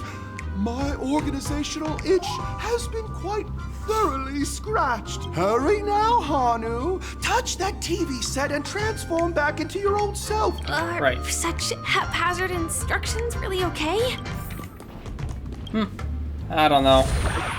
I just stopped questioning it after a while. Disconnecting from that thing so suddenly has left me feeling slightly disoriented. Open the door. Okay. Is there... Oh, there is, but I just can't take the lift right now. Alrighty.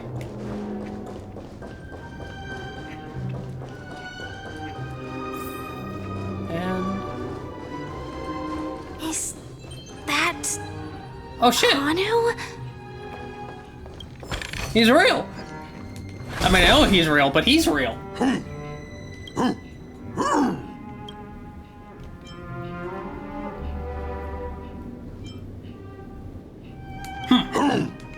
What exactly is he talking about? I have no idea. It's time for me to make an appearance. Hey, Clocky. Ah, the plot thickens. Clocky? Help. I can also see him. In Dreamville, Clocky is everywhere and can do anything. Like right now. I can be your translator. Tick-tock. He's like Mickey Mouse. He can just do whatever the heck he wants. Hanu says, battle. We must do battle. The enemy is at our doorstep, and we have no path of retreat for the future of Dreamville. Touch that suspicious-looking TV right now. Okay. Why do you have to specify it's suspicious? Jumped inside that TV. Sheesh. Logic in this plot and dialogue is really being pushed to its limits. It's a children's show. Here we go again. Yeah. Ready? It's a show made for children, just accept the premise. Boss Stone's coming at you again? Such a huge ruckus. I reckon not even old Buzzfly and Bombhead can still sit. Don't panic, friend. We're nothing like those baddies who scream and shout, because by the moment those words running the baddies out of town come to the mind of the Brother Hanu's heads, the deed is done. Goodbye. It's also time for me to deploy. Glory will be with me. I haven't even talked all that much and I'm already losing my voice. Alright. It's morphin' time. I am gradually getting used to this. Huh. Who knows? I might even be able to perform some high-level moves with Hanu. Oh, did someone say high-level movies just now? That's right, pal. The upcoming script is just exploding with all sorts of high-level shenanigans. Last we saw, Hanu was preparing for battle. Suddenly, he hears heavy footsteps coming from the hallway. The mischief makers have broken into his home, but brave Hanu won't go down without a fight. He instantly sprints for the storage room, ready for a do-or-die showdown against the baddies. But what? Haru's favorite bazooka just so happens to be in that store. A coincidentally convenient plot twist. Plot twist. It'd be even more awesome if the organizers allowed me to wear armor. Right? Fucking imagine just Firefly just goes boom. No. Scorched earth. The storage room. It's behind the shelves, right? Yeah. Okay. Probably can't pick that up right now. There we are. He wasn't lying. There's actually a bazooka here. Now we should have a way of dealing with those baddies. This thing feels just like the soaring locust too.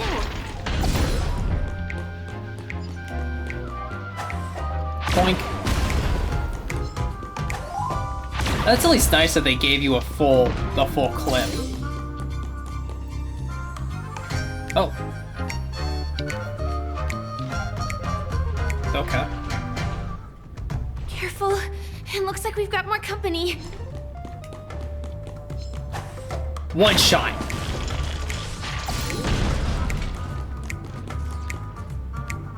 Oh, shit. Well, I'm kind of right there. Here we go again. But no big deal. Okay. Move this.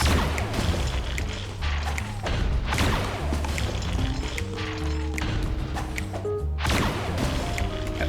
Let me go reload. Okay.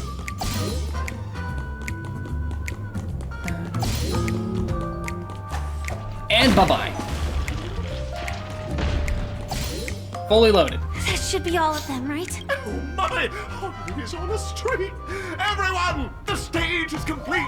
Quickly! Head through the TV to the next stage! Finally. I don't think there's any secrets here. Outside of that Memoria bubble, but we can come back for that. Well, that's that. But it is gonna be hard to let go of this bazooka. Never mind. I mean, I don't blame you. Okay. Oh, it's right there. Collect. Base camp. Okay. Oh. I don't know why, I feel like I'm just... Those crows are messing with me now. Okay, so this has to be the final stage. Congratulations to both of you! Oh, you've overcome all obstacles and proven yourselves!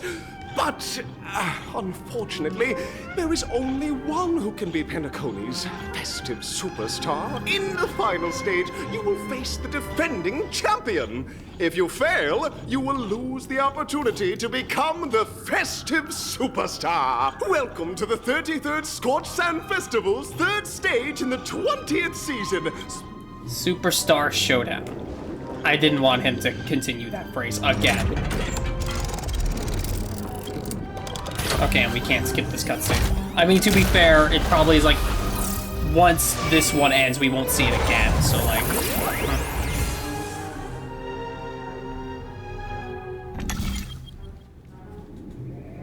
Okay. Showdown Arena 2, Arena 1. What's the difference? I'll go purple, because I like purple more than I do blue. I don't know what the difference is between Arena 1 and Arena 2.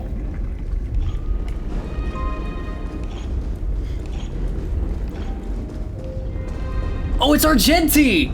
No way. I think I just saw someone. Someone extraordinary.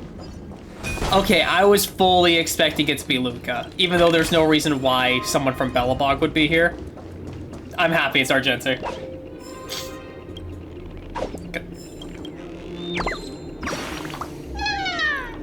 My great friend! It's truly an honor to meet you. Not even the stars in the sky can match your heroic valor. May we stand together to defend Dreamville stones and branches. And so glad. It's not even the same color. Oh, I am the knight amongst birdies, the mighty companionship contender. Goodbye. I have to defend the ice so glad, or all of it will be snatched up by other birdies. Later. Okay. Argenti. Please wait, my beautiful ladies. Why isn't he voiced? This is like the final part. Wait. This is like the final part. Why isn't he voiced? By the glorious light of beauty, I never thought I would see you again. In such turbulent times, your kind faces are as spring's gentle breeze, bringing solace to my scorched heart. Are you a knight of beauty? What, could they not afford the actor?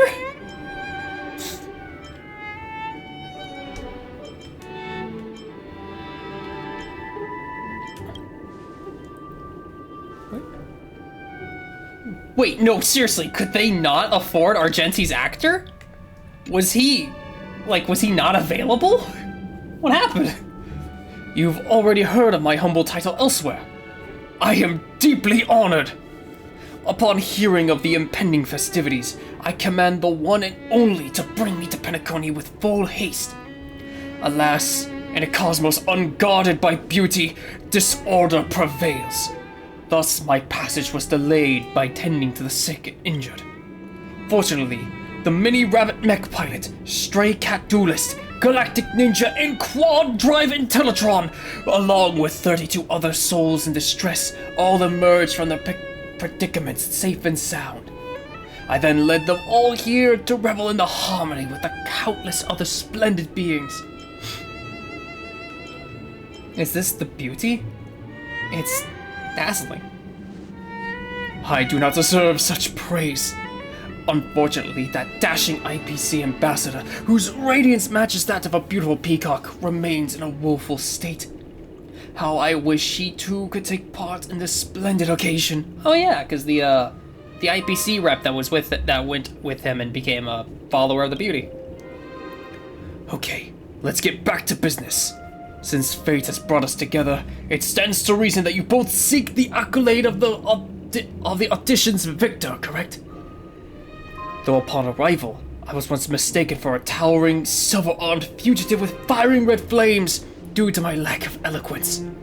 It matters not, for all these trials stem from the land of dreams' beauty. What matters is that I now stand before you, our paths have crossed.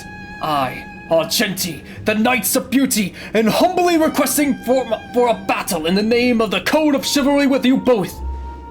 I am fortunate enough to emerge victorious. If I am fortunate enough to emerge victorious, kindly grant me passage to the crown of victory and recognize that Idrilla, the beauty, is the most peerless beauty of them all. I have no idea why he was not voiced. Dear friends, please ready yourselves. I didn't. Okay. Ill tidings manifest. I am so confused. Memory beneath the waters. Why was he not voiced? The dice have Could they buzzed. genuinely not get his actor? What was the reasoning there? Behold, this symbol of pure. I'm scared. Straight gutter. Hedge your bets. Okay. It's on me. We're just. But it is nice to refight Argenti. Destiny isn't. Rise to the challenge. These are devils. I'll crush them all. What are you waiting for? To betray my customers? I charge extra. It is nice to have a reason to fight Argenti. You are fighting a shit. Put forth all your might. All in. The flesh wound. Stab. Pledge thy loyalty. Okay.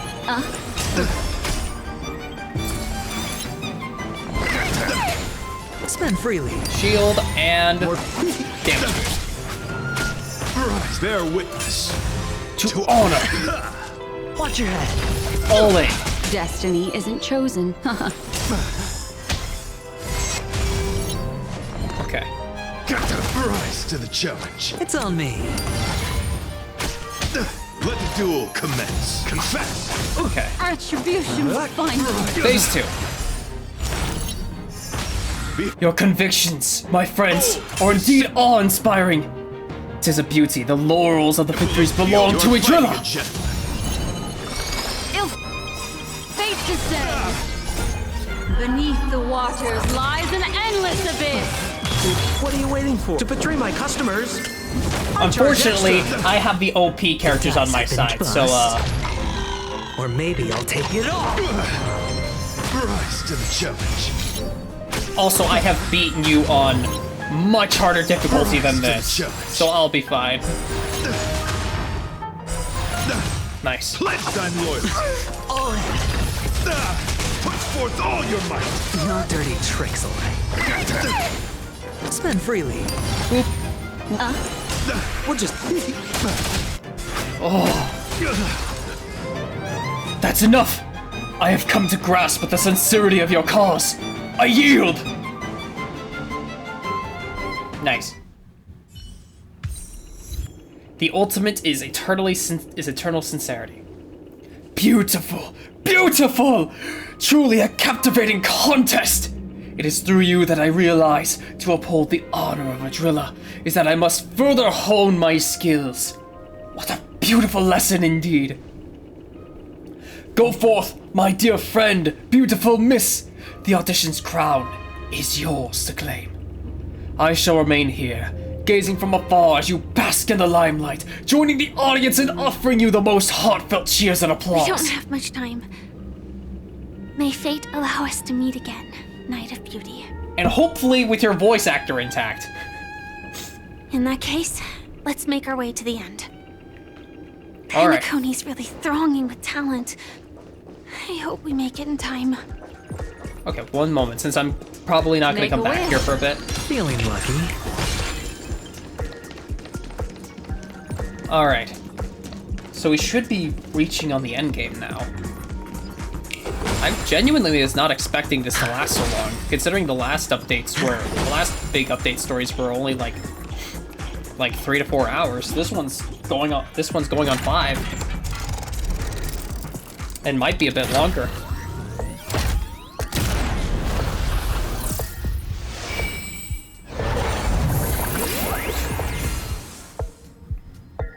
It's like, I don't mind, I just wasn't expecting it. Oh! Nice.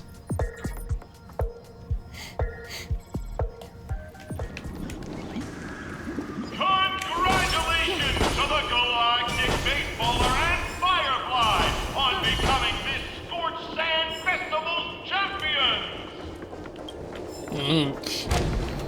We look forward to their amazing entrance in the Charmony Festival!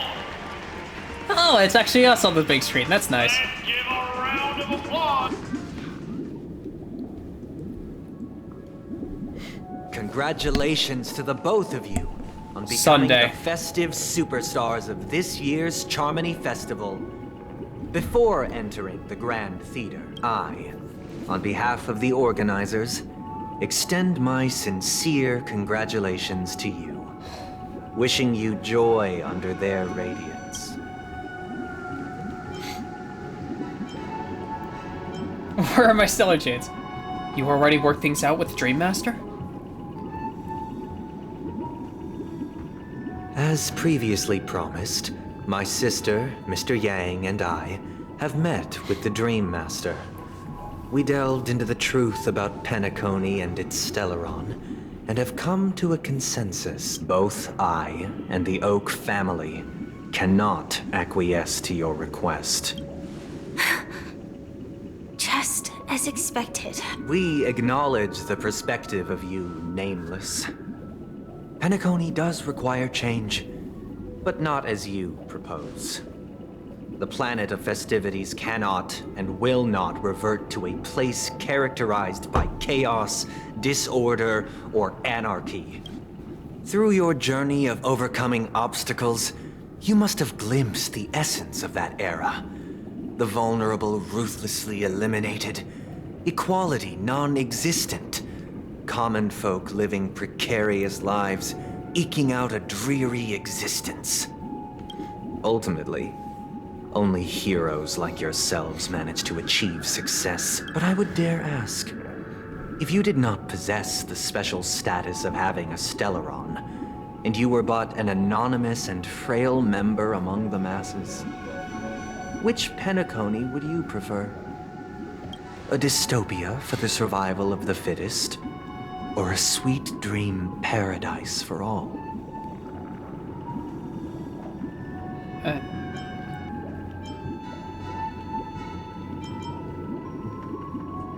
I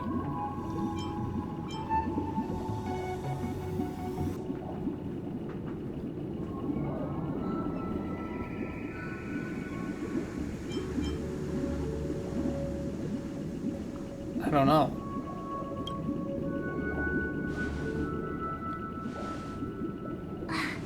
That's not the point! Don't let him mislead you! Mr. Sunday, even if the members of the Oak family can't fully agree on what to do about the Stellaron, now's not exactly the time to be holding an extensive discourse about Penacony's past and future, is it? The Stellaron issue concerns the life and death of everyone on Penacony.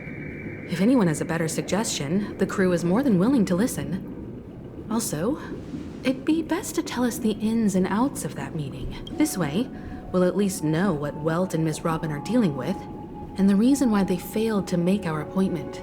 Ah, Navigator. That is precisely my intention. With all present, let's begin by discussing the details of that meeting. Let's talk about our tribulations and choices, our ideals and beliefs, and our final course of action. The only path to take.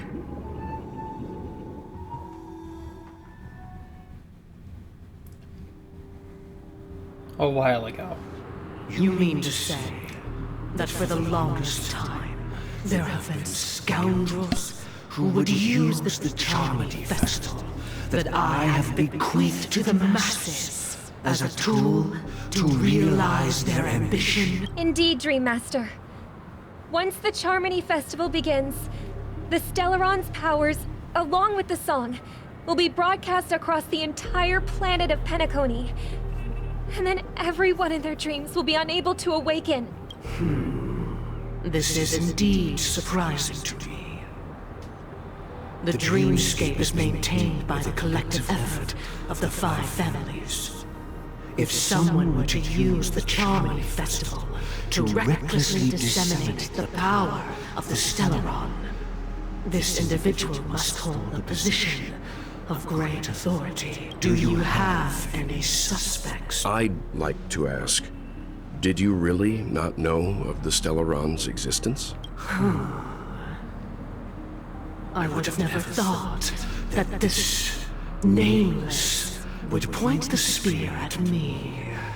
Quite astonishing. If I have offended, the Astral Express extends its sincere apologies. But the current circumstances are dire and leave no room for meticulous inquiry.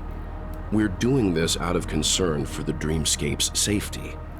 So, if you could, please alleviate our concerns. Dream Master, it's just to prove that the Charmony Festival has nothing to do with the Stellaron. If we're being overly cautious, I will return to the stage to offer tribute in song. Just per the arrangement. Sunday, Robin, I've watched you two grow up and know your dispositions like the back of my hand. Both of you, right now, can surely be lauded as their most devout advocates. I already know your resolve. The magnitude of this matter is enormous and cannot be taken lightly. Since Mr. Yang has asked with such earnestness, I will personally respond in kind. If there is a need, the entire Oak family will be mobilized to heed your call. Someday, might I ask you to beseech them to cast their light unto me and question me in their stead, so that no lies may be concealed? I will do as you command. Robin, could I entrust you to be present as a witness to document the truth, and to proclaim my innocence, so that all slander may be utterly dispelled. I will do as you command. May thy will be carried out on earth, just as it is in the heavens. Oh, triple-faced soul, please sear his tongue and palms with a hot iron, so that he will not be able to fabricate lies and make false vows. Let us begin. There is... Understood. Okay. Question. Have you devoted your life to your god, never worshipping other gods? Naturally. Do you love your god as you do yourself, always heeding their admonishments? I'm getting the feeling that this is one of those cases where the lie is made entirely of truth. It's the facts that are omitted. Sunday is asking questions, but not the right ones that require an answer. That give the actual answer. What I'm guessing was gonna happen is Sunday is asking questions that the Dream Chaser, that the Dream Master can answer truthfully and won't put them into harm's way because they're not the answers that Welts is looking for. Naturally. Have you strayed from the path expected by your god, betraying their name? Never. Have you ever been inordinate with your asks of your god, coveting more than the foundation of the creation itself? Never. Then, a final question. Yeah. Do you swear to fulfill all vows, past, present, and future? At no point did he ask the right question. With the Eon as my witness, if I do not deliver on my words, or if I renege on my vows, may I be cursed in accordance with divine law. They have seen your faith, and have endorsed your faith. With this, it can be evidenced... Just a moment. What is it, Mr. Yang? I have another question. To my understanding, the family's harmony and prosperity have never relied on so-called divine laws. The god you both mentioned, are they truly Shipe? Mr. Yang should know that those belonging to the family toil together as if they were kin, embracing solidarity and unity under their light. All duplicity is laid bare before the harmony. Such a delicate and complex symphony. Which other god could perfectly harmonize this, if not for the Great One? Shipe. Perfectly harmonized. Therein lies the problem. It isn't an outsider lurking in the shadows who changed the harmony, but a dissonance that has surreptitiously emerged from within this very symphony itself. In the distant past, there existed an Eon. With one flick of the wrist, they crafted the laws of the cosmos. Their followers formed the Beyond the Sky Choir, spreading solemn and reverent hymns throughout the universe. Later, they fell. The route traversed by this Eon clashed with the harmony, ultimately being absorbed and fused into it. The chorus that once reverberated across worlds fell silent, and when it echoed anew, it was transformed into the hymn of harmony. I think we actually touched on this with the simulated universe, but I can't really remember. Though an Eon may perish, paths with no masters still linger. In the all-forgiving harmony, echoes of bygone dissonance may subtly arise. Mr. Yang, being overly astute can be a detriment. Especially when you find yourself alone and without allies. So this is how it is. For the sake of our grand cause, Sunday, please afford these two an opportunity to rest. What?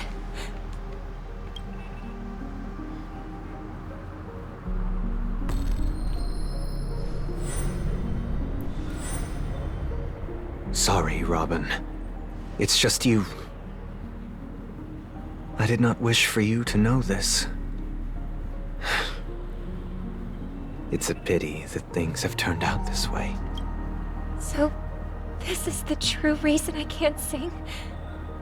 The shadow that envelops Penacony is actually... We were never children of the harmony. Our ideal paradise could not have been crafted by Xipe. True bliss can only be guaranteed by the one who transcends the many. Within the foundation of law, humanity establishes civilization, and through harmony, we obtain order. Anna.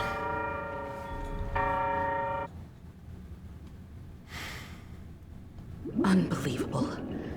To think that there would be remnants of the Order on Penacony. What have you done with Mr. Yang and Miss Robin? Don't worry. I just gave them some time alone to ponder their fates. You should know that these actions make you an enemy of the Astral Express. Should we need to stand against the Nameless, it would only be myself and the Oak family involved.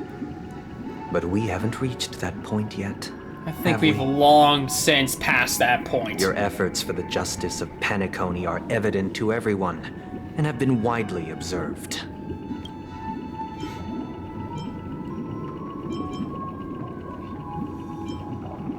You want to talk terms with us?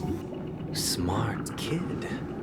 You're just as sharp as the other one. If it is the Order that drove you to imprison Welt and Robin, and you're using them to coerce our compliance, then there'll be no point in entertaining any type of discussion. You're mistaken, Miss Himiko. They are in very safe hands, and just as the family has always proclaimed, no one can be harmed in the dreamscape, least of all in the beautiful new world belonging to the Order. Penacony and the entire universe have witnessed far too much innocent bloodshed. The strong wield their blades against the weak, and the victors push the vanquished to the brink of life. Natural selection. The world abides by this principle, establishing the well-being of humanity atop the corpses of the downtrodden. Only we, or rather, I, possess the power to put an end to this farce. So you've decided to resurrect a dead Eon? No one's ever done such a thing. If Miss Himiko is interested, let's draw back the veil and speak candidly. I've always firmly believed that people can understand one another through peaceful means. I'm willing to divulge the unembellished truth as to the intentions of the Order's Pathstriders, so that you will make better judgment for the Astral Express, for Penacony, and for this stretch of the universe. Words can hardly do justice to the beauty of that ideal. So, come with me, everyone. Let us retrace our steps and see once again where this road leads. Huh? Where'd he go? Welcome. This isn't any location in Penacony's dreamscape. It's my inner world. The reason the scenery before you remains unchanged is because your consciousness has drawn on similar concepts to fill in the gaps. You imprisoned us? Did you do the same to Welt? It's a tuning process. Stronger in effect and more draining on the mind. The gray-haired guest has experienced it before, so she should understand what it entails. Tuning allows you to intuitively grasp my feelings, which also means that I cannot hide anything from you. Now, everyone, please look at the huge screen. The road we once took begins here. From this point on, you will witness the numerous decisions I've faced. I've selected a portion of these to share with you. I believe after going through similar predicaments, you'll be able to better understand my thoughts. I still don't understand them. Let's begin. Firsthand. The first decision. A story about a baby bird. This story happened when Robin and I were very young. We were victims of the Stellaron disaster, and the family's Mr. Gopher Wood, who would later become the Dream Master of Penacony, saw that we siblings had no one to turn to and took us in later on. Robin and I lived a time with nary a care in the world. One day, after dinner, while my younger sister and I were lounging about in Mr. Gopher Wood's yard, we spotted a fledgling Charmony dove all on its own. That baby bird was tiny. It didn't even have all of its feathers, and it couldn't sing. When we found it, it was already on its last breath, having fallen into a shrub. Probably abandoned by its parents, we decided to build a nest for it right there and then. However, thinking back, that winter was unusually cold, with fierce winds at night in the yard, not to mention the many poisonous bugs and wild beasts in the vicinity.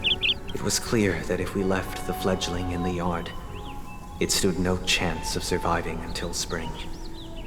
So, I suggested we take it inside, place it on the shelf by the window, and asked the adults to fashion a cage for it. We decided that when it regained its strength enough to spread its wings, we would release it back into the wild.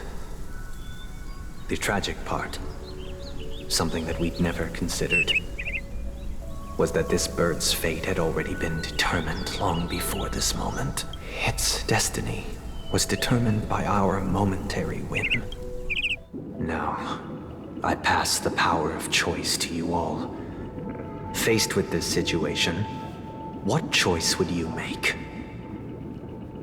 Stick to the original plan, and build a nest with soft net where the Charmony dove fell, or build a cage for it, and feed it, giving it the utmost care from within the warmth of a home. I eagerly await your answer.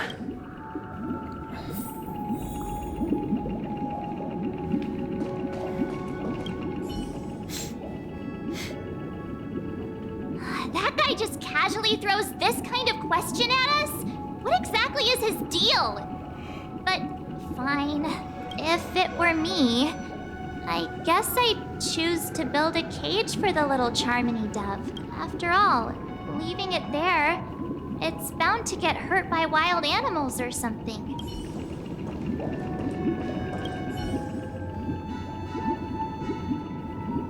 It looks like he really has no intention of imprisoning us.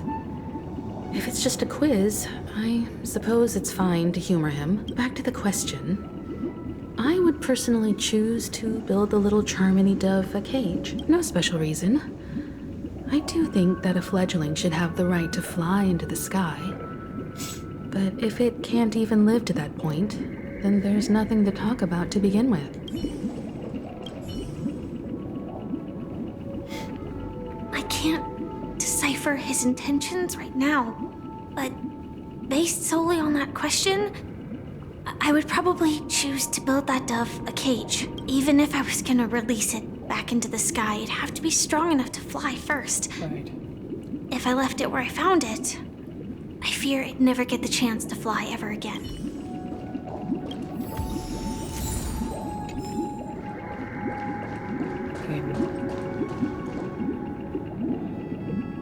Yeah.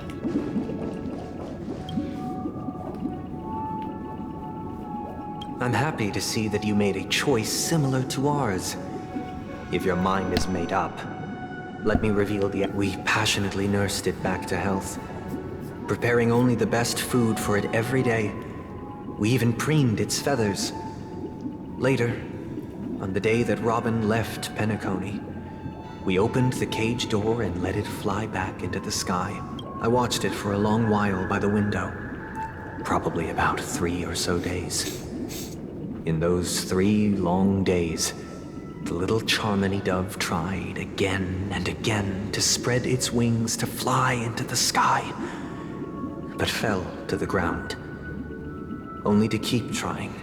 Finally, on the 137th attempt, I love it that succeeded. 137. But its attempt did not go perfectly.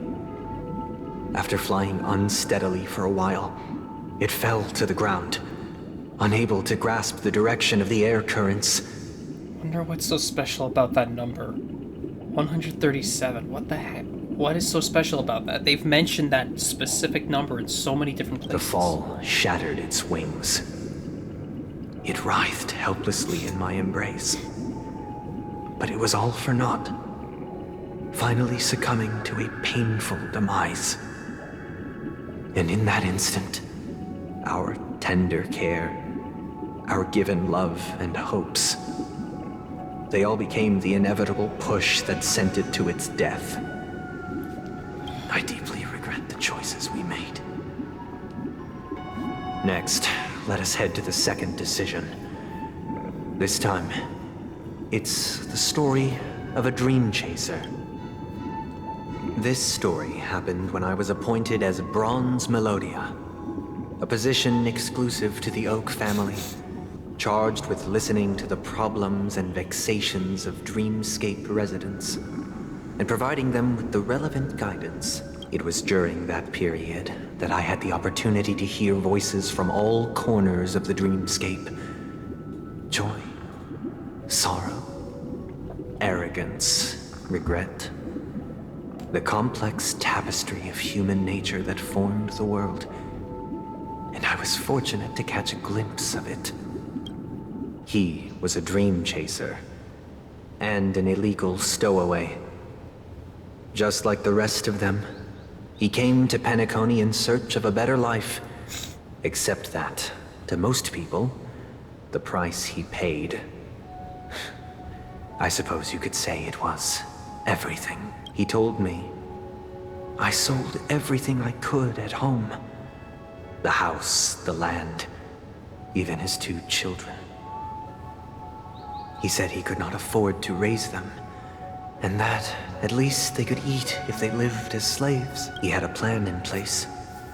He would buy back his children once he had made his fortune, and enjoy Penacony's beautiful dream with them. Alas, his plan to smuggle himself was somewhat clumsy, and he was sniffed out by those pig-headed hounds. After hearing the Dream Chaser's story, I immediately appealed to the Bloodhound family to cease their pursuit. That way, at least he could live peacefully. But I was still too naive to the ways of the world. I did not anticipate that what I thought was a kind gesture would later lead to dire consequences. I'll tell you the outcome soon. Will you do as I did and try to convince the Bloodhound family to stop their pursuit so that the Dream Chaser may live peacefully and realize his wishes? Or will you remain silent, leaving him to languish while the hounds are hot on his heels until his inevitable judgment arrives? I look forward to everyone's decisions.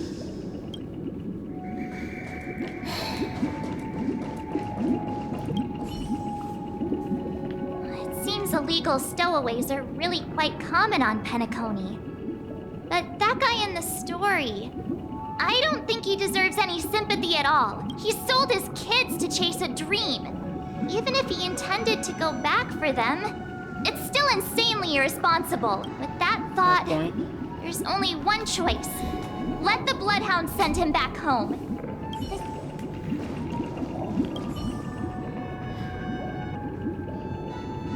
A dream chaser story. If I acted out of kindness, I would probably ask the Bloodhounds to stop their pursuit and lend him a hand. But what cruel repercussion would this choice result in? I think Sunday must have been deeply impressed by the limitations of the strong defending the weak through this incident. Seems so. This question... Surely it has some connection to the baby bird story. And this connection is precisely the breakthrough Sunday aims to use to persuade us. I'd probably choose to ask the Bloodhounds to cease their pursuit.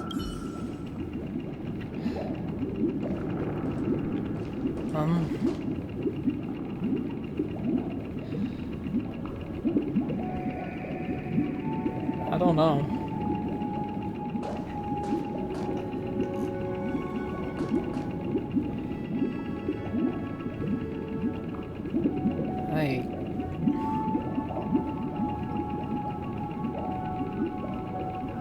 Because it's like on the one hand,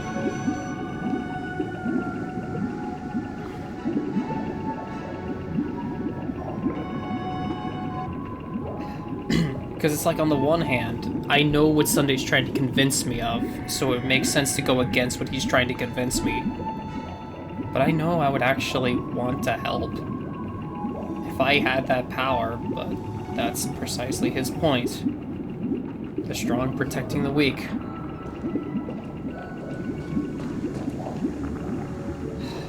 I don't know.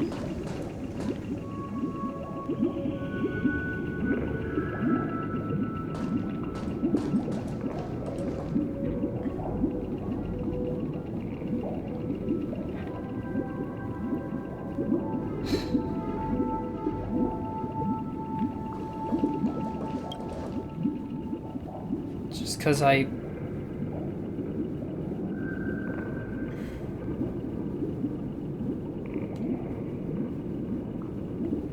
I know that's actually what I would do. I'm honored to witness you arriving at the same decision. Out of respect, I'll share with you the dire consequences that my choice back then brought about. First, the outcome. He attained major success. After avoiding capture, he ran a business for a few years, very quickly making a name for himself, elevating his status. He might not have become a tycoon like old Audie, but he was considered a character of excellent repute. Now then, did he realize the wish he set out to achieve? No. The last time I saw him was in the real world, where the hounds were going to permanently exile him, and I was the accompanying bronze melodia. The mission was simple. Listen to the criminal's repentance. He told me the reason he was in this predicament was because he conspired to usurp the head of the Alfalfa family. When I asked him about his 2 children, he instead responded with a question. What children? Oh, lie. In the end, my heart aligned with the harmony, and the good deed I dared to undertake held no value, turning instead into a wrongdoing. It created a lamentable oppressor and countless oppressed individuals. As to your choice, I once again offer my heartfelt apologies. Next comes the third and final decision, and the story this time is my own. This story happened the day I was appointed the Oak family head. At that time, Mr. Gopherwood was the current Dream Master, and as per his wish, we had a private conversation. What surprised me was that the Dream Master had only come to deliver a letter to me. He let me read its contents, and it was a letter from my sister. The letter contained the usual pleasantries, anecdotes from her travels, nothing out of the ordinary. Just as I started wondering how this letter related to our discussion, the Dream Master began to speak. Do you know who wrote this letter? My sister, of course. But why would you personally visit me to hand me a letter from my sister containing mere trivialities? To help you grasp the full scope of this issue. Do you know where Robin is at this moment? From what the letter indicates, she must be in Caspelina 8, correct? She's touring there right now. Correct. Has she mentioned anything about a stray bullet? A stray bullet? What? A war has broken out on that planet. It is because of this very reason that Robin chose this destination. To spread the word of the Harmony. And to save the lives of that planet. She personally made for the front lines. She hoped to ease the people's suffering with song, and was willing to brave mortal danger to deliver the IPC's medical supplies. Unfortunately, stray bullets show no such compassion. Is she all right? If the operation was successful, she should probably be recovering in the field hospital. By the eon above, the bullet struck her neck directly, yet possibly as a reward for her consistent deeds of harmony. It didn't hit any vital arteries. Yeah, she's Once you've mentioned nothing about attended to your outstanding tasks, it'd be advisable to write her back as soon as possible. Those damned savages! I'll pack my bags right away. My gratitude for bringing this to my attention, Mr. Gopherwood. Now you understand why she always wears such elaborate neck ornaments, don't you? How could this happen? It's all in the past, so please don't worry. I share this in the meager hope that you will understand the harmony's limitations and predicament. As grandiose as the strong defending the weak sounds, many times, it is nothing more than wishful thinking. Likewise, I've prepared one last question, one last choice. But rest assured, this choice will not have any grave consequences, because this is merely a figment of imagination, a nightmare that has haunted me through countless nights. If you ever had the opportunity to make a choice like I did, would you still support Robin's journey on the path of harmony?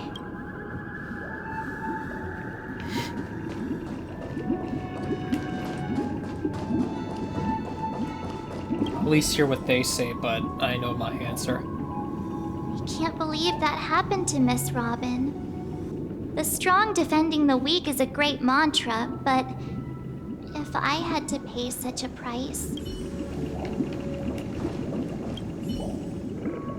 I often feel like I've dreamt of similar scenes on certain nights. In the dream, I see blurry faces. I don't know who they are, but I sympathize with all of them, fighting for survival against some unfathomable force. Their confusion and fear are lucid to me. But I also remember they chose never to give up. Just like Miss Robin. Exactly.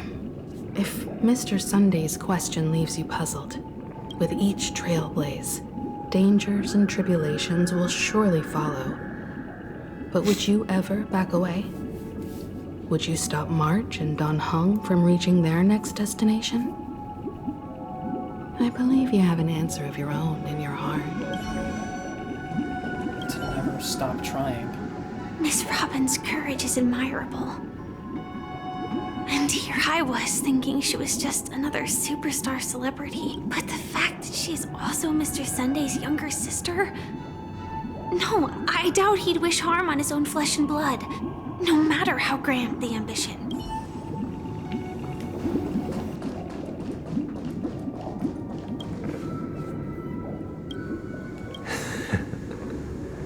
I see. I am now aware of everyone's stances.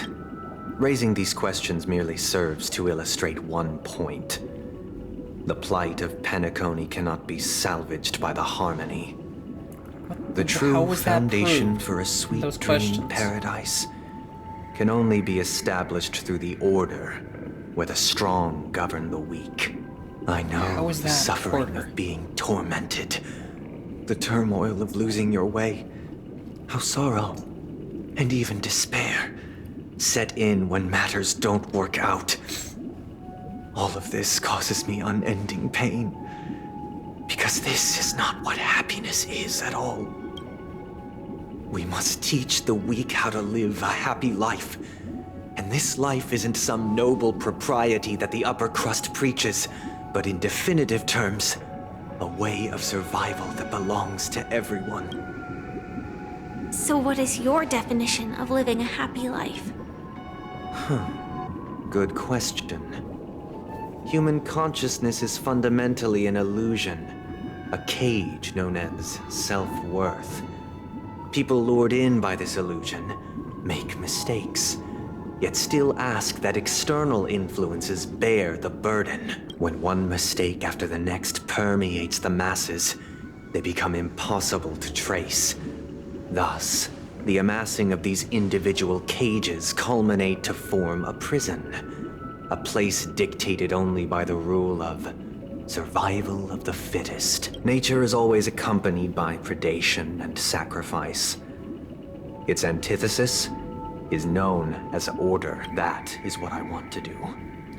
Unite people's happiness under the banner of order. They won't need to make bitter choices any longer, nor face the weaknesses of humanity. They can cast aside their primal instincts to build a haven for mankind. Simply describing thoughts is far too abstract, so allow me to provide a simple example. As you all may know, there are societal norms like weekends and long weekends that exist on some worlds. During these hard-earned rest days, people are given the chance to extricate themselves from the stresses of everyday life, allowing a certain tranquility to return to their souls. And it is only on these days that people do not have to adhere to the law where the strong prey on the weak. They can live out their lives happily during these brief intermissions. It's just a pity that 2 or 3 days are still too fleeting compared to the span of a lifetime. From where I stand, society's ideal system should be 7 rest days. Following Sunday, there should ensue a second, a third, and indeed an infinite procession of Sundays. This should be the face of the new world. Idyllic, eternal, peaceful days. And thus, every person can return to their base selves in this utopia. Some gaze in reverence at the stars, pouring their whole beings into calculating the distance between us and the isolated world of Pagana. Meanwhile, some seek refuge in quiet corners, holding one another, unencumbered by the chains of unwelcome obligations. There would be no need to bear the hardships of reality. Only in this way can humanity face the inevitable end with the purest of spirit, living a life of dignity. This is what it is to live in bliss. Miss Firefly, you who are stricken with entropy loss syndrome, you of all would surely understand this.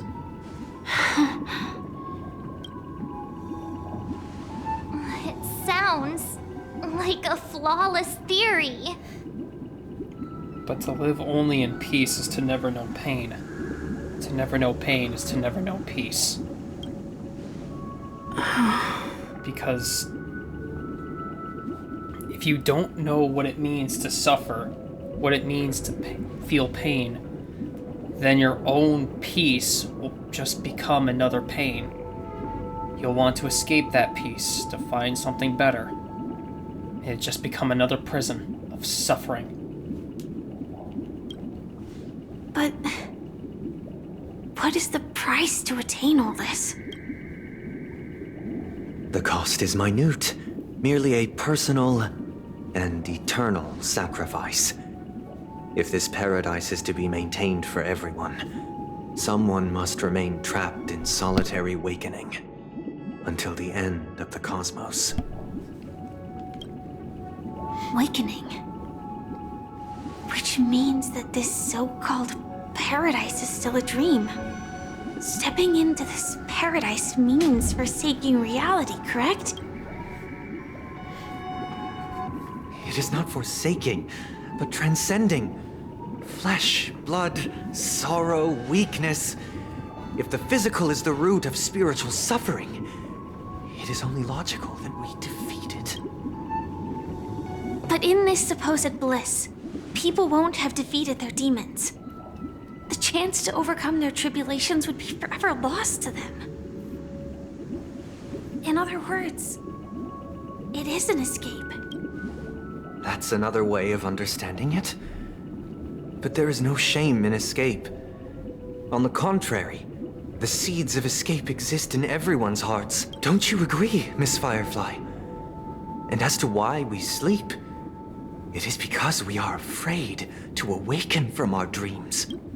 But this is not in conflict with the grand plan. Only in acknowledging this can we truly understand the frailty of human nature, and from there, show compassion and protection.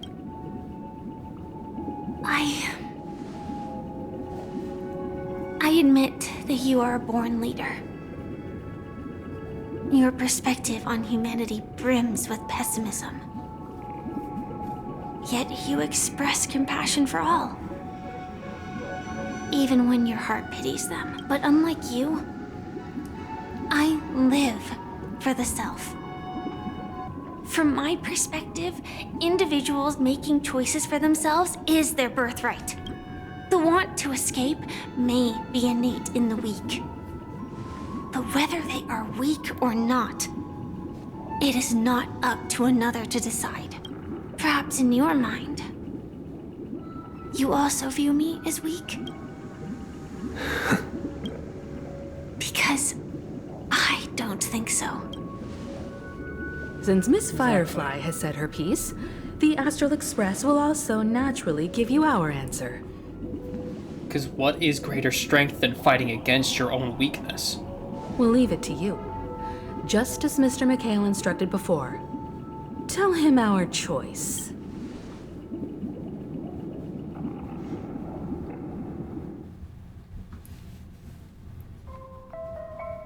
Not long ago. What is this place? Does this place ring any bells, Misha? I don't know. But I feel a sense of deja vu. What is this place? It's the realm within a dream bubble. This was left to the Astral Express by a Nameless, but weirdly, when we entered it, it was completely empty. Misha is the watchmaker, isn't Dr. he? Edward from the Dreamscape sales store told me that dreams are formed from memories, and a dream bubble can't take shape if its core is empty. So I thought you might be able to help us in unraveling this mystery, Misha. As a hotel doorman, you know Penacony best among us. I don't know much about dream bubbles, but if you want to figure out what this mansion is, I'll do my best. I'm counting on you then. Himeko, I still don't get it. Why were you so sure that Misha had a connection with this dream bubble? I wasn't sure. It was just a hunch. But since Misha feels familiar with this place, my hunch might be correct. This place feels a bit nostalgic. Exactly. This is where you and Firefly encountered death, which we now know as dormancy. Considering its connection to Dreamflux Reef, it's not surprising it appeared here. The question now is, who brought you here? Based on the clues we have so far, it's unlikely to be that masked fool. So identifying them is crucial to we're drawing closer to the truth once more. Let's give Misha some time, as I believe he'll unveil the secret of this dream bubble. All right, but there are doors all over the place. Which one should we choose? Do you have any idea, Misha? I guess maybe this way? I'm not entirely sure, but let's give it a try. All right. Wait, you managed to choose the right door on your... Weird. This place is quite different from the hotel. But I feel like I've been here before, and even lived here for a while. If I remember correctly, there should be a fireplace down that hallway. Clocky and I used to sit by the fire, listening to the crackling of firewood. And the room on the other side was the toy room. I loved spreading out all the toys from the box on the floor and making up stories for each of them. Hold on.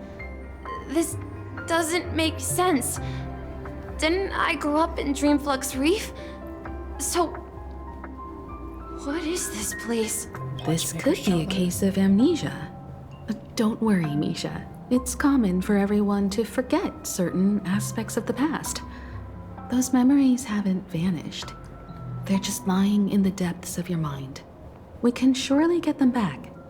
Since this place Swan would be seems really helpful familiar right to here. you, why don't we explore a few more rooms and see if you can recall anything more? Yeah, then let's check out the rooms I just mentioned.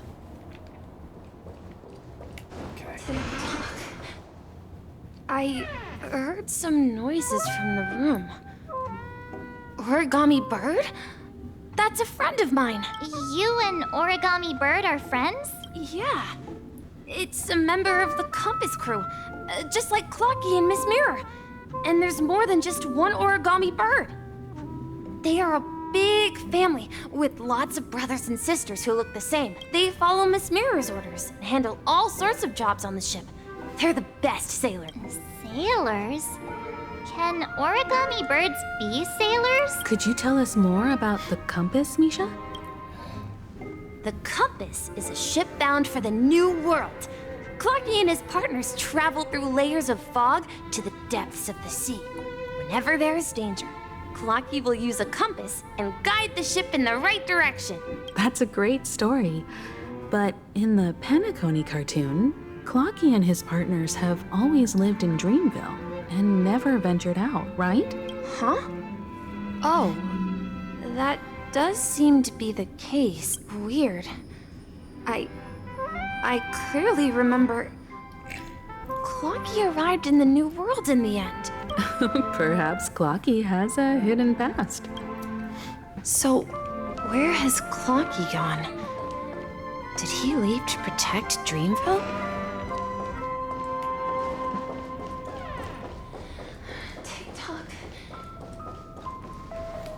Mikhail, that's the name. Now we all know him as the Watchmaker. Right. So, who is he talking to? Do you know anything about it, Misha? I'm sorry. I don't know much about the Watchmaker. But Mikhail... Anything special about that name? Mikhail is Grandpa's name. His descendant. Grandpa? Do you mean you're the Watchmaker's grandson? But we haven't heard anything about the Watchmaker having descendants. And the name Mikhail is not rare. Perhaps it's merely a coincidence. Could you tell us more about your grandpa, Mikhail? Yeah, sure. He was a seafarer who fearlessly ventured into mysterious seas and storms. He was always on the sea and had lots of friends who accompanied him on his travels. He didn't want me to call him Grandpa because that would make him sound old. He believed he was still young. The name Mikhail was given to him by his parents, Mihaly and Elise, both renowned seafarers. Every time he came back, he'd share his logbook with me and tell me about his adventures at sea. I want to become a great adventurer, just like him. It appears that the Seafarer has nothing to do with the Watchmaker. So, perhaps it's just a coincidence? So, where is your grandpa now? He went off on a new journey. And it's been quite a while since I last saw him. I think I hear the sound of water. You once mentioned there's a magnificent fountain up ahead.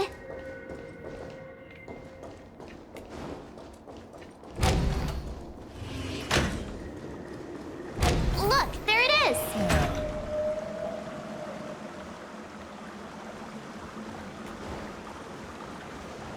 The water resembles a precious jewel, embedded in the dreams of all seafarers. Every time I gaze at the shimmering lights beneath the waves, it feels as though I'm back in this place, standing by your side. Have you recalled anything, Misha? Yeah, I saw these sentences in Grandpa's logbook. He used to say that despite the perils of the sea, whenever he stood on the deck in the afternoon, overlooking the sparkling waves, he would think of this fountain in front of his house. He often said that those moments felt like returning to his family's side, and the difficulties at sea didn't seem quite as challenging. You know, I quite understand such sentiments. Don't sigh, you'll start getting gray hair.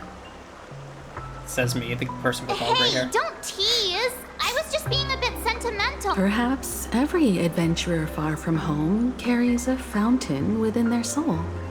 Even though the other side of the sea remains shrouded in the unknown, the fountain in front of his house serves as a compass, leading him back to his cherished ones. Yeah. While Grandpa was at home, we would stand by the fountain and place the compass, a toy boat that I made, into the pool back then.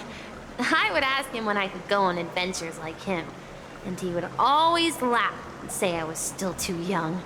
It seems this Mikhail is truly a seafarer and has nothing to do with the watchmaker. Yeah. Based on Misha's recollections, the scenes in the dream bubble appear to be his childhood memories. But this raises more questions. According to Misha, he was clearly born on an oceanic planet and led an ordinary life, with no connection to Penacony at all. Could this be some sort of metaphor? Perhaps the sea refers to the memory zone. I'm sorry. I don't know, but my memories keep pouring out uncontrollably, like water flowing from a fountain. Perhaps I'll remember more things if we go further. Maybe. Just share your burden.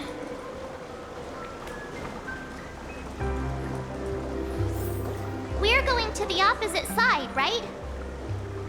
No, we should turn left here. Push the shirt burden. Huh? Something feels different about this plate. Up ahead is Grandpa's study. It was in that room that I saw him the last time.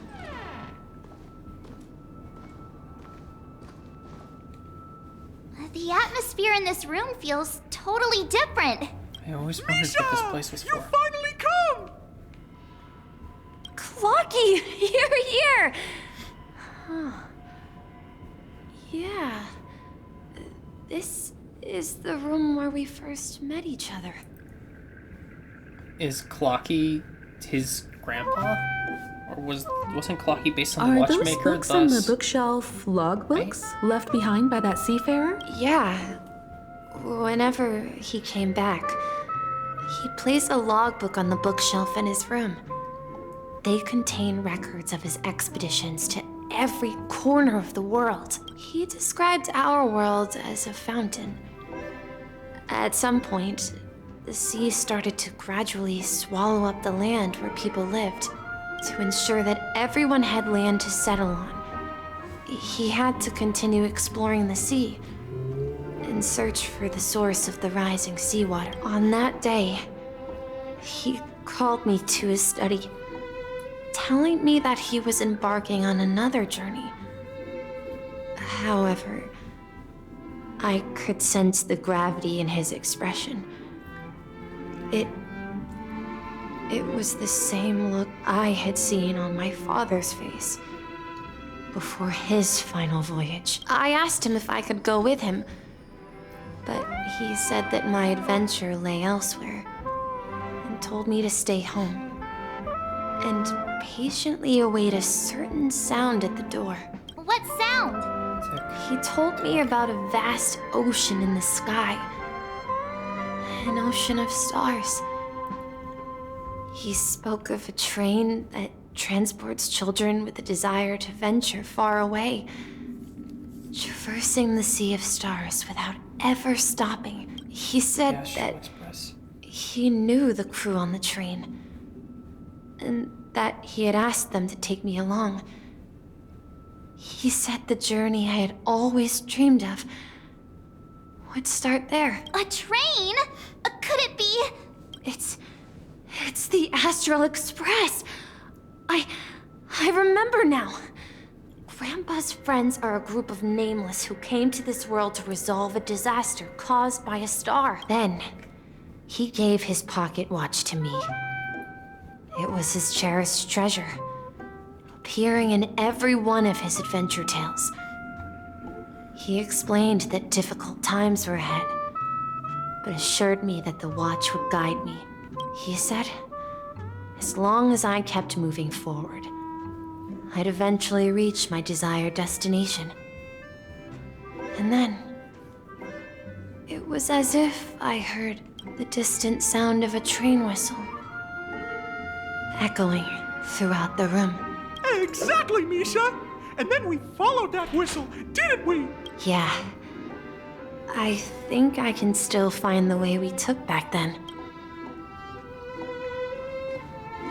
This is the dream jigsaw, right? So we're Do you remember? You said you obtained a mysterious shard when you stumbled into this place. Right. Hey, the shape seems to match. Looks like we're just one step from revealing the truth. Right.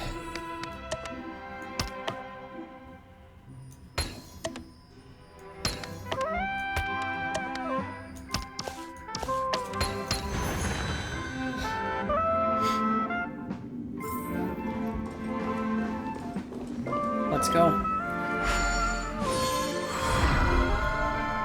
This is it. This is my room of clocks. While I spent my time waiting for Grandpa to return from his voyage, Walter gave me this workshop, and it became my secret base here. I learned how to repair clockwork and gears out of my fondness of precision mechanics.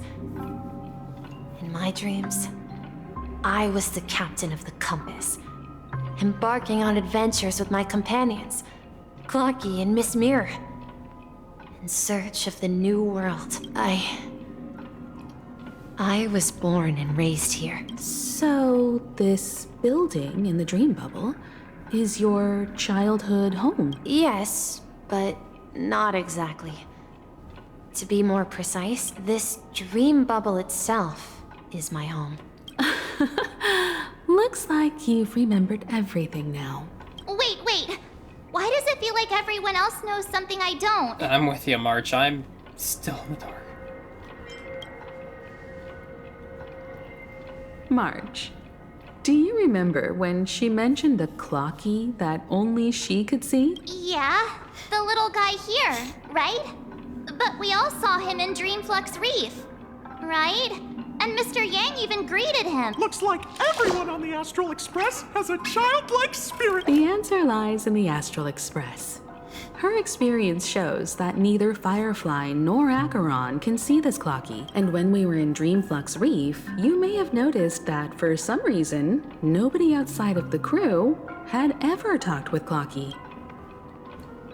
Yeah, I noticed that too. A mimetic life that can only be seen by a select few. It's just like a hidden message, left by someone for the nameless. But Misha can see Clocky too, right? They even grew up together. But Misha hasn't started the way of the Trailblaze yet. That's the key to the mystery, March. Now, take a moment to recall. Have you ever seen anyone outside of the crew interact with Misha? That's a good point. The only other person we've seen is Gallagher, and he was on the Astral Express once before, so... and was a good friend of Mikhail, so he kind of counts. Wait. No way! That's the answer, March 7th. This dream bubble is the place where I was born. And I'm a dweller in this dream. Just like a memory zone meme. I should have stayed here and waited for you. But when reality and memories merged, I unconsciously pushed open that door and left the bubble with Clocky. So it's not that the Watchmaker's dream bubble is empty, but rather the stuff inside ran away, and the whistle you heard was the sound of the Express arriving at Penacony? That's one way to see it, but I believe there's a longer story behind all this. It's best for Misha himself to explain all the details. How about we start with your name? Now, should we call you Misha, or... Thank you all for helping me rediscover my true self. Now, please allow me to reintroduce myself. I was born on Lushaka, in the Presmere system. adopted by seafarers Mikhail and Char. They gave me a treasure. A name that carried their hopes. Mikhail Char Legwork. Or simply, Misha. If you prefer, you can call me by a more familiar name. The Watchmaker. So, you're the Watchmaker himself? Unfortunately, that legendary figure is no more. I am only a reflection of his life. As for the child who has been with you, he's the innocent protagonist of Misha's childhood dream. A friend of Clocky, a young apprentice, and a future mechanic on the Express. And this also marks the beginning of his journey, devoted to the Trailblaze. At the end of the journey, I left this little flame, which I so cherished, in my deepest dreams, hoping to pass it on to the nameless of future generations. However, he somehow left the dream bubble and forgot all about his task. I apologize for all the confusion this caused. Because he was born with a desire to trailblaze, wasn't he? I don't think Misha has forgotten his role as a guide. He remembered it, and that's why he mistakenly appeared as a hotel doorman in her dream from the very beginning. The one who brought our unconscious friend here must have been Misha. If that's the case, we encountered the Watchmaker's legacy from the beginning, didn't we? Well, I have a sarcastic friend who says I always take big detours and end up back where I started. Perhaps that's what every nameless has to go through. Seems so. But in the end, you found me. I'm sure you're all wondering what my legacy is. I believe my hound has mentioned the Stellaron and my wealth. If I may apologize, the Stellaron part is real. As for my wealth, however, it's nothing more than a baseless rumor. Fair. I left my homeland as a child and embarked on the journey of Trailblaze. I traveled to various planets until finally reaching Asdana, where my friends and I built the original Penacony and fought for its future ever. I've been moving forward all my life, doing what I could to overcome the obstacles in my path. But ultimately, my journey reached its end, and I left behind no possessions worth entrusting. So, if you ask what's left within this worn-out train engine that can be called a legacy, I suppose it's the things that are still burning in the engine's furnace. Now that you're well aware of the current situation of Penacony, I certainly hope that you'll help me get this world back on track. But I'll leave that decision to you, for the path of Trailblaze is never paved by others. All I have for you is a story and two gifts. I want to give you my pocket watch.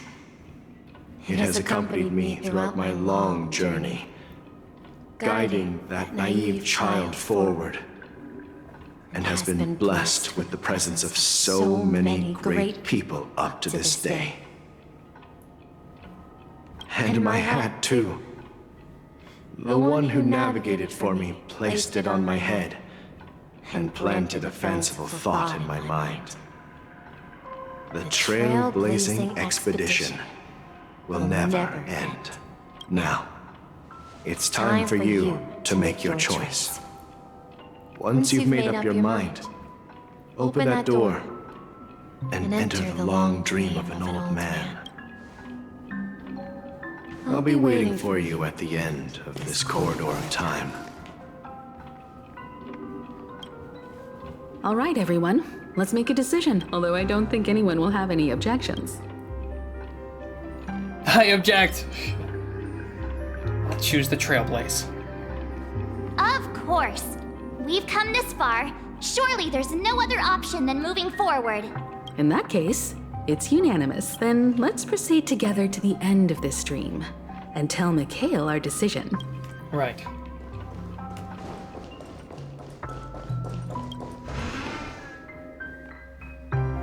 Something unto death.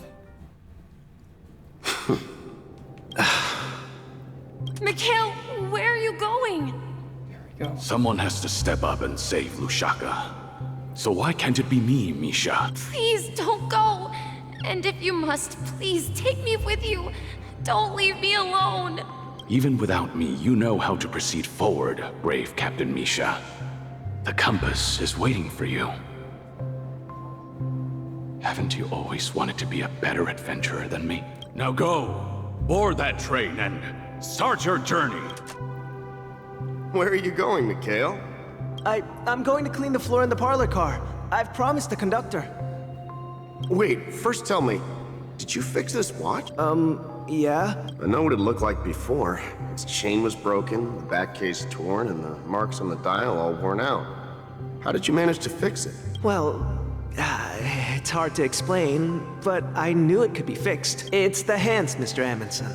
Its hands were intact and pointing in the right direction, so I knew there would be a way to fix the rest. I see.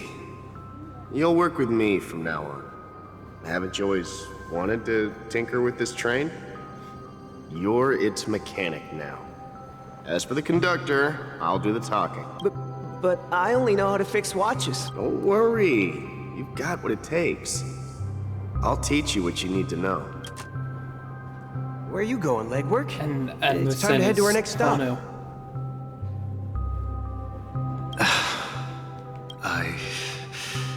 I'm staying in Astana with Rosalina and Tiernan. I see.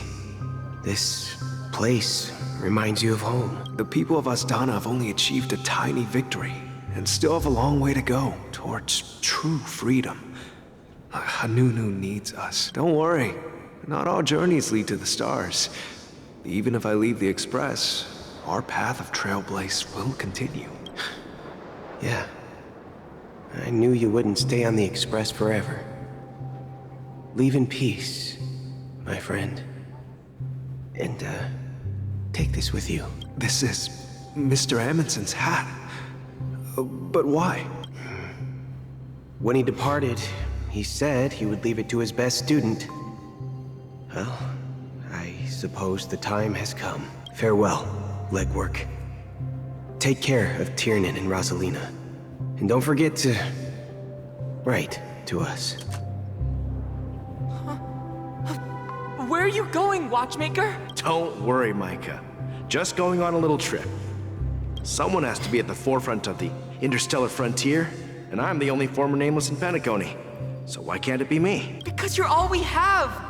Have you forgotten about Tiernan? The cosmos is way more dangerous now. What will happen to Penacony if we lose you too? But what will happen to Penacony if we don't find a way out? Tiernan. How could I ever forget him? I've spent countless sleepless nights asking myself why I didn't go with him back then. We Nameless won't stop. Don't worry, Micah. It's just a matter of getting back to my old profession. Just wait for me to come back.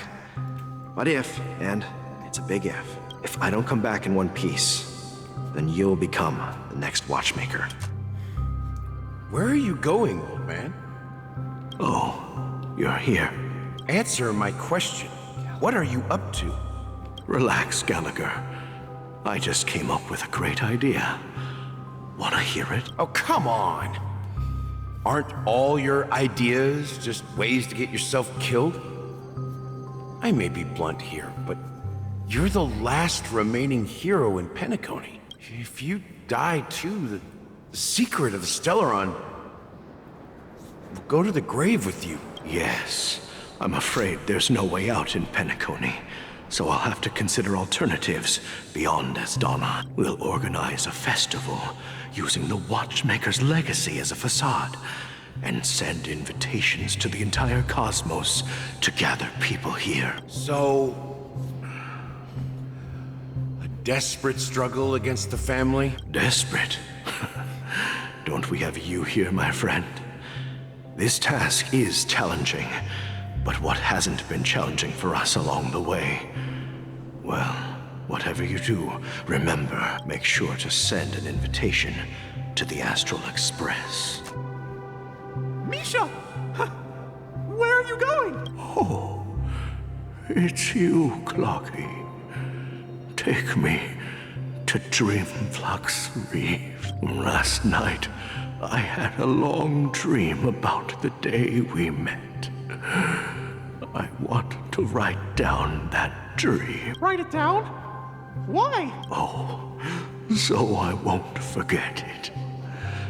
Do you remember how you got your name, Clocky? Of course! You told me that when you were a kid, you lived in a room full of clocks.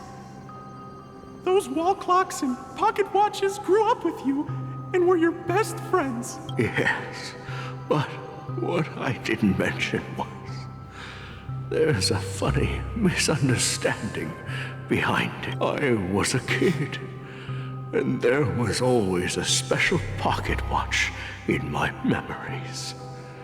It was with my grandpa, guiding him on his sea voyages and leading the way in his every adventure story. I wanted to have a pocket watch like that too. And that's when you appeared in my dreams. Yeah. Every night, we boarded the compass and set sail together. But you know what? It wasn't until the day my grandpa gave it to me that I realized it wasn't a pocket watch at all. It was a compass. So your name should have been Compassy, and the watchmaker is just a nameless. We've arrived at Dreamflux Reef. So, where to next? You know, Clocky, I don't think I'll be going anywhere else.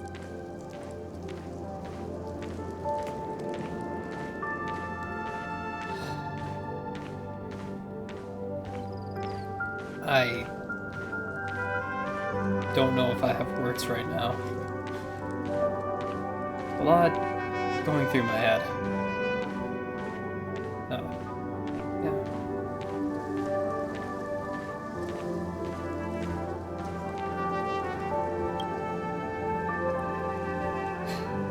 I've traveled far enough. It's time for a little break. Oh. So, we'll set out again. When you're rested? No, I'll stay here. And then, this is where it ends. This is where it ends? What do you mean, Misha? You told me that the trailblazing expedition would never end. Yeah, that's what I said. So now, it's up to you to decide your next destination. My next destination? What's that supposed to be? I've been following you, Misha. You're acting weird today.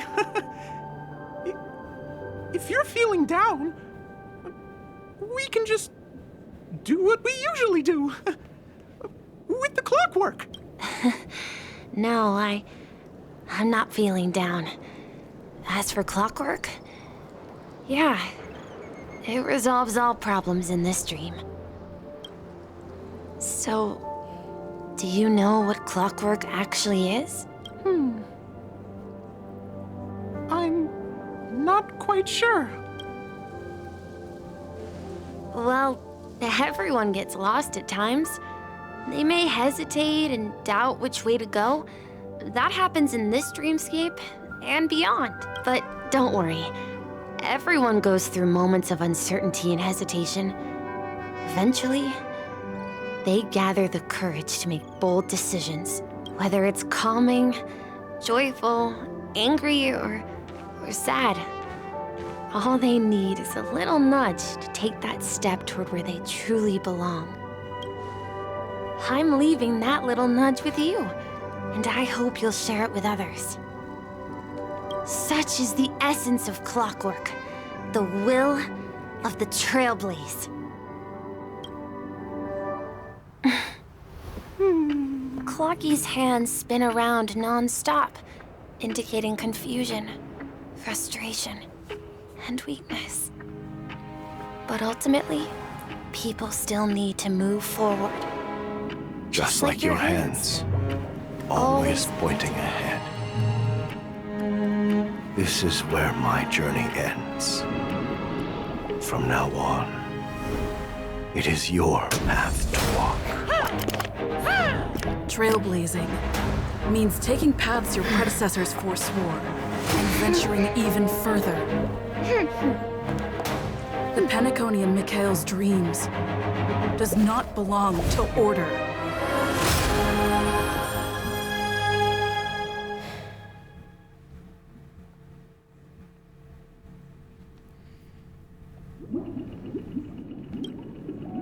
I can't believe that Eon would cast a glance at Penacony at a time like this. Is it because of the resonance from the legacy of the Trailblaze? Or perhaps the bond between you is so strong that it even impresses an Eon? Well, there might be another possibility.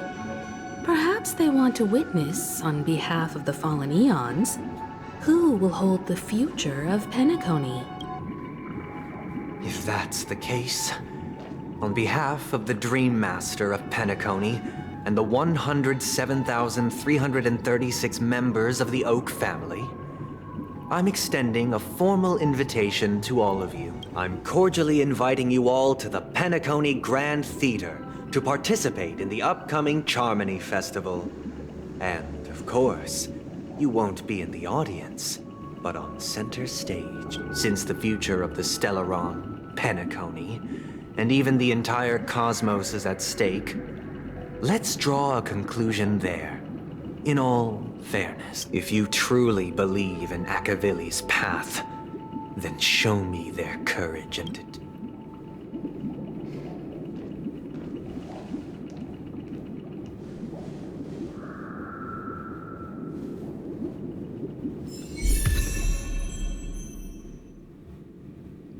tread on a new path.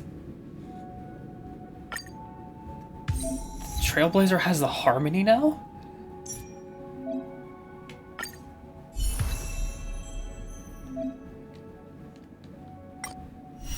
Let's worry about that in the moment.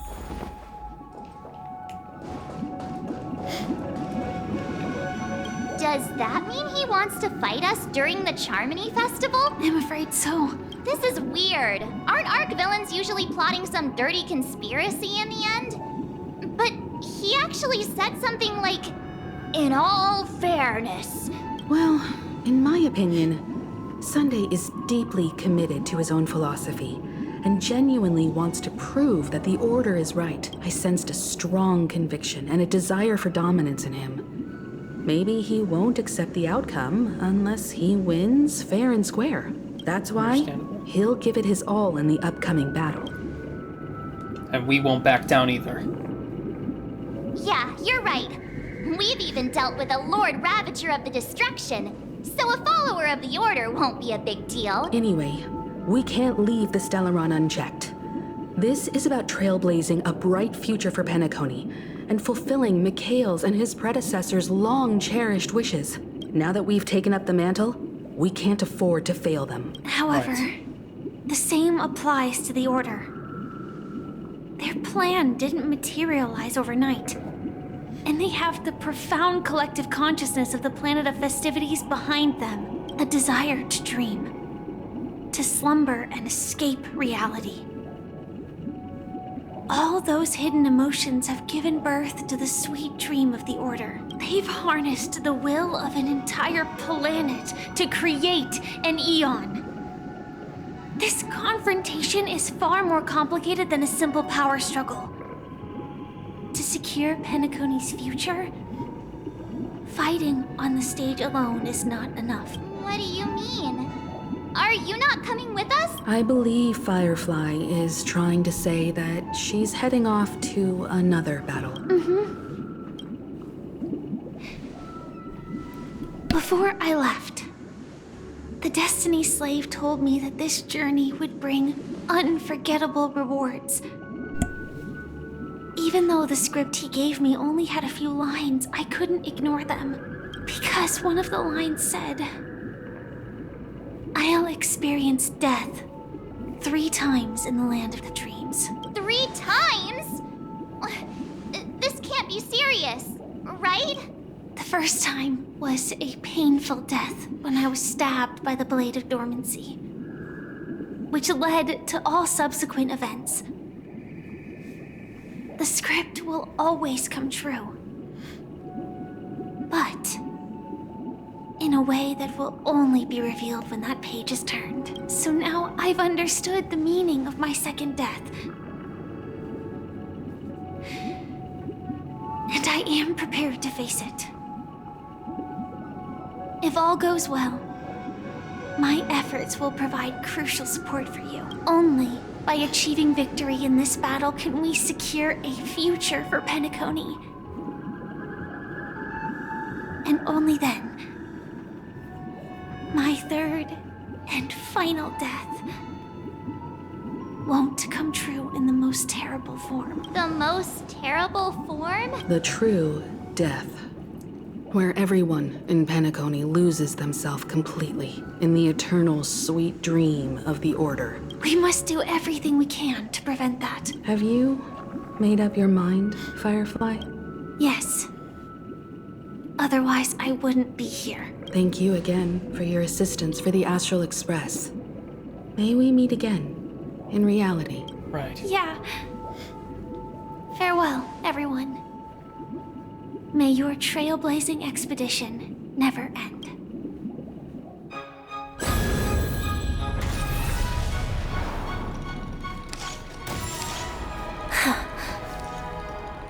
I dreamed of a scorched earth. Everyone, are you ready?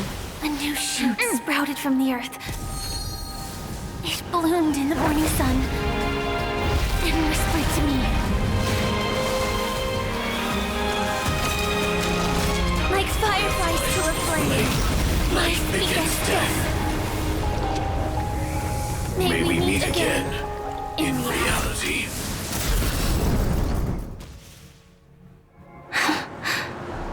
After today, Japella's name will disappear from cosmic history, and the Everflame Mansion will take its place. In the not-too-distant future, you'll receive an invitation.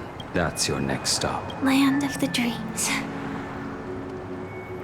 Penacony. I hope you find whatever you seek there. Be it answers or salvation. You mean my 3 deaths? Silverwolf told me about it. It's such a shame that it's not part of my script. Well, I want to live. I'm never afraid of death. The opposite of death is eternal life, and that's something I'll never desire. People die, and I am no exception. Death is like a script, a fate that cannot be defied. But that's exactly why we have to choose where we want to rest forever. Do you exist just to perish? Are you not the same, Blade? The end you desire is not one dictated by others. If I were to die now, I would only be a weapon. I believe I should die as a human, though its definition escapes me. Isn't this the answer that ordinary people look for their whole lives?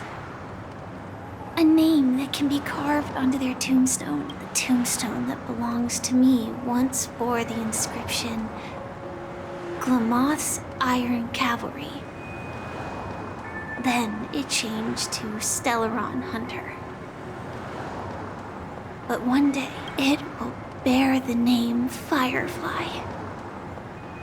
And all the brilliance she showed at the end of her life.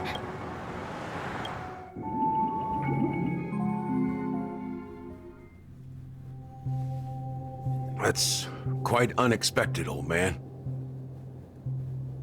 Who would have thought your crazy plan would actually work? Do all you nameless fools just act on a whim? I can sense that this false sweet dream is coming to an end. The nameless may be young, but they had the ability to achieve this goal. Just like you did in your time. It's a shame you won't be able to see it firsthand. Maybe I won't either. Once something fictional is seen through, it ceases to exist. Yeah, not just those nameless. Even Mr. Wings is just like you. Stubborn, won't listen or give up, no matter what. Well, fate is unpredictable, I guess.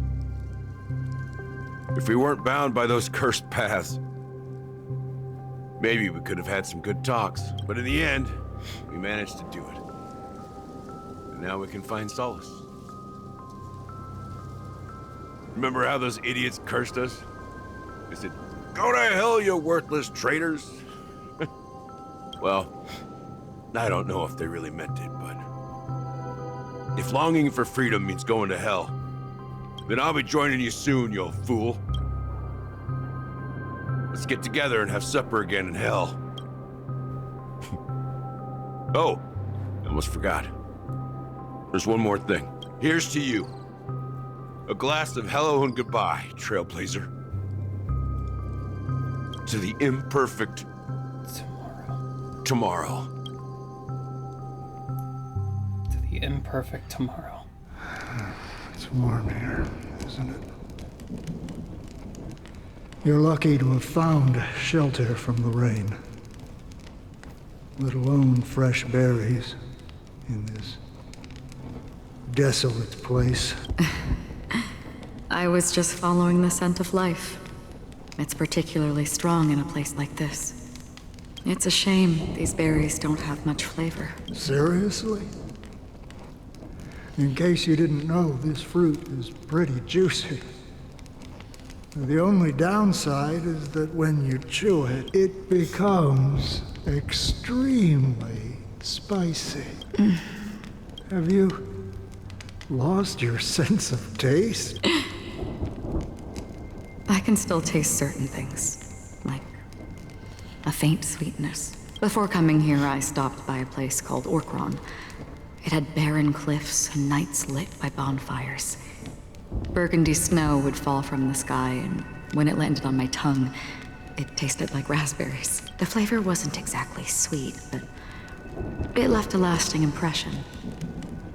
When I think back on my past, I realize that what's tying everything together isn't the big events, but rather these small yet unforgettable moments. Don't worry about it. Losing oneself is a reality that every self-annihilator must face.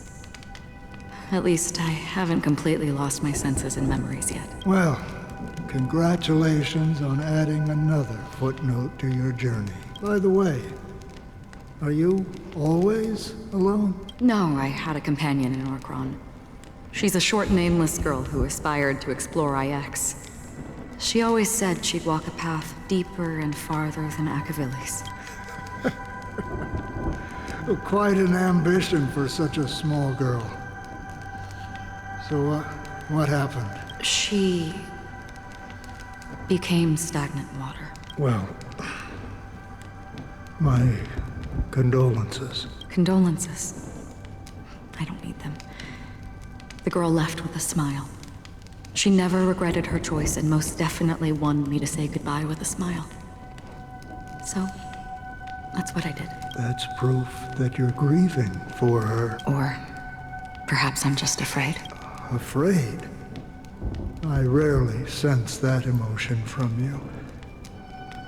What do you fear? I'm afraid I'll forget the 30 days I spent with her. Just like all the other days in my life. Most of them have already washed away with the rain, disappearing into an unseen realm. I fear that those vivid red memories will fade away too. There isn't much color left. And besides this faint, warm red, there's almost nothing. Hard to imagine. A ranger accustomed to bloodshed, destruction, and chaos finding warmth in the red color. Because I have experienced this warmth many times.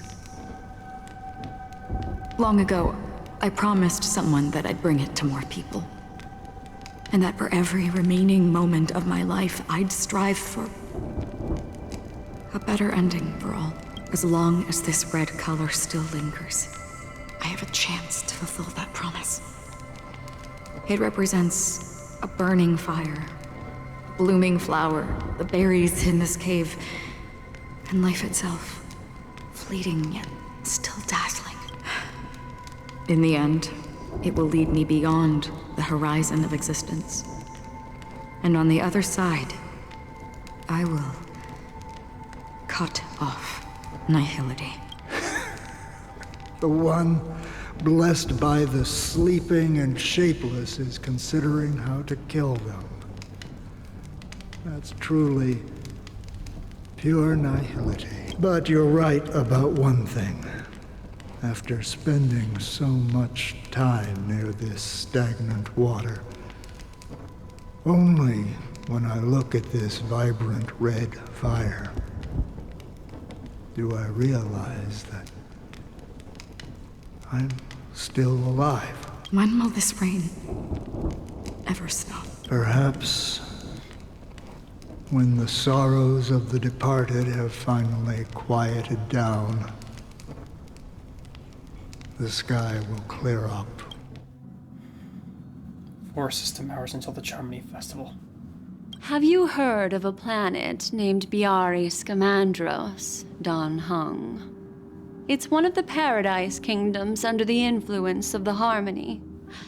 A sought-after wonderland for the inhabitants of the Dardanu Major and Minor systems. Half an Amber Era ago, the family held an unprecedented festival there.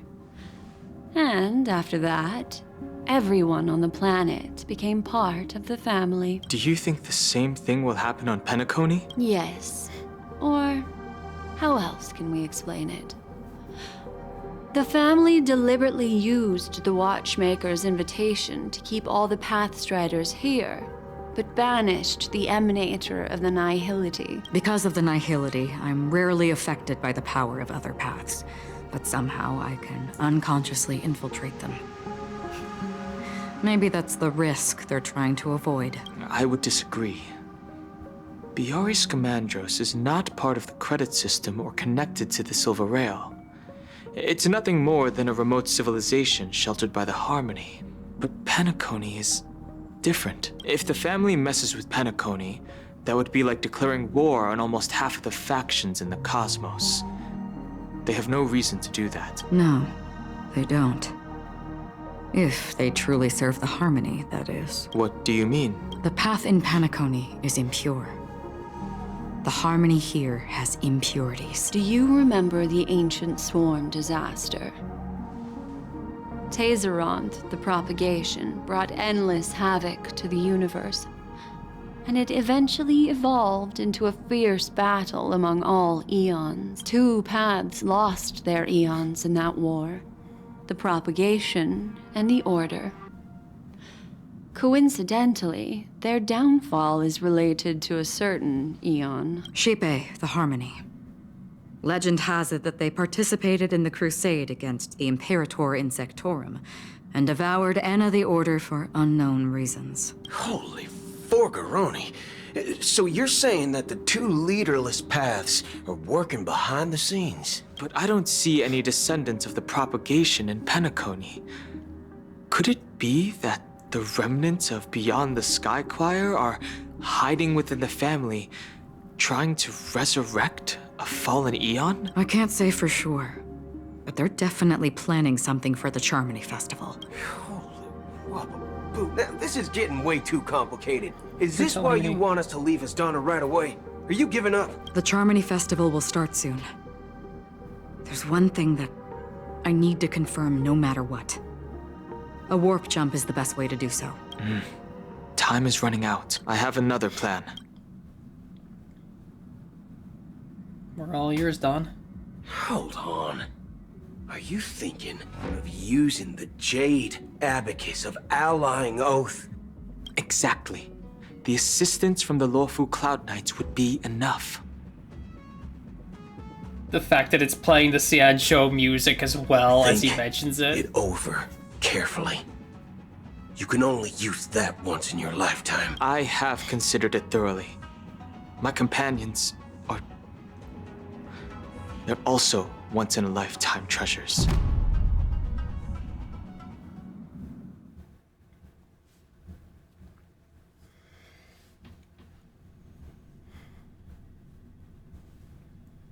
All right. 3 system hours till the Charmony Festival. Are you the only one here, my child? The Nameless is quite the diplomat. Our secrets have spread like wildfire within the family. And IPC starships are gathering towards Astana. This is a crucial moment for us. So, where is the chosen one who harmonizes the varied sounds? What do you mean, Master? I'm right here in front of you, aren't I? You know, she was supposed to be the star of the Charmony Festival in our plan. But the plan has changed. As her brother, I know she doesn't want to sing for the Order. So I'll take her place. You've always been wise beyond your years. I'm sure you understand the consequences of your choice. If you consider this a betrayal, well, there can't be 2 suns in the sky. I'll step up and take down the other sun if necessary. Do you believe Call that order? If karma exists, then everyone has their own karma. You have yours, and I have mine.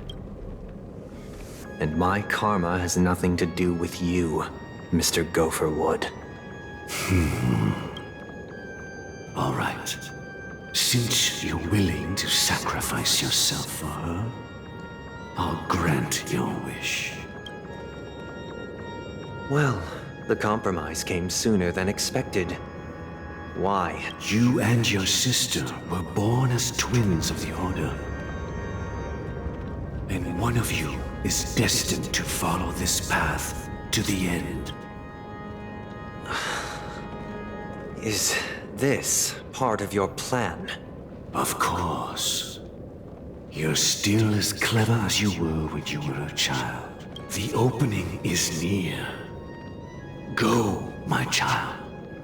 Seize the power of the harmony and reveal your karma.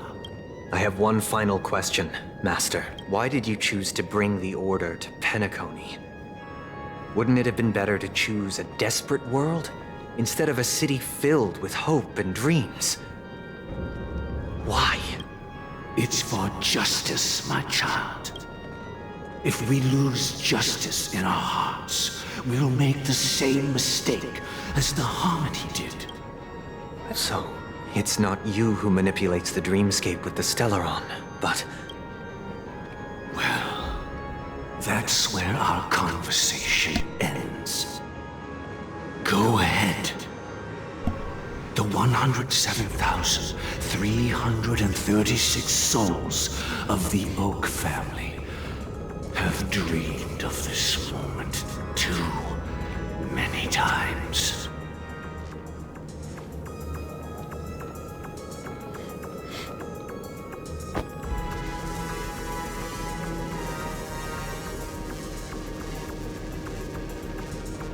No need for that carpet anymore. I shall ascend to the heavens, becoming the scorching sun bathed in my light. My people shall flourish, while all evil shall be eradicated. 2 system hours until This the Charmony is Festival. the interior. It's quite exhilarating to be flushed into the air by Soulglad. But why is the venue still closed when the Charmony Festival is about to start? And not only that, the entire theater is eerily quiet. Are we too late? Even if we're late, a grand theater like this shouldn't be completely empty. Let's explore around. We will be free men as we have freed others. Let me... Sorry, it's like, let me, get Harmony Trailblazer set up.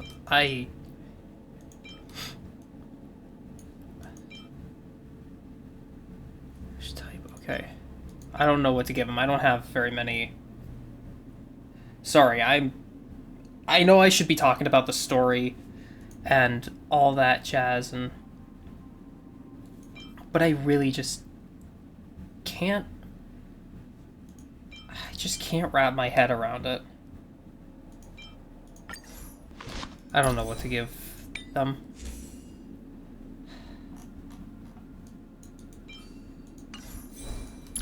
There's just so much to think about and so much to work through. There has been, like, as much as I say I love story and I love seeing more stuff, 6 hours of nothing but story content and barely any time to let it all sink in before you receive new content is wearing on me a lot, and I definitely think this is going on for a bit longer than it needed to. As good as it is, it has gone on for too long.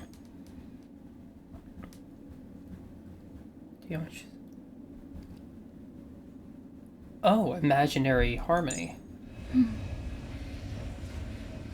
Backup dancer effect. This duration reduces by 1 at the start of the Trailblazer's turn.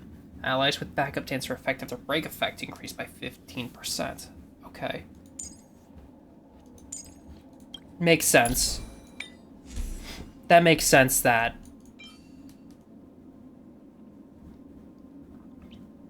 That makes sense. Considering they obtain the power through the Watchmaker, it makes sense that their setup would be focused on the Watchmaker's abilities. Okay. I don't really have any item of the Watchmaker that would be good for the Trailblazer, so I'm just kind of giving them whatever. I guess crit damage because they don't take advantage of effective rate. Okay. There's attack.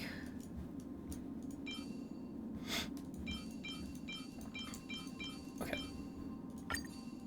I don't know what to give him.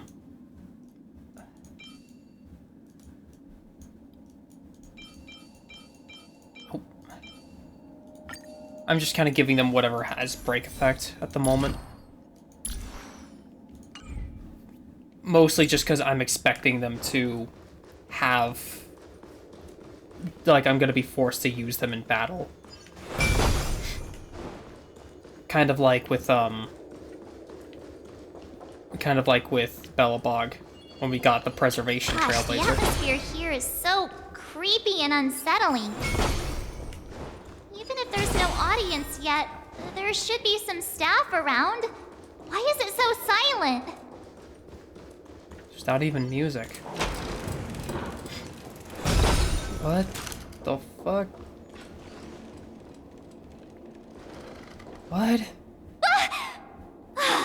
Yikes, they scared the life out of me. Mannequins. Why are there so many puppets at the ticket office? They won't start moving suddenly, will they? Stop it! Are these puppets part of the stage setup? Even so, it's so eerie that the entire front hall is empty.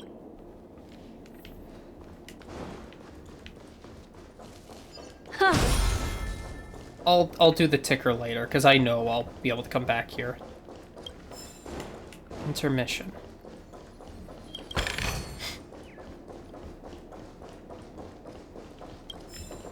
Okay.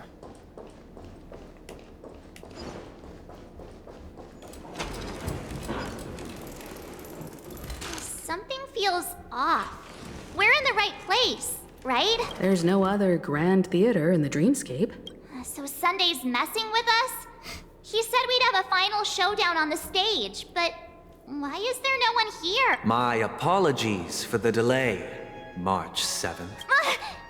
You scared me! I'm waiting for you behind the curtain. Following the Asdana tradition, I invite you to enjoy a stage play in 3 acts before the festival begins. History is a mirror reflecting the universe's true essence. Rules of threes. Let's use this opportunity to delve into the rich history of Penacony and the eons within it. Naturally, the future takes shape. Let us commence with the dawning of the world. After the Dusk Wars, darkness veiled the sky, and chaos consumed the earth. Enna the Order emerged, destined to restore all existence. That marked the first day.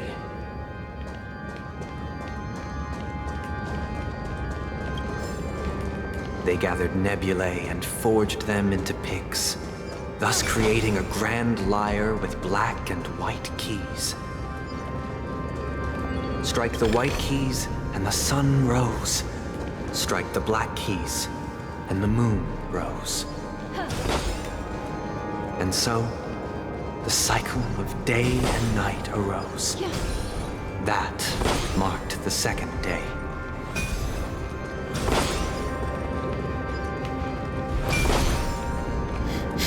Okay. The puppets are gathering around the frame. Are they expecting us to enter it? Stage play Act 1, Ode to the Prisoner.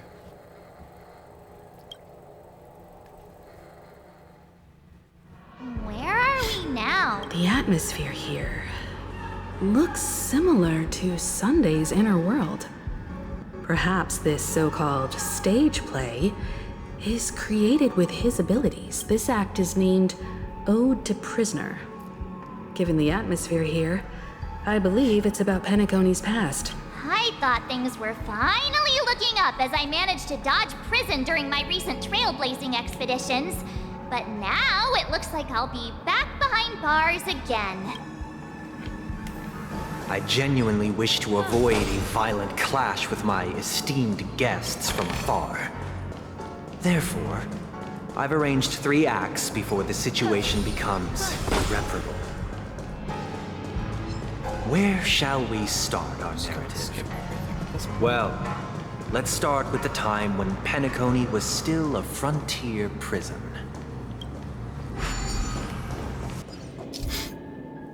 You'll occasionally discover scattered dream bubbles in the map, due to them being unconnected to passable platforms. The dream bubbles cannot form bubble bridges. After interacting with the control panel, the corresponding dream modules and their trajectory will be highlighted.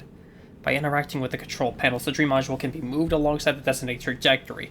When moving the dream module, the scattered dream bubbles on its surface will also move with it. Got it.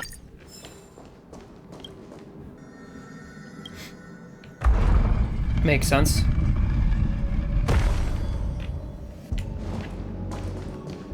Simple enough. 2147 AE. A prisoner named Hanun ignited a struggle for liberty and emerged triumphant. IPC referred to it as the War of the Frontier, while the Asdanians dubbed it the War of Independence.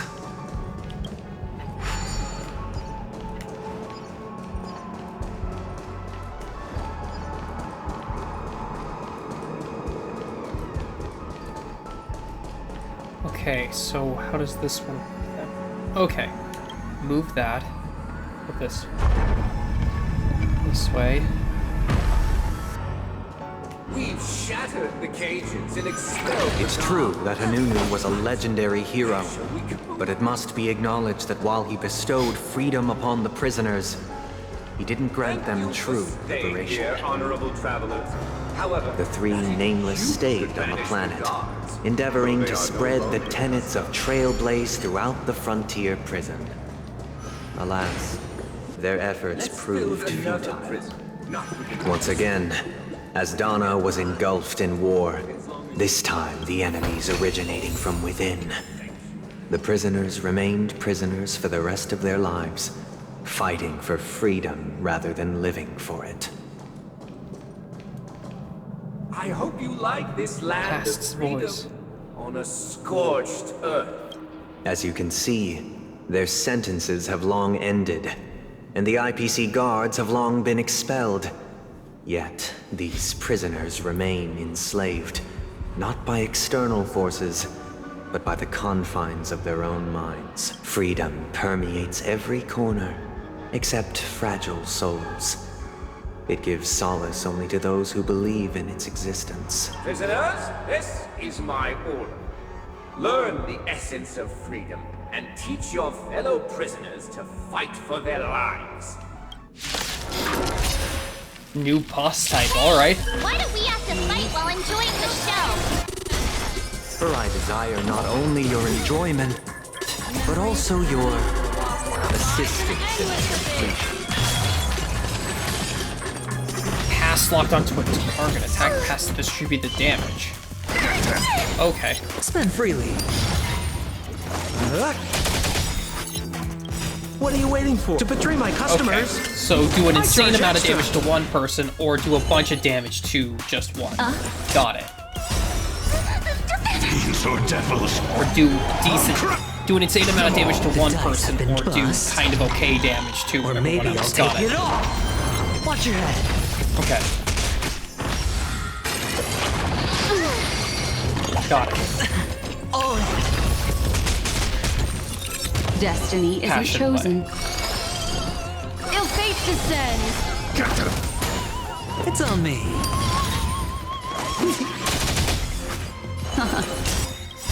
Memories beneath the Go, waters Tiger. lies an endless abyss. Yeah. I think I do like their mechanics, though.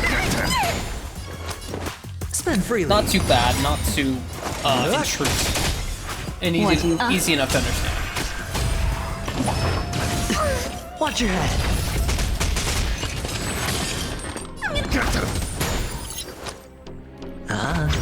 Destiny. Ill tidings Manifest. More bit. Nice. No one can restrain you anymore.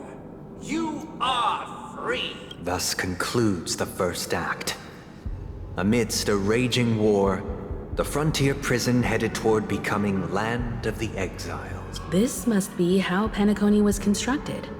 With the aid of outsiders, the prisoners were finally liberated and established the Land of the Exiles. However, it appears that Sunday aims to convey the spiritual plight of the prisoners more than the physical aspects of imprisonment. This show is a bit too literary for my taste. You're telling me. But the battle part is quite easy to understand.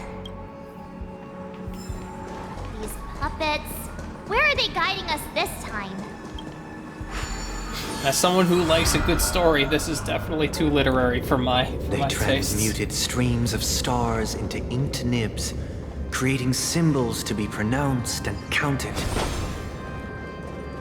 They molded stardust into flowing rivers, assigning the righteous upstream and the unjust downstream. Thus, all things were marked, and the world learned to discern between good and evil. That marked the third and fourth days. Planet of Festivity Glaus. Wings shielded from the forest from a torrential rain while a shadow veiled on a scorching sun over a wasteland. Only those who soared alongside him knew it was an owl gliding through twilight, poised to guide the naive away from the storm of ignorance. Look, another frame. Okay. Yeah. Okay. So this makes Act 2. Stage play Act 2. Ode to Fool. Ode to Fool. The surroundings are different from before. Behold the ensuing tale, a struggle for power. Penacony witnessed the ascent of the 7 major lineages: tree, grass, flower, bird, beast, fruit, and insect. Peace never truly graced Land of the Exiles. The history in this era is rich and intricate, so please allow me to present it in allegorical form. That first area, it's like these circle areas just Land keep of the reminding me Exiles of was in disarray, Persona besieged by 3, both internal the and answer. external perils.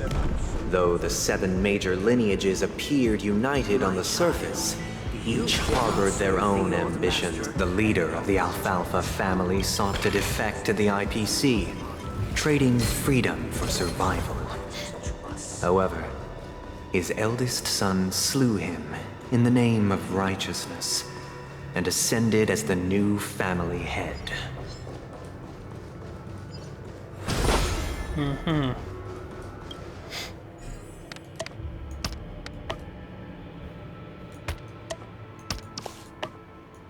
Okay.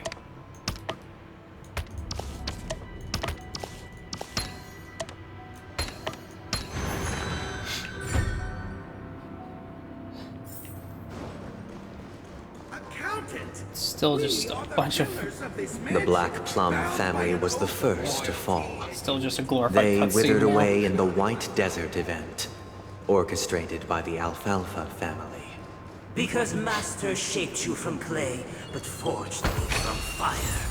I'm superior to you. Okay. Come on. Sorry. My controller doesn't like cooperating a lot of the time. Okay.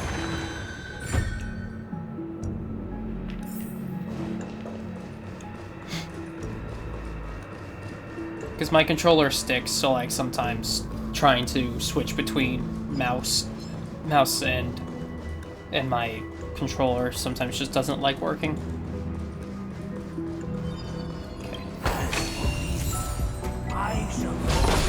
Only when Gopher Wood led the family to Land of the Exiles and earned recognition from all 5 major lineages did Penacony earn its new name, the Land. Dear outsider, I beseech your aid in purging this mansion of the poison spread by the lurking instigators.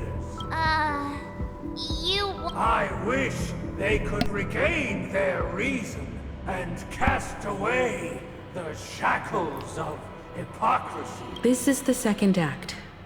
Looks like it's about Penacony's journey to becoming the Land of the Dreams, during which the family plays a crucial role. But this new master seems like a bad guy to me, don't you think? Perhaps this is the truth Sunday is trying to express, if you read between the lines. The Harmony changed Penacony just as the guards once did. Looks Makes like sense. we've gotta help those guys kneeling down over there calm down a bit, right? Clockwork? Either I shall be my own master, or I shall return to my former master. They could regain their reason.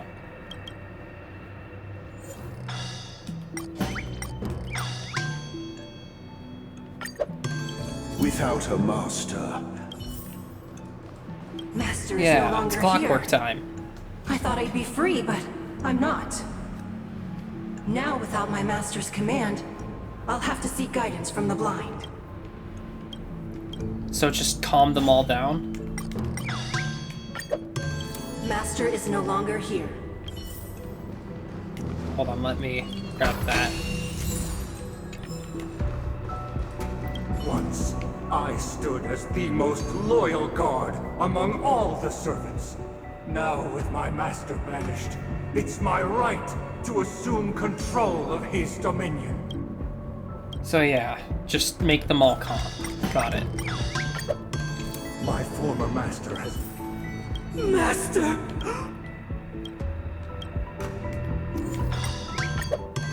Master. Okay. I am admittedly kind of skimming through a bit of this, because yeah, I definitely feel like this has gone on for a bit too long. I just kind of want it to my new end. master, just as their noble voice once resonated. Okay. Thank you, dear outsiders. Heed me, one and all.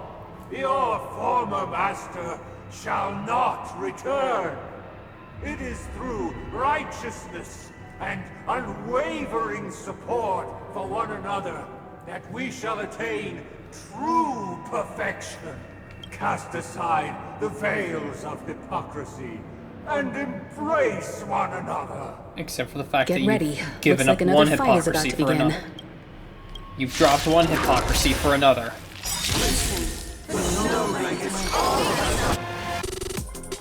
Snow blankets the sky is done.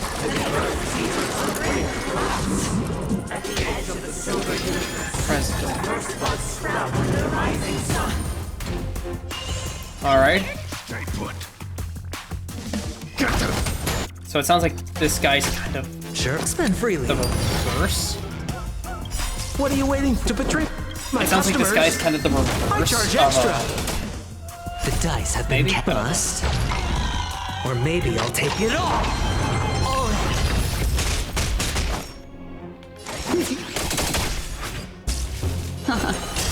okay. Memories of beneath the waters lies an endless I didn't abyss. read what present actually did. When all your sins wash away. Okay. So yeah, it seems like he is kind of a reverse of Hedge your bet. It's up on me. It does seem like he's kind of a reverse of past. So devils, I'll crush them all. We're just having fun. Death.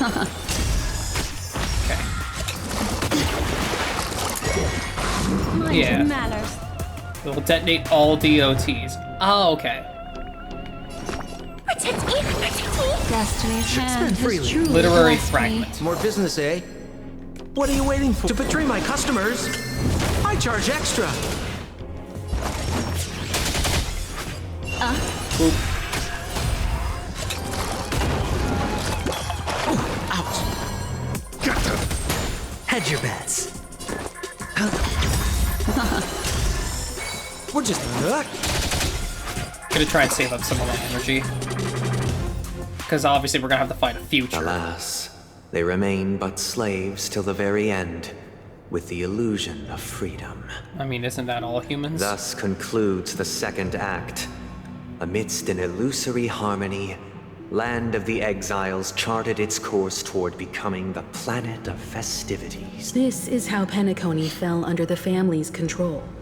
Since the arrival of the Harmony, the Land of the Exiles has undergone dramatic changes, not all of which have proven beneficial. This guy really loves dramatic scenes. Bet he comes from a whole lineage of stage performers. Probably, actually. Okay. So that just leaves Act 3.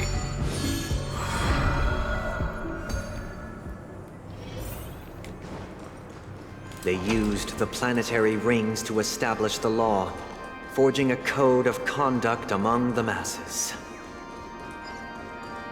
A grand lyre with black and white keys served as an instrument, while symbols of articulation and numerical notation took the form of musical notes.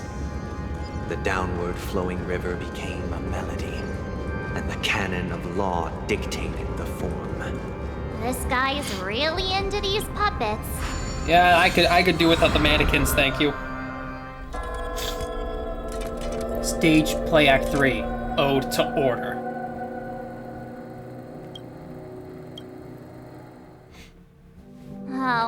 get it now.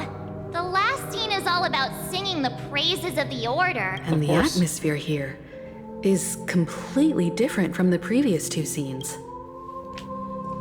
This is the concluding act of this play. I have showcased the past and present of Penacony, hoping that my desire for change resonates within you. And now, I shall reveal its future to you. Sure you will. Okay. Yeah. It's been destroyed. Yeah, that kind of goes without saying that it would destroy a bridge if you've already made one.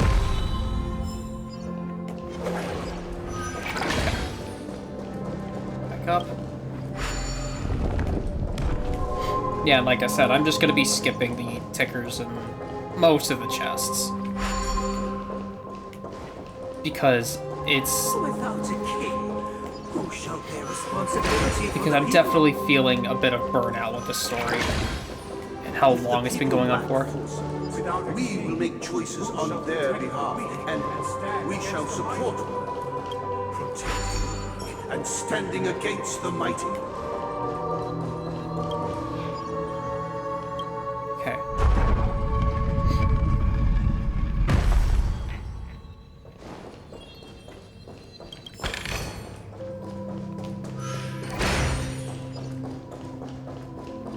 But yeah, it's like... Who shall govern the movement of stars? Before the arrival of time, everything followed its natural course, and so it shall continue, even after the king's departure. After the king's departure, who shall become the new king? Oh, it doesn't really... Does it do anything for me? Yeah, because that's where I came from.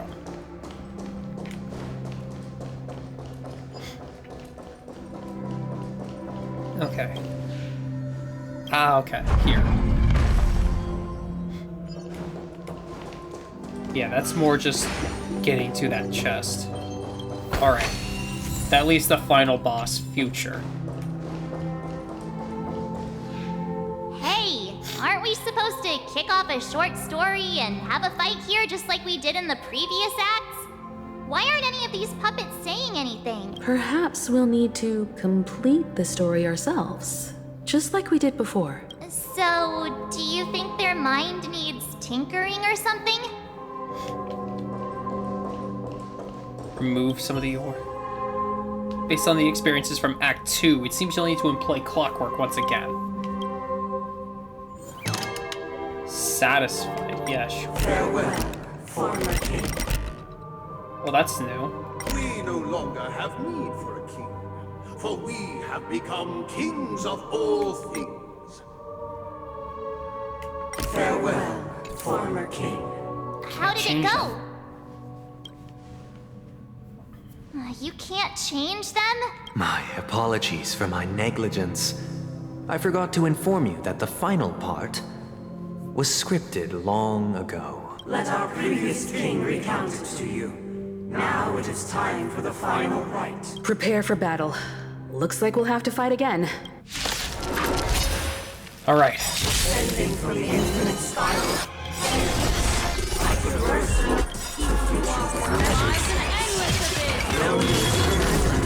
or seek my assistance. Or maybe for the contours of my mind shall intersect with all experience. Yeah, that is too quiet for anyone to hear. Those battle lines are too quiet for anyone to hear, I'm sorry. All is calm. Okay. Hedge your bets. Spend freely. More business. What are you waiting for? To betray my customers, I charge extra. What? No dirty tricks, all right? What is your redeeming grace? Holy Knight.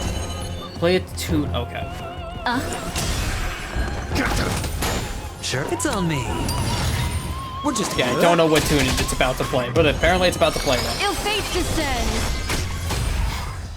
Sleep in heavenly peace. Okay, it literally puts us to sleep. Got I'm it. gonna hold everyone back again. The dice have been bust.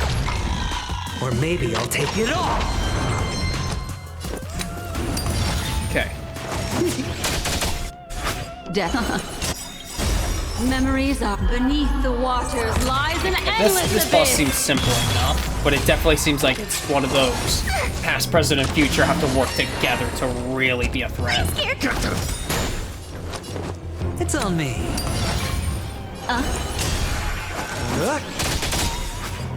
What are you waiting Okay. to betray my customers? I probably shouldn't say. I charge extra. Oh, whatever, I got a bunch of sodas. Alright. In the hushed expanse of a nocturnal reverie, I leave faint traces behind. No need to remember me, or to recall the essence of dreams. What is mine shall wane, while you shall transcend its delicate nature. What? This is the final scene. It's much more straightforward. He wants to expel the Harmony and establish an empire based on the Order. Let's go. Once this stage play concludes, it'll be time for the main event, the Charmony Festival. Let's get this over with.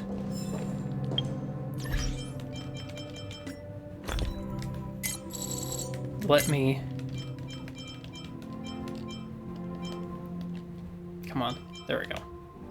I just want to fill all my characters' energy to max before what I'm hoping is the final boss fight. The climax.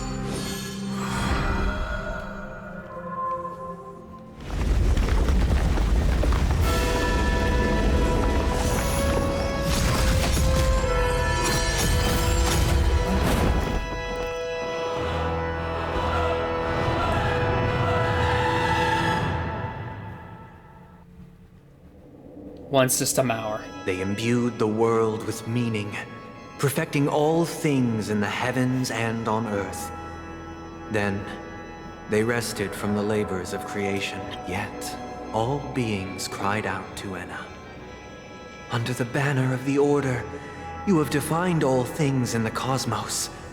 But this made us realize that we are but puppets in your hands. Thus, on that day, all beings united and cast the Eon into the abyss of oblivion. This Grand Theater looks totally different. Everyone, get ready. This could be a tough battle. The final battle. Let's do this. I, for one, am getting tired of Sunday and him preaching poetic. Marked the seventh day. Cheers and chants reverberated in ears.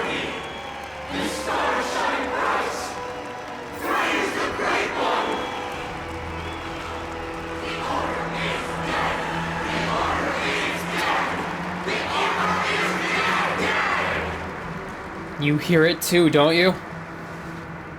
How no one is fighting for you? That concludes everything related to the Order. What are your reflections on this, my dear guests? I think you've lost your I think you've lost your crock pot. Nevertheless, Even though that makes no sense. This is but a trivial blip in the annals of galactic history. What truly matters is the course this river shall take in the days to come. You've arrived at the perfect moment. The Charmony Festival is about to commence, and it would be a shame if you were absent for the Harmony's prologue. Allow me to extend my warmest welcome once more. Welcome to Penacony Theater, the very core of the Sweet Dream, the abode of the Stellaron, the grand stage of the Charmony Festival, and the very place where the future of Penacony shall be determined through conflict. In the very place where your schemes get smashed to smithereens. Your unwavering faith in the Trailblaze is truly impressive. True goodness can only be achieved through faith. Allow me to point out that falling into a permanent slumber is not happiness, especially when those people are driven by someone else's will in their sleep. Do you still believe that the Order only seeks to control the universe as their puppet, Himiko? No matter how perfect your vision of paradise may be, a cage remains a cage. People will never achieve true happiness in a world like that. They would just be toys for the Eon. It seems you have misunderstood my intentions. No, we understood them perfectly fine. My desire is not to resurrect a fallen Eon, or become one myself. My sole objective is to create a paradise free from Eons, where the Order ensures the dignity and happiness of all humanity. A paradise exclusive to us human beings. That's not the case. If people are to live with dignity, there must be nothing and no one above them. In your so-called paradise, you would be the one reigning supreme. Looks like we won't be able to convince each other. Now that our conflict has been destined, let's unveil our paths and reveal to the universe the true path. However, before the prelude to the future begins, please take a moment to ponder the questions I've posed. Is darkness equal to daylight? Yes. Are sinners equal to the righteous? If you are born weak, which god should you turn to for solace? No god. You turn to yourself.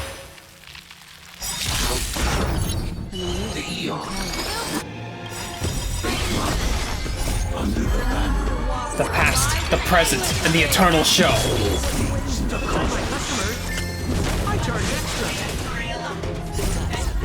Puppets in your hands. Or maybe I'll take it all. Demons or devils, I'll crush them all! All is bright. Also, it's really interesting that, I mean, they're three separate enemies, but with one united health bar. That's kind of cool. Okay. Hedge your bets. It's on me. More business. But yeah, this is kind of what I meant earlier. Of like, it's obvious that they were definitely meant to work together. Destiny isn't chosen.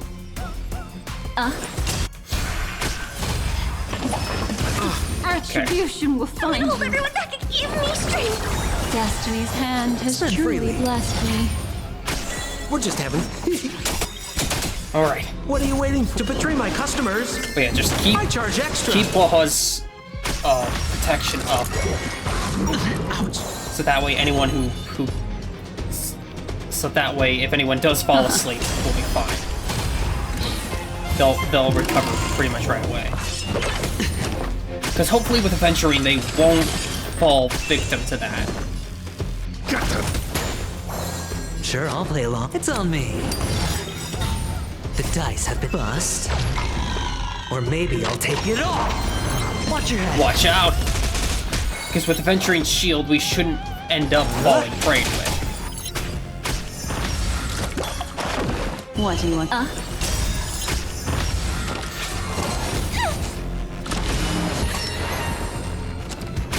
But just in case we do, Haw will be there to protect us. Memories of fine. beneath the waters lies an endless abyss. Is in harmony. Oh my god, they have a fucking burst animation to themselves. No dirty tricks allowed. Okay. Protect me! Protect me! Destiny's Hedge your hand bets. has truly blessed me. Demons or devils, I'll crush them all! Destiny isn't chosen.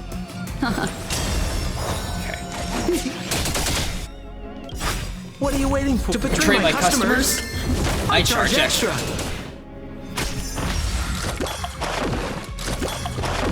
What do you want to know?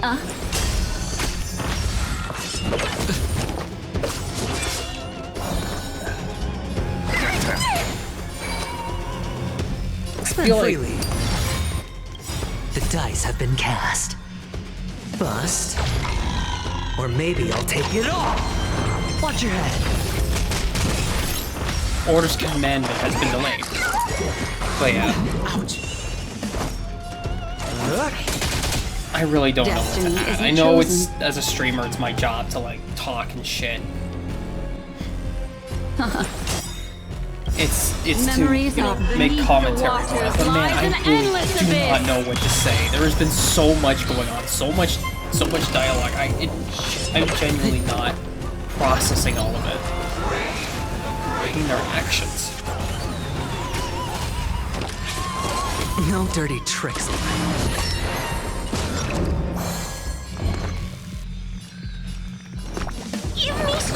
I don't know what to add because I don't really understand it in my head It's right on now. me.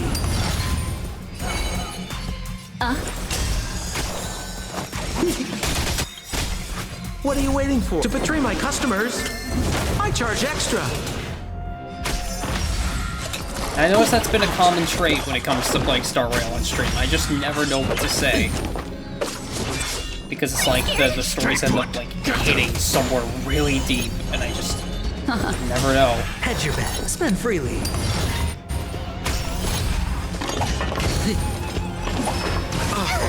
All in.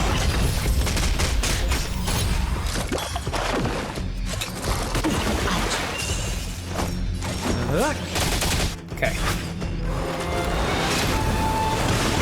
We'll be fine. Watch your head. The dice have been cast. Bust? Or maybe I'll take it all.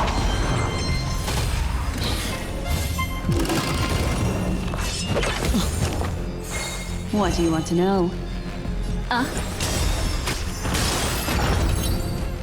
Okay. Past, present, and future defeated. I already know your decision. I now permit you to gaze into the sun. On these 107,336 stones, the almighty and powerful strings of harmony are at my disposal. The supreme tuner, harmonious choir, Dominicus. This is it. I gotta admit, I wasn't expecting Dominicus to actually appear. Although it says the great Embodiment of the Septimus. harmony. So the true purpose of the Charmony Festival is to usurp it? Shield. Got it.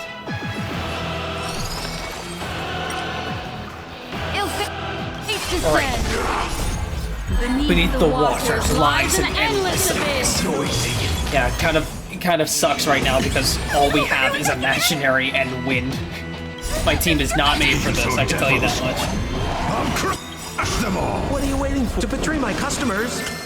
I charge extra. Get a big disorderly noise. Hedge, spend freely. Alright.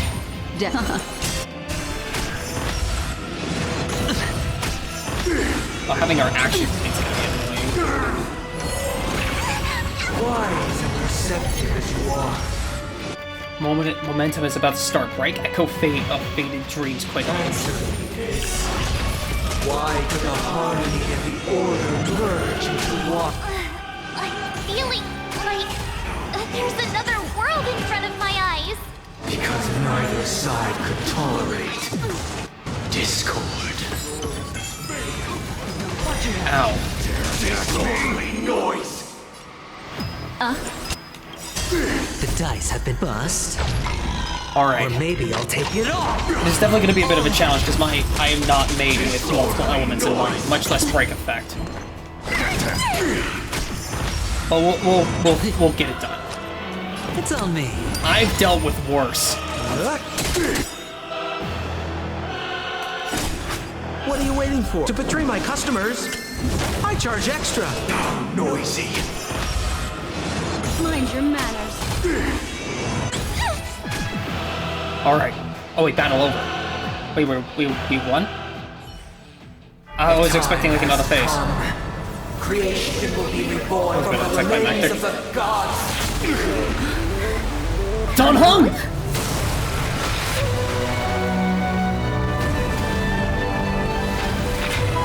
The Sanjo! Genuine! Heed my word. Show no mercy!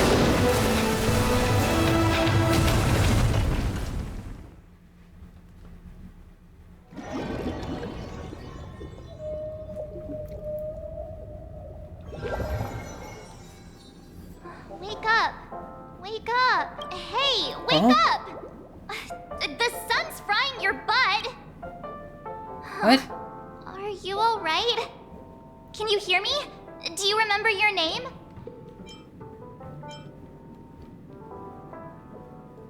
Why does that line sound so familiar? It does? Well, doesn't ring any bells to me. Looks like your mind's still in one piece. If you're able to remember such details. Well, that's reassuring. What happened while I was out? It's a long story. Simply put, Don Hung used the Jade Abacus of Allying Oath when we were in the middle of a fierce battle, and summoned the General to help us just in time. And we barely got to see that? And then we returned to reality. Look, this is your room. Everyone else has also returned from the dreamscape. Himeko and the rest are at the lobby discussing matters with the General. And now that you're awake, we should tell the crew that you're all right. Come with me. That was it? Not going to come chat with me, sleepyhead. That void. Is that Black Swan? That was it? What?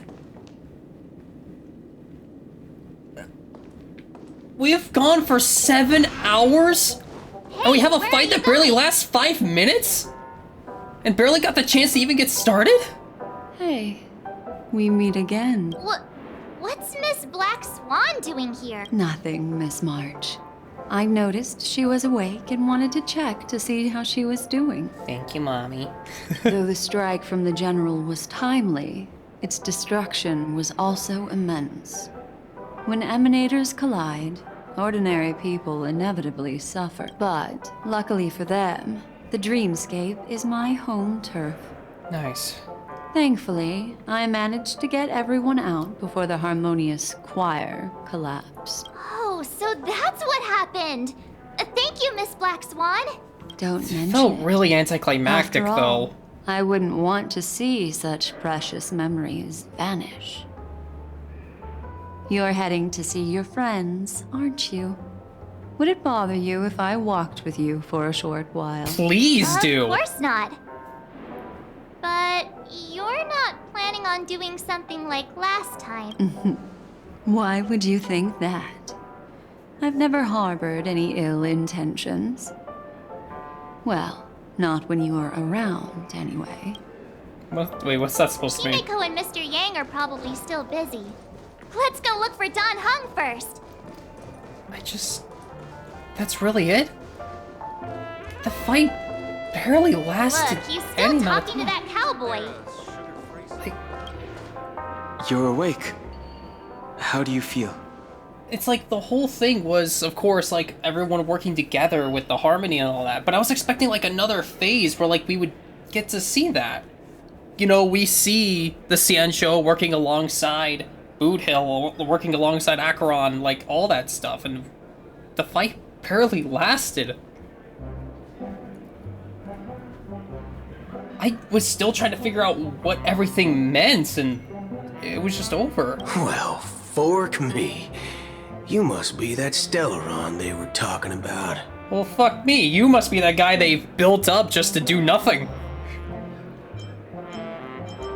I prefer spooning myself. Allow me to introduce him to you.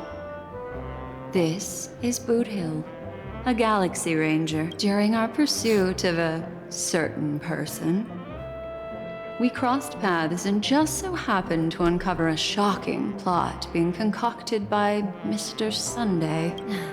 Which is why we sought you out, to help the Astral Express save the world together. No need for thanks. The Galaxy Ranger's principle is correct every injustice one sees. That's how you lot in the Xianzhou put it, right, Don Hung? More or less. Bro, you weren't even a character halfway through the story. Wait, hold on a sec. time I'm hearing about this certain person. Who are you chasing? And Good question. It's, who was it again? Don Hum. Do you remember? I don't know, man. You're looking kind of sus. No, that ain't it. I just can't seem to recall. Weird.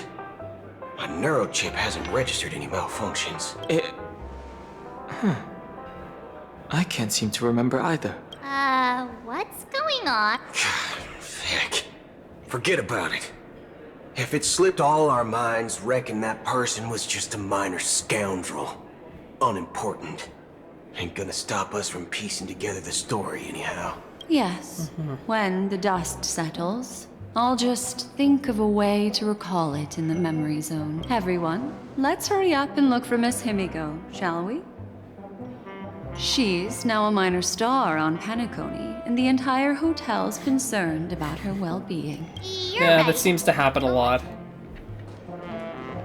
I'm still not over that. Like, we've been going for 7 hours, and that was really it? The climactic showdown against Sunday, who had, like, fucking months worth of build-up, and... Look, they're with the general. That's it? Really? That's all right. In these times of conflict for the sake of utmost safety, it is only right that the Alliance steps forward to mediate on behalf of the Astral Express. We must not allow you to take unnecessary risks. It's like, no, it's really bugging me, because it's like, really? You have fucking Ventilia, who just showed right the fuck up out of nowhere, and we fought her in the same update, and, like, Ventilia showed up and we fought her in the same update, and yet still had a more satisfying fight. This is like a Mega Man stage, where it's like a classic Mega Man stage, where the stage is hard, but the boss is easy, or the boss is hard, but the stage is easy. But like, it's really bugging me. That was so much. Furthermore, despite the IPC's eagerness for success, it prioritizes peace above all. And the family, trapped though it may be, professes a desire for harmony. The Alliance has always won people over with reason. I firmly believe both parties can indeed put aside their differences and come... The General possesses a deep understanding of the greater good. With the Cienjo Alliance mediating, peace for Penacony is within reach. You flatter me. But ultimately, it's been all down to the Express. Without your efforts, this sweet dream paradise would have been claimed by the last remnants of order before there was even a shot at peace. Well, would you look at that? Here comes the big hero. Hey.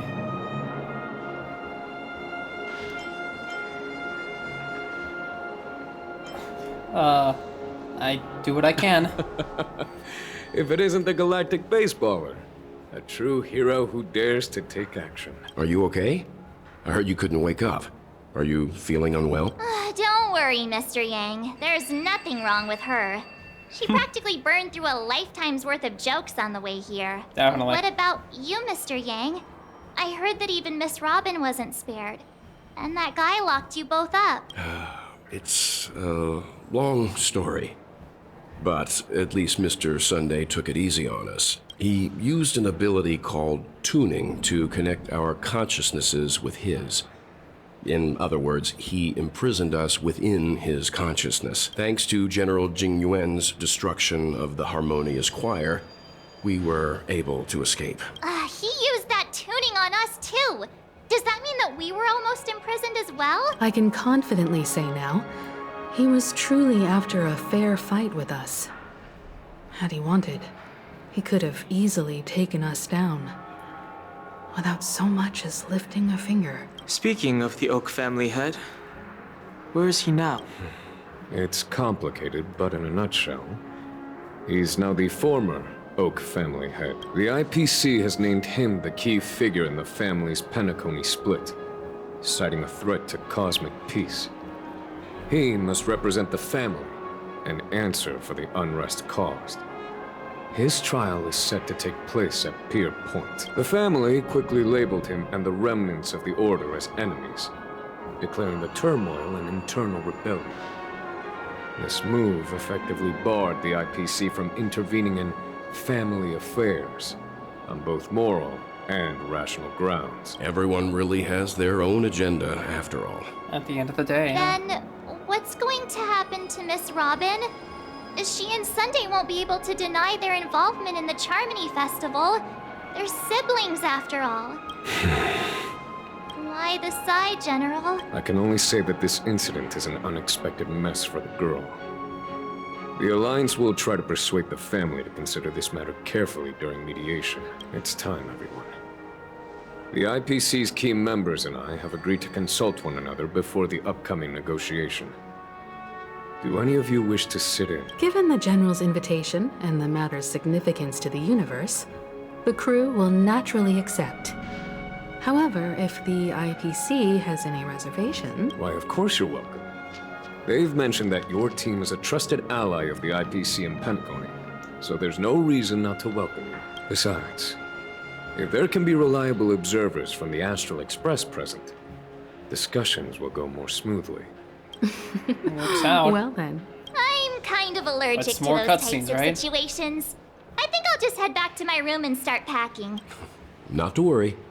Himiko and I won't take care of things. I'm afraid I'll also have to return to the Express first. The conductor is worried about us.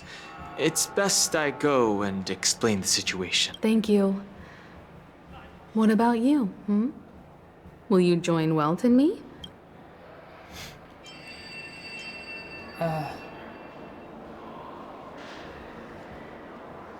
Don't know, but something tells me I only really have one option here.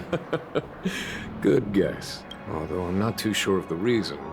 The representatives from the IPC have insisted on her presence. Allow me to lead the way. Follow me, please. The negotiation will commence at the hotel lobby. Everyone, please follow me. Got it. Quit giving me the stink eye! I could just teleport down, can't I? Yeah. Alright. Mr. Aventurine and Miss Topaz are here too. Oh, and who is he's that alive. over there? The Intelligentsia Guild's Dr. Ratio.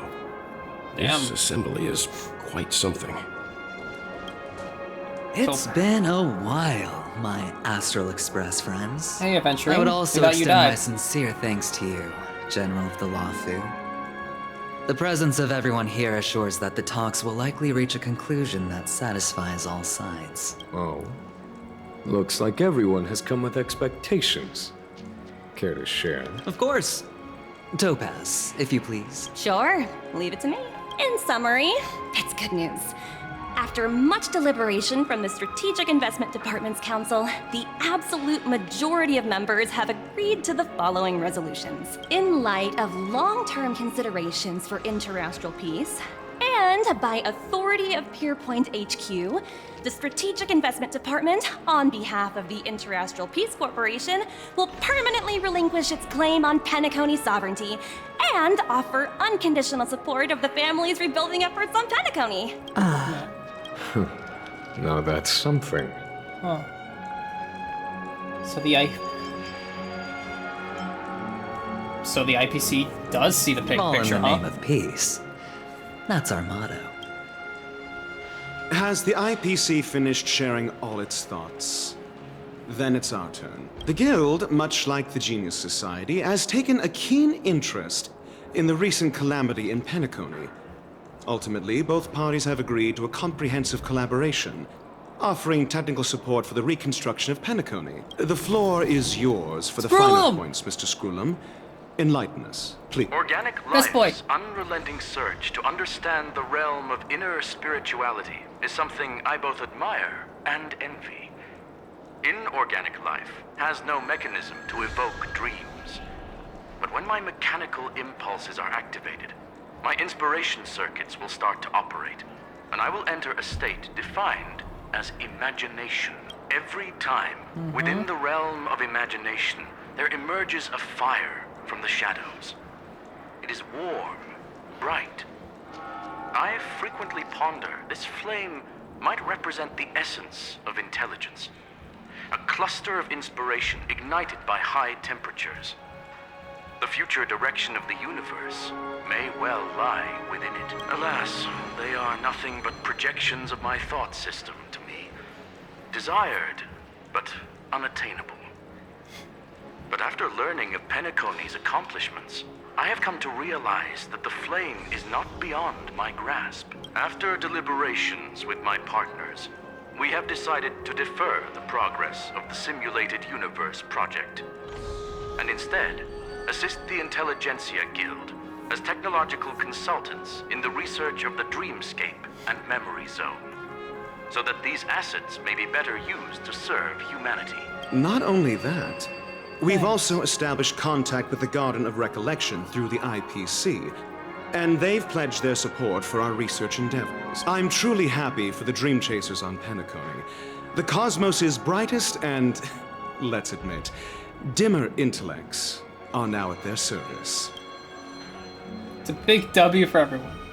I keep getting the feeling that this is all too good to be true, but I imagine Agreed. Sheep Bay had a hand in this. Hard to imagine members of the Genius Society taking an interest in such mundane research. Never mind. At the end of the day, this is a positive outcome. No wonder everyone insisted that she be there. It heartens me to learn that everyone is willing to put aside their differences for Penacony's plight. Yeah. I trust that everyone will surely reach consensus in the upcoming negotiations. What's more along the path of harmony than people working together, regardless of where they reside in life. Looks like Penacony's future is decided. I'm wondering, is there anything else the crew is concerned about? Peace Yeah, that is our boss greatest fight. wish.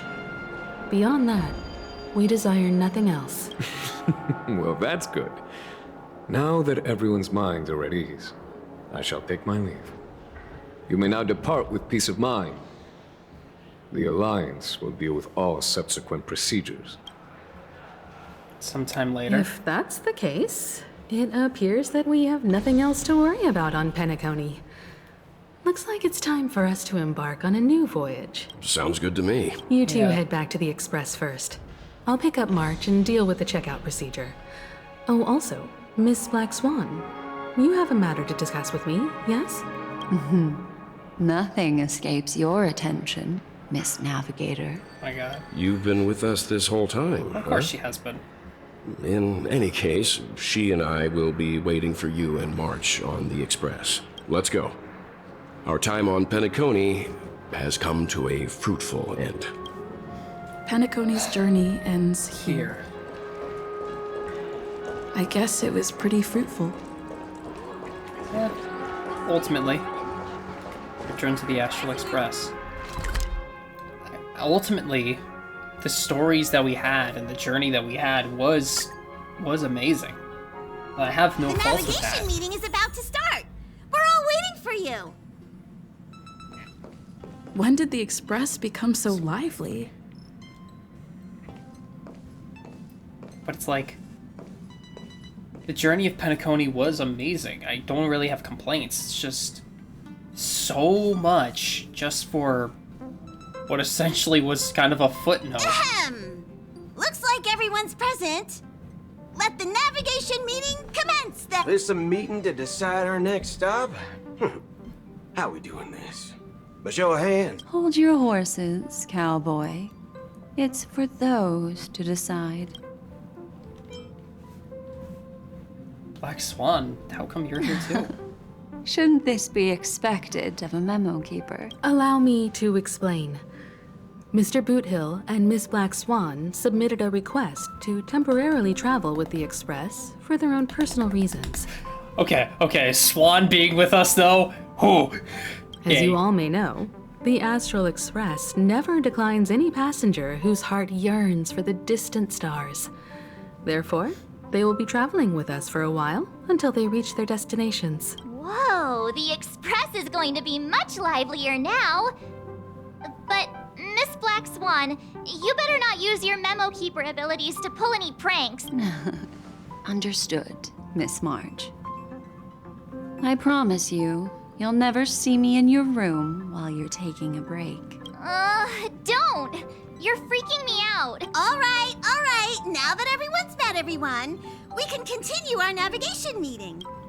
Firstly, Right. Pom-Pom wishes to thank everyone. If it weren't for you all unearthing the truth about Penacony, Pom-Pom would have never known where Mikhail and the rest had gone. What they had to go through was regrettable, but I reckon they all fulfilled their wishes.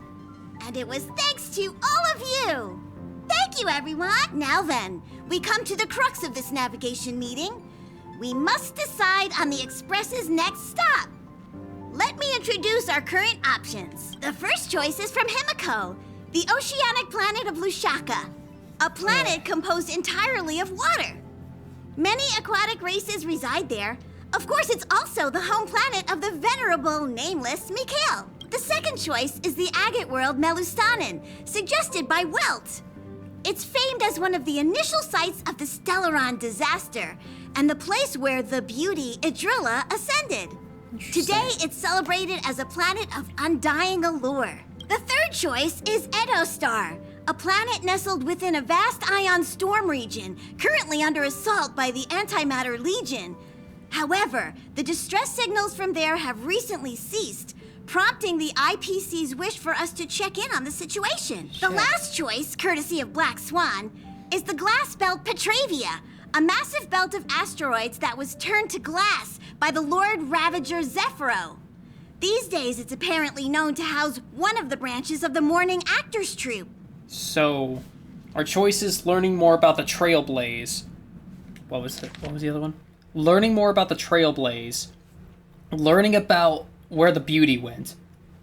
Learning more about the Antimatter Legion, or learning more about the Masked Fools. Ooh, so many options. I'm seeing stars already. Next up, everyone will select the destination that they wish to visit. And then we'll put it to a vote. Got it.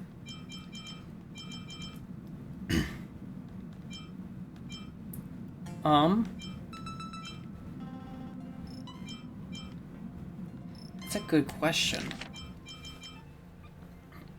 Going purely off aesthetics, I'd probably want Lushaka. But a part of me wants Edostar because, you know, taking care of the Antimatter Legion. A part of me fears that if we don't go to Edostar right away, like, that'll have some serious implications of, like, everyone will be dead by the time we get there. I don't know.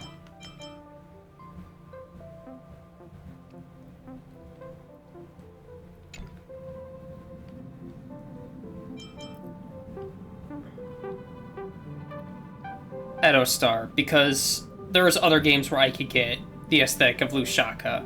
And more than likely, if we go to Lushaka, I'm just gonna be wishing it was like Subnautica. Though the fact that the distress signals have ceased means we're probably too late. But I still think we should investigate the situation there. Yes, I agree. As Nameless, should we not extend a helping hand? You and Dan Heng make good points. I'll throw in a vote for Edostar too. If that's the general sentiment, then we should indeed investigate. I vote for Edostar too. All votes for Edostar. Looks Is it like Edostar or we have a Edostar? winner. Next stop, Edostar. Then this navigation meeting is adjourned. I'll go check wonder the if warp that jump actually has a- coordinates. Everyone can catch up on some rest in the meantime. I wonder if that actually has some implication for, like, where we go next. Of, like, will all of these be updated at the same time and then we go to where we When it's time to make the chose? jump, Pom-Pom will make an announcement. That would There's be still cool. some time before the jump. What should I do? Speak with Black Swan. How about a chat? Over here. Soon. Soon, Mom. Please let this trip be uneventful. Please let this trip Should be be uneventful. What's with you and always copying the way I talk? Maybe stop being relatable. The last couple of trailblazing expeditions have been downright terrifying. It's about time we had some fun, cozy, and cute adventures for a change. Right? That's what Penacony was supposed to be. Fun vacation arc, they said. Come on, start praying with me. Please let this trip be uneventful. Please let this trip be uneventful. Huh. For some reason, I'm suddenly stricken by the feeling that we haven't crossed paths in quite some time. Yeah, it's been a while. You're always in my heart. I should have known better than to expect anything serious from you. And that was serious. This time, you must disembark with us as when we reach our destination. Got it. This Astral Express sure is comfy. It is. But I got one tiny problem with it. How come there ain't no potent drinks on this ride? We don't sell alcohol to minors. I can live without. Me and March are juice. minors. Technically. Well, he stocks something else. Like that white gem. Common as dirt and not too pricey. But it's like, cause it's like that, fucking, cause like, I don't know how old March is. I'm technically like a few months old at best. So yeah. Our Express is only rated 12+. Simcoe's coffee not strong enough for you? Oh, well, that's, different kind of strong. All these years out in the wild, and now I'm bunking in luxury. Gotta say, it's quite the treat. Well, You're fast becoming an excellent trailblazer. It's an honor to be able to watch you grow. and it's an honor to be by your side. Don't downplay your achievements. Everyone has witnessed your growth. I've known many warriors in my time, and only a few achieve the kind of growth you have. Back home, where I'm from, you'd be rated at least an S tier. Is that how they were ranked in Impact 3rd? I can't remember. It's not been easy for you these past few days. You've earned some downtime. I'm looking forward to seeing how you'll perform on our next journey. Likewise. Come to think of it, this trip to Penacony was the first time we trailblazed together, wasn't it? It was. I hope we could trailblaze together again someday. Don't worry. We'll have plenty of time to spend together on the Express. So there'll definitely be more chances for adventures like this. Turn in early today. You've really been pushing yourself hard recently. If you don't take this chance to recharge, it could lead to long-term problems. It seems fine when you're young, but it's a different story as you age. I honestly feel like it's been the other way around. I haven't really done a lot lately. Just kind of existing, and apparently that's been too hard for me.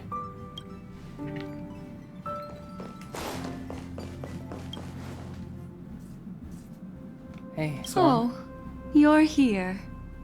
Seeing your reflection among the stars in the porthole really does seem somewhat surreal. How about it? This journey of beautiful dreams. Was it to your liking? A roller coaster. It's just so peak. Keep it coming. Nothing short of a Deus Ex Machina. Box of Gad.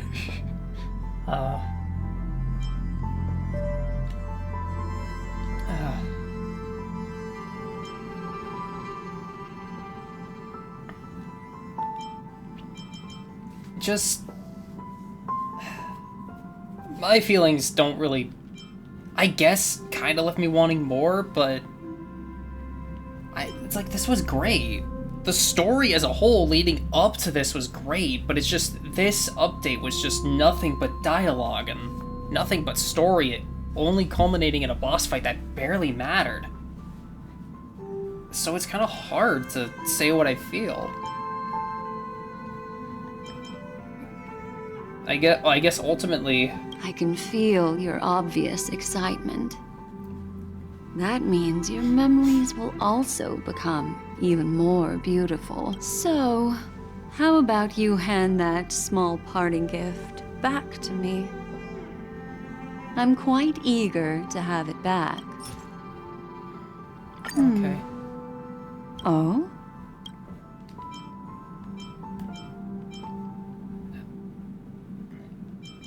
What happened?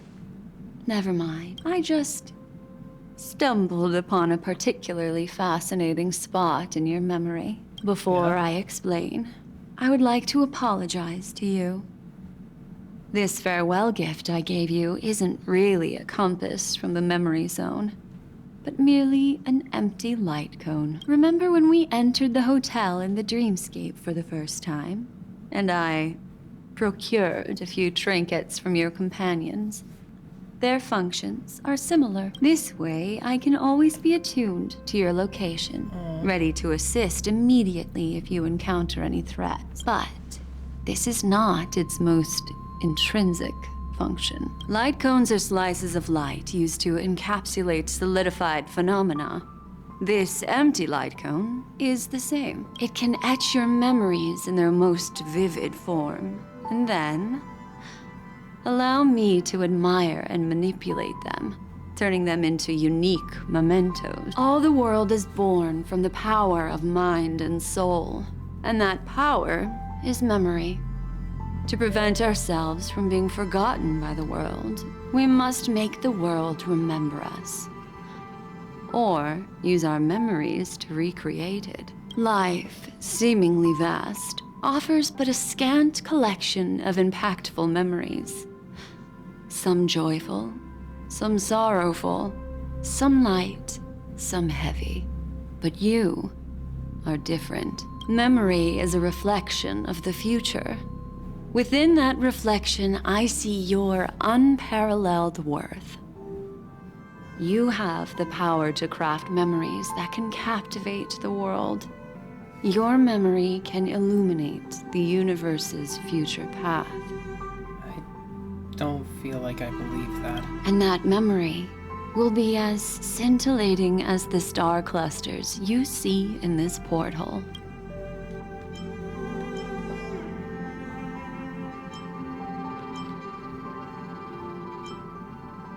To help me see if I'm about to ascend? The memories I have of you are not enough for me to predict a future that lies too far ahead. But I can tell you one thing. My favor towards you stems from a more profound reason. The reason is simple. In this grandiose and ostentatious dream of the families, only you personally experienced the entire course.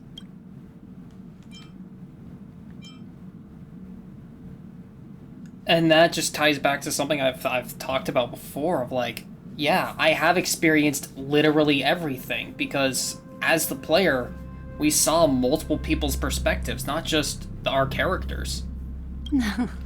Patience, my friend. I will reveal the answer to you, but that time is not now. Turn around and take a look at your friends.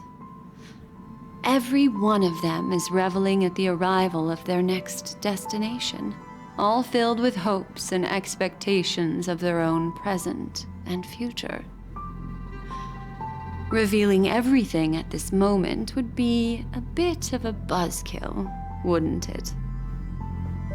That, in reality, none of them are real? They're all just pawns in a game? I'm looking for an opportune time. A time when you're totally at ease.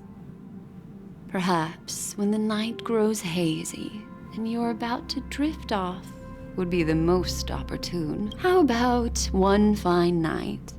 I will prepare the candles, aromatics, and even a cushy couch to create a cozy dreamland for you.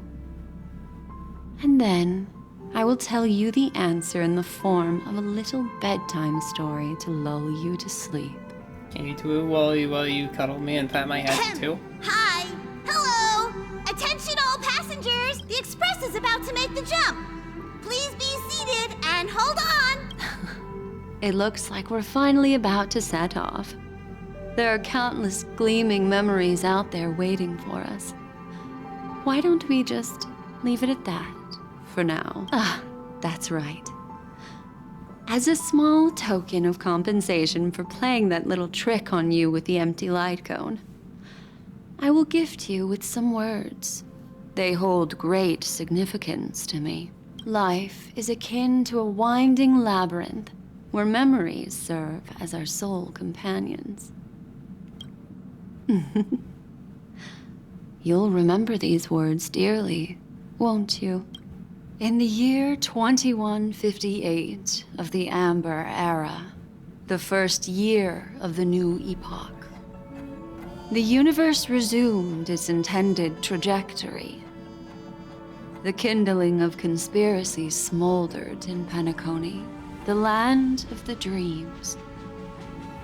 Failing to erupt into a blaze, it instead flickered briefly on Klapoth's anvil, before vanishing in the blink of an eye. What?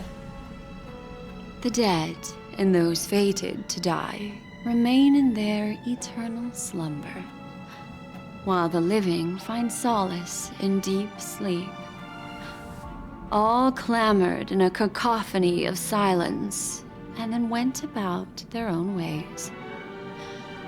The cosmos emanated a vitality characteristic of a new era, all for the modest price of a brother and sister's mild grief. Babies are born as stars extinguish. The silver rail unfolds. The story of the Astral Express comes to a close, yet it also embarks anew. Time marches forward, heralding the arrival of a new chapter in the history of trailblazing expeditions. Penacony, Land of the Dreams. The end. Honkai Star Rail.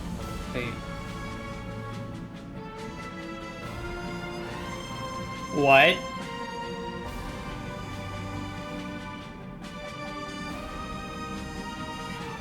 What? It's credits? What? I mean, they're obviously fake credits, but I'm just like, what? Huh?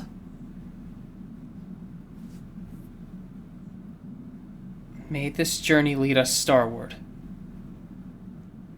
Countless shooting stars streak the sky tonight. If you can pick the right one, it will carry your wish to thousands of distant worlds. You're feeling very relaxed now, aren't you?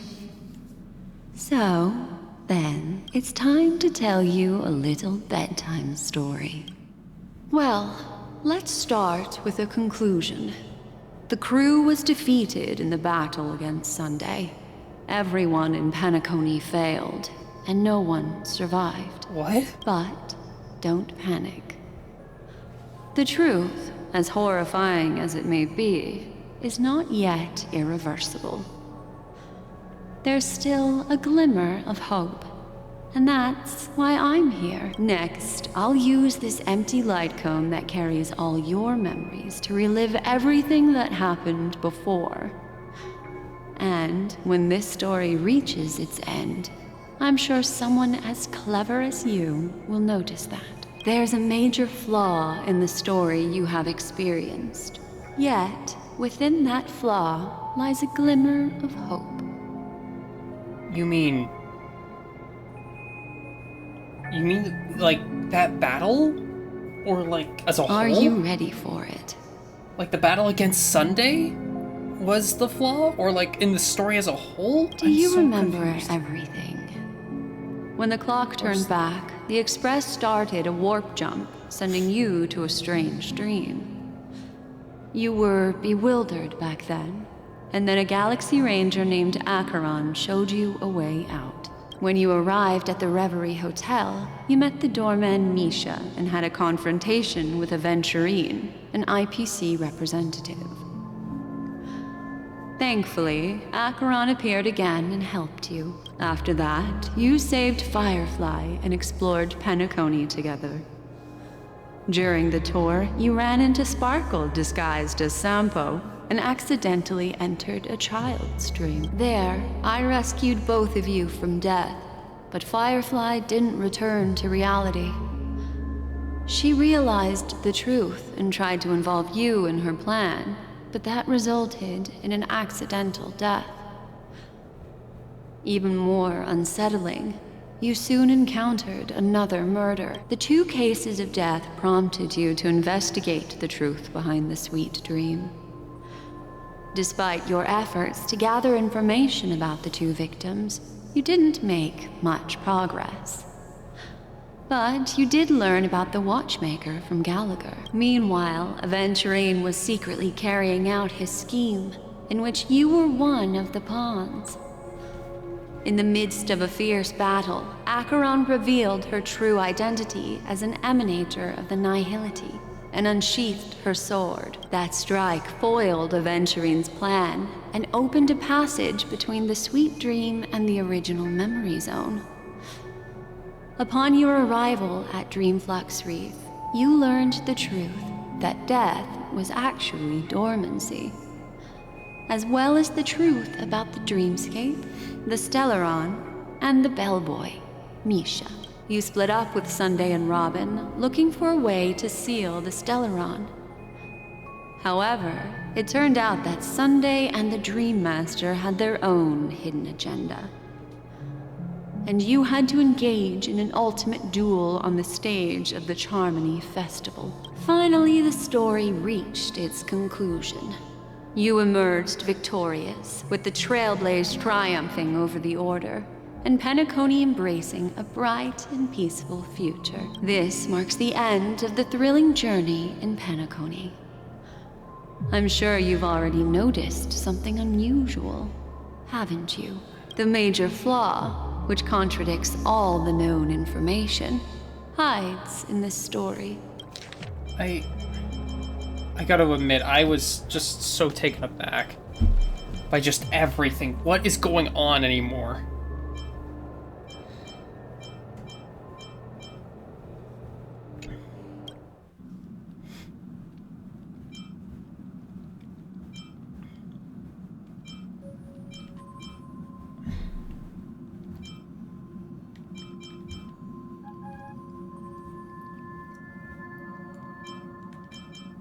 Fake deaths of Firefly and Robin? Well, although the fake deaths of those 2 ladies don't, I'll go ahead and eliminate that incorrect.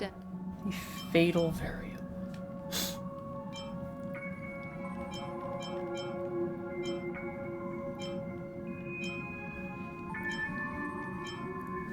Sparkle. Sparkle, yes, right. Sparkle. The most enigmatic and elusive character in the entire story. But, unfortunately, she was the first to uncover the truth, and she did purposefully attack you to create confusion. By the way, she left me a message to pass on to you. Always make sure you can distinguish reality from imagination. Is that a clue, you may wonder? I'm not sure, although I'm pretty sure that the fatal variable hasn't. Misha? Little Misha. He's only a segment of memory in a dream bubble, but his ambition for the Trailblaze led him to leave the bubble and embark on a grand adventure in Penacony. Well, Misha is a rather special memory zone meme, and he was granted power by the Trailblaze. There's still one thing that he shouldn't be able to do. A life born in the memory zone could never manifest in reality. So, why did he appear in the Reverie Hotel in reality? The answer is simple. He is the one fatal variable that contradicts all our known information.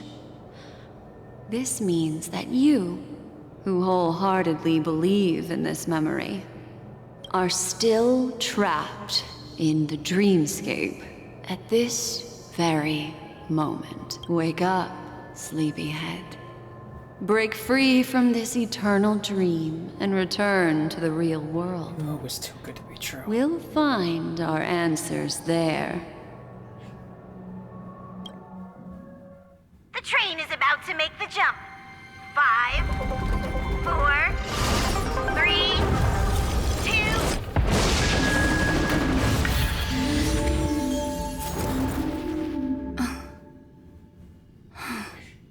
I knew it was too good to be true. And here we are, at the start of it all again. This way, darling. Oh gosh. Not another one. Thank you so much, Black Swan.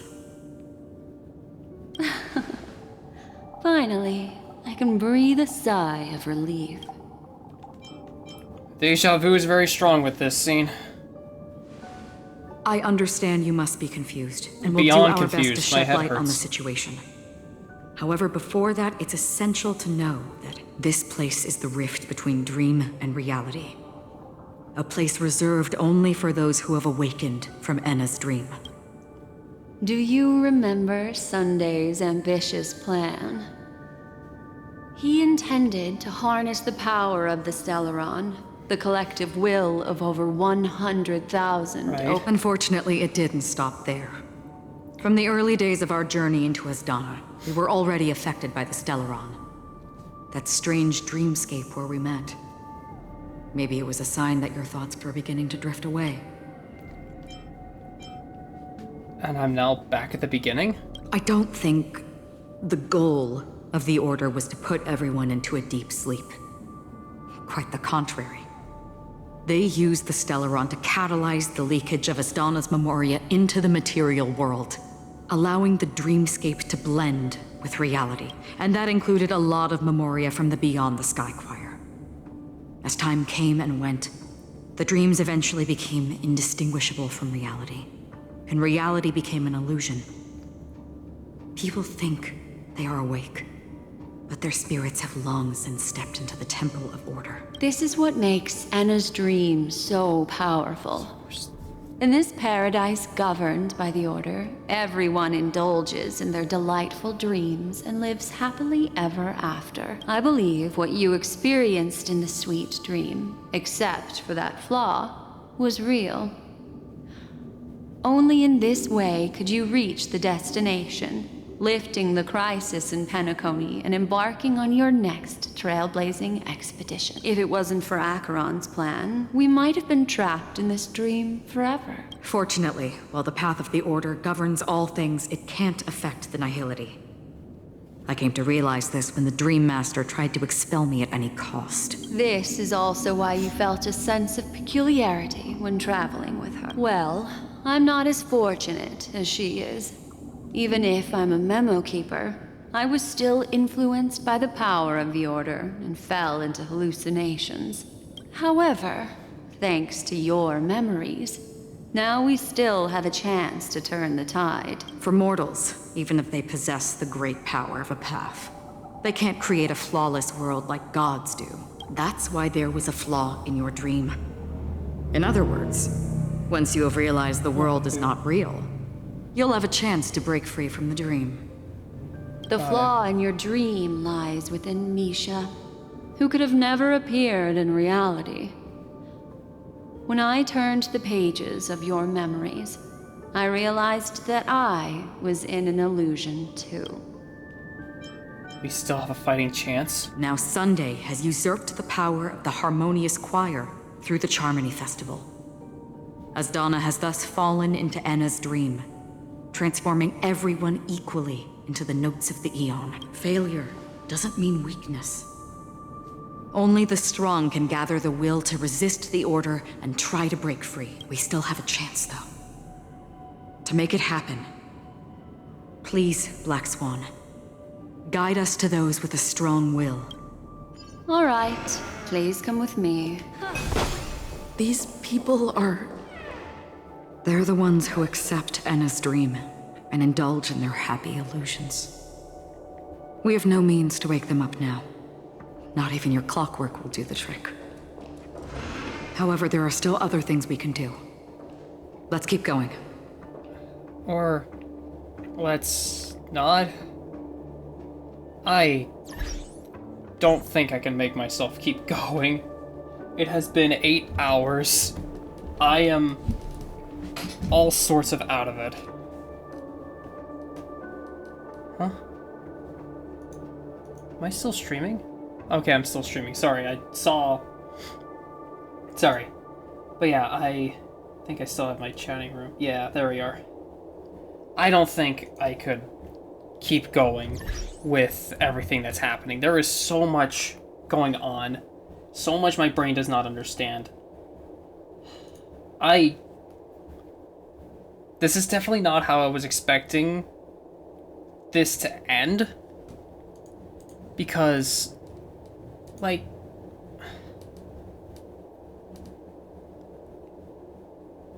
there is so much going on. I'm sorry. Just... I'm trying to process it all, and that's kind of the problem. This is... the fact that a lot of the ending is... a lot of this is confusion, and just constantly running in circles. Just to confuse you. I guess it makes sense for, like, a story all about confusion, all about, like, dreams and stuff, but it's just hurting my brain and making it really hard to deal with. So, yeah.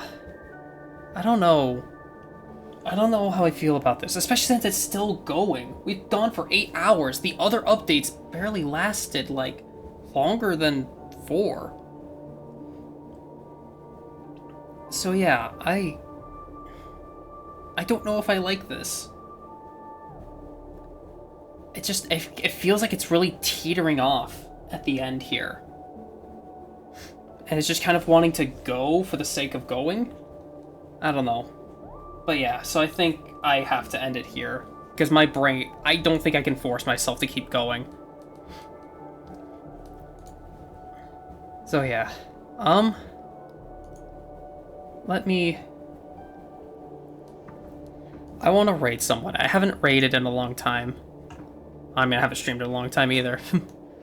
So, who could I...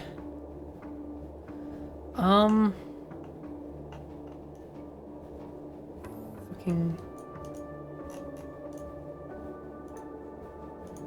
Okay. Let me see. Alright.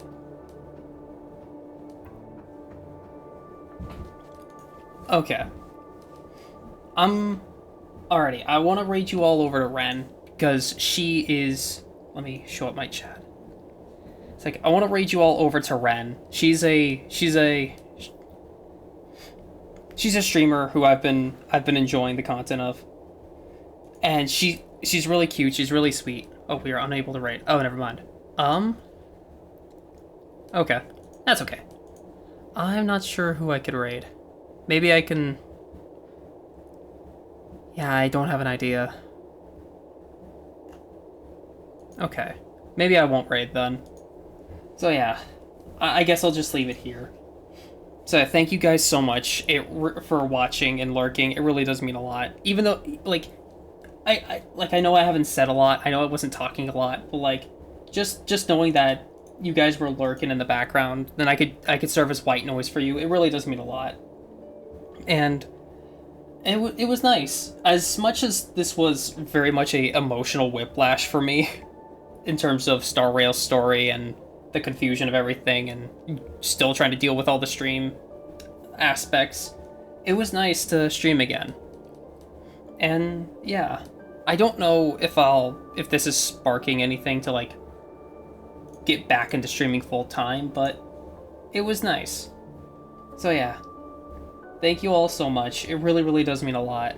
And I'll see you all some other time. I can't make a promise of when that might be, but some other time. So thank you again. It really does mean a lot. Bye-bye. Bye-bye. Bye.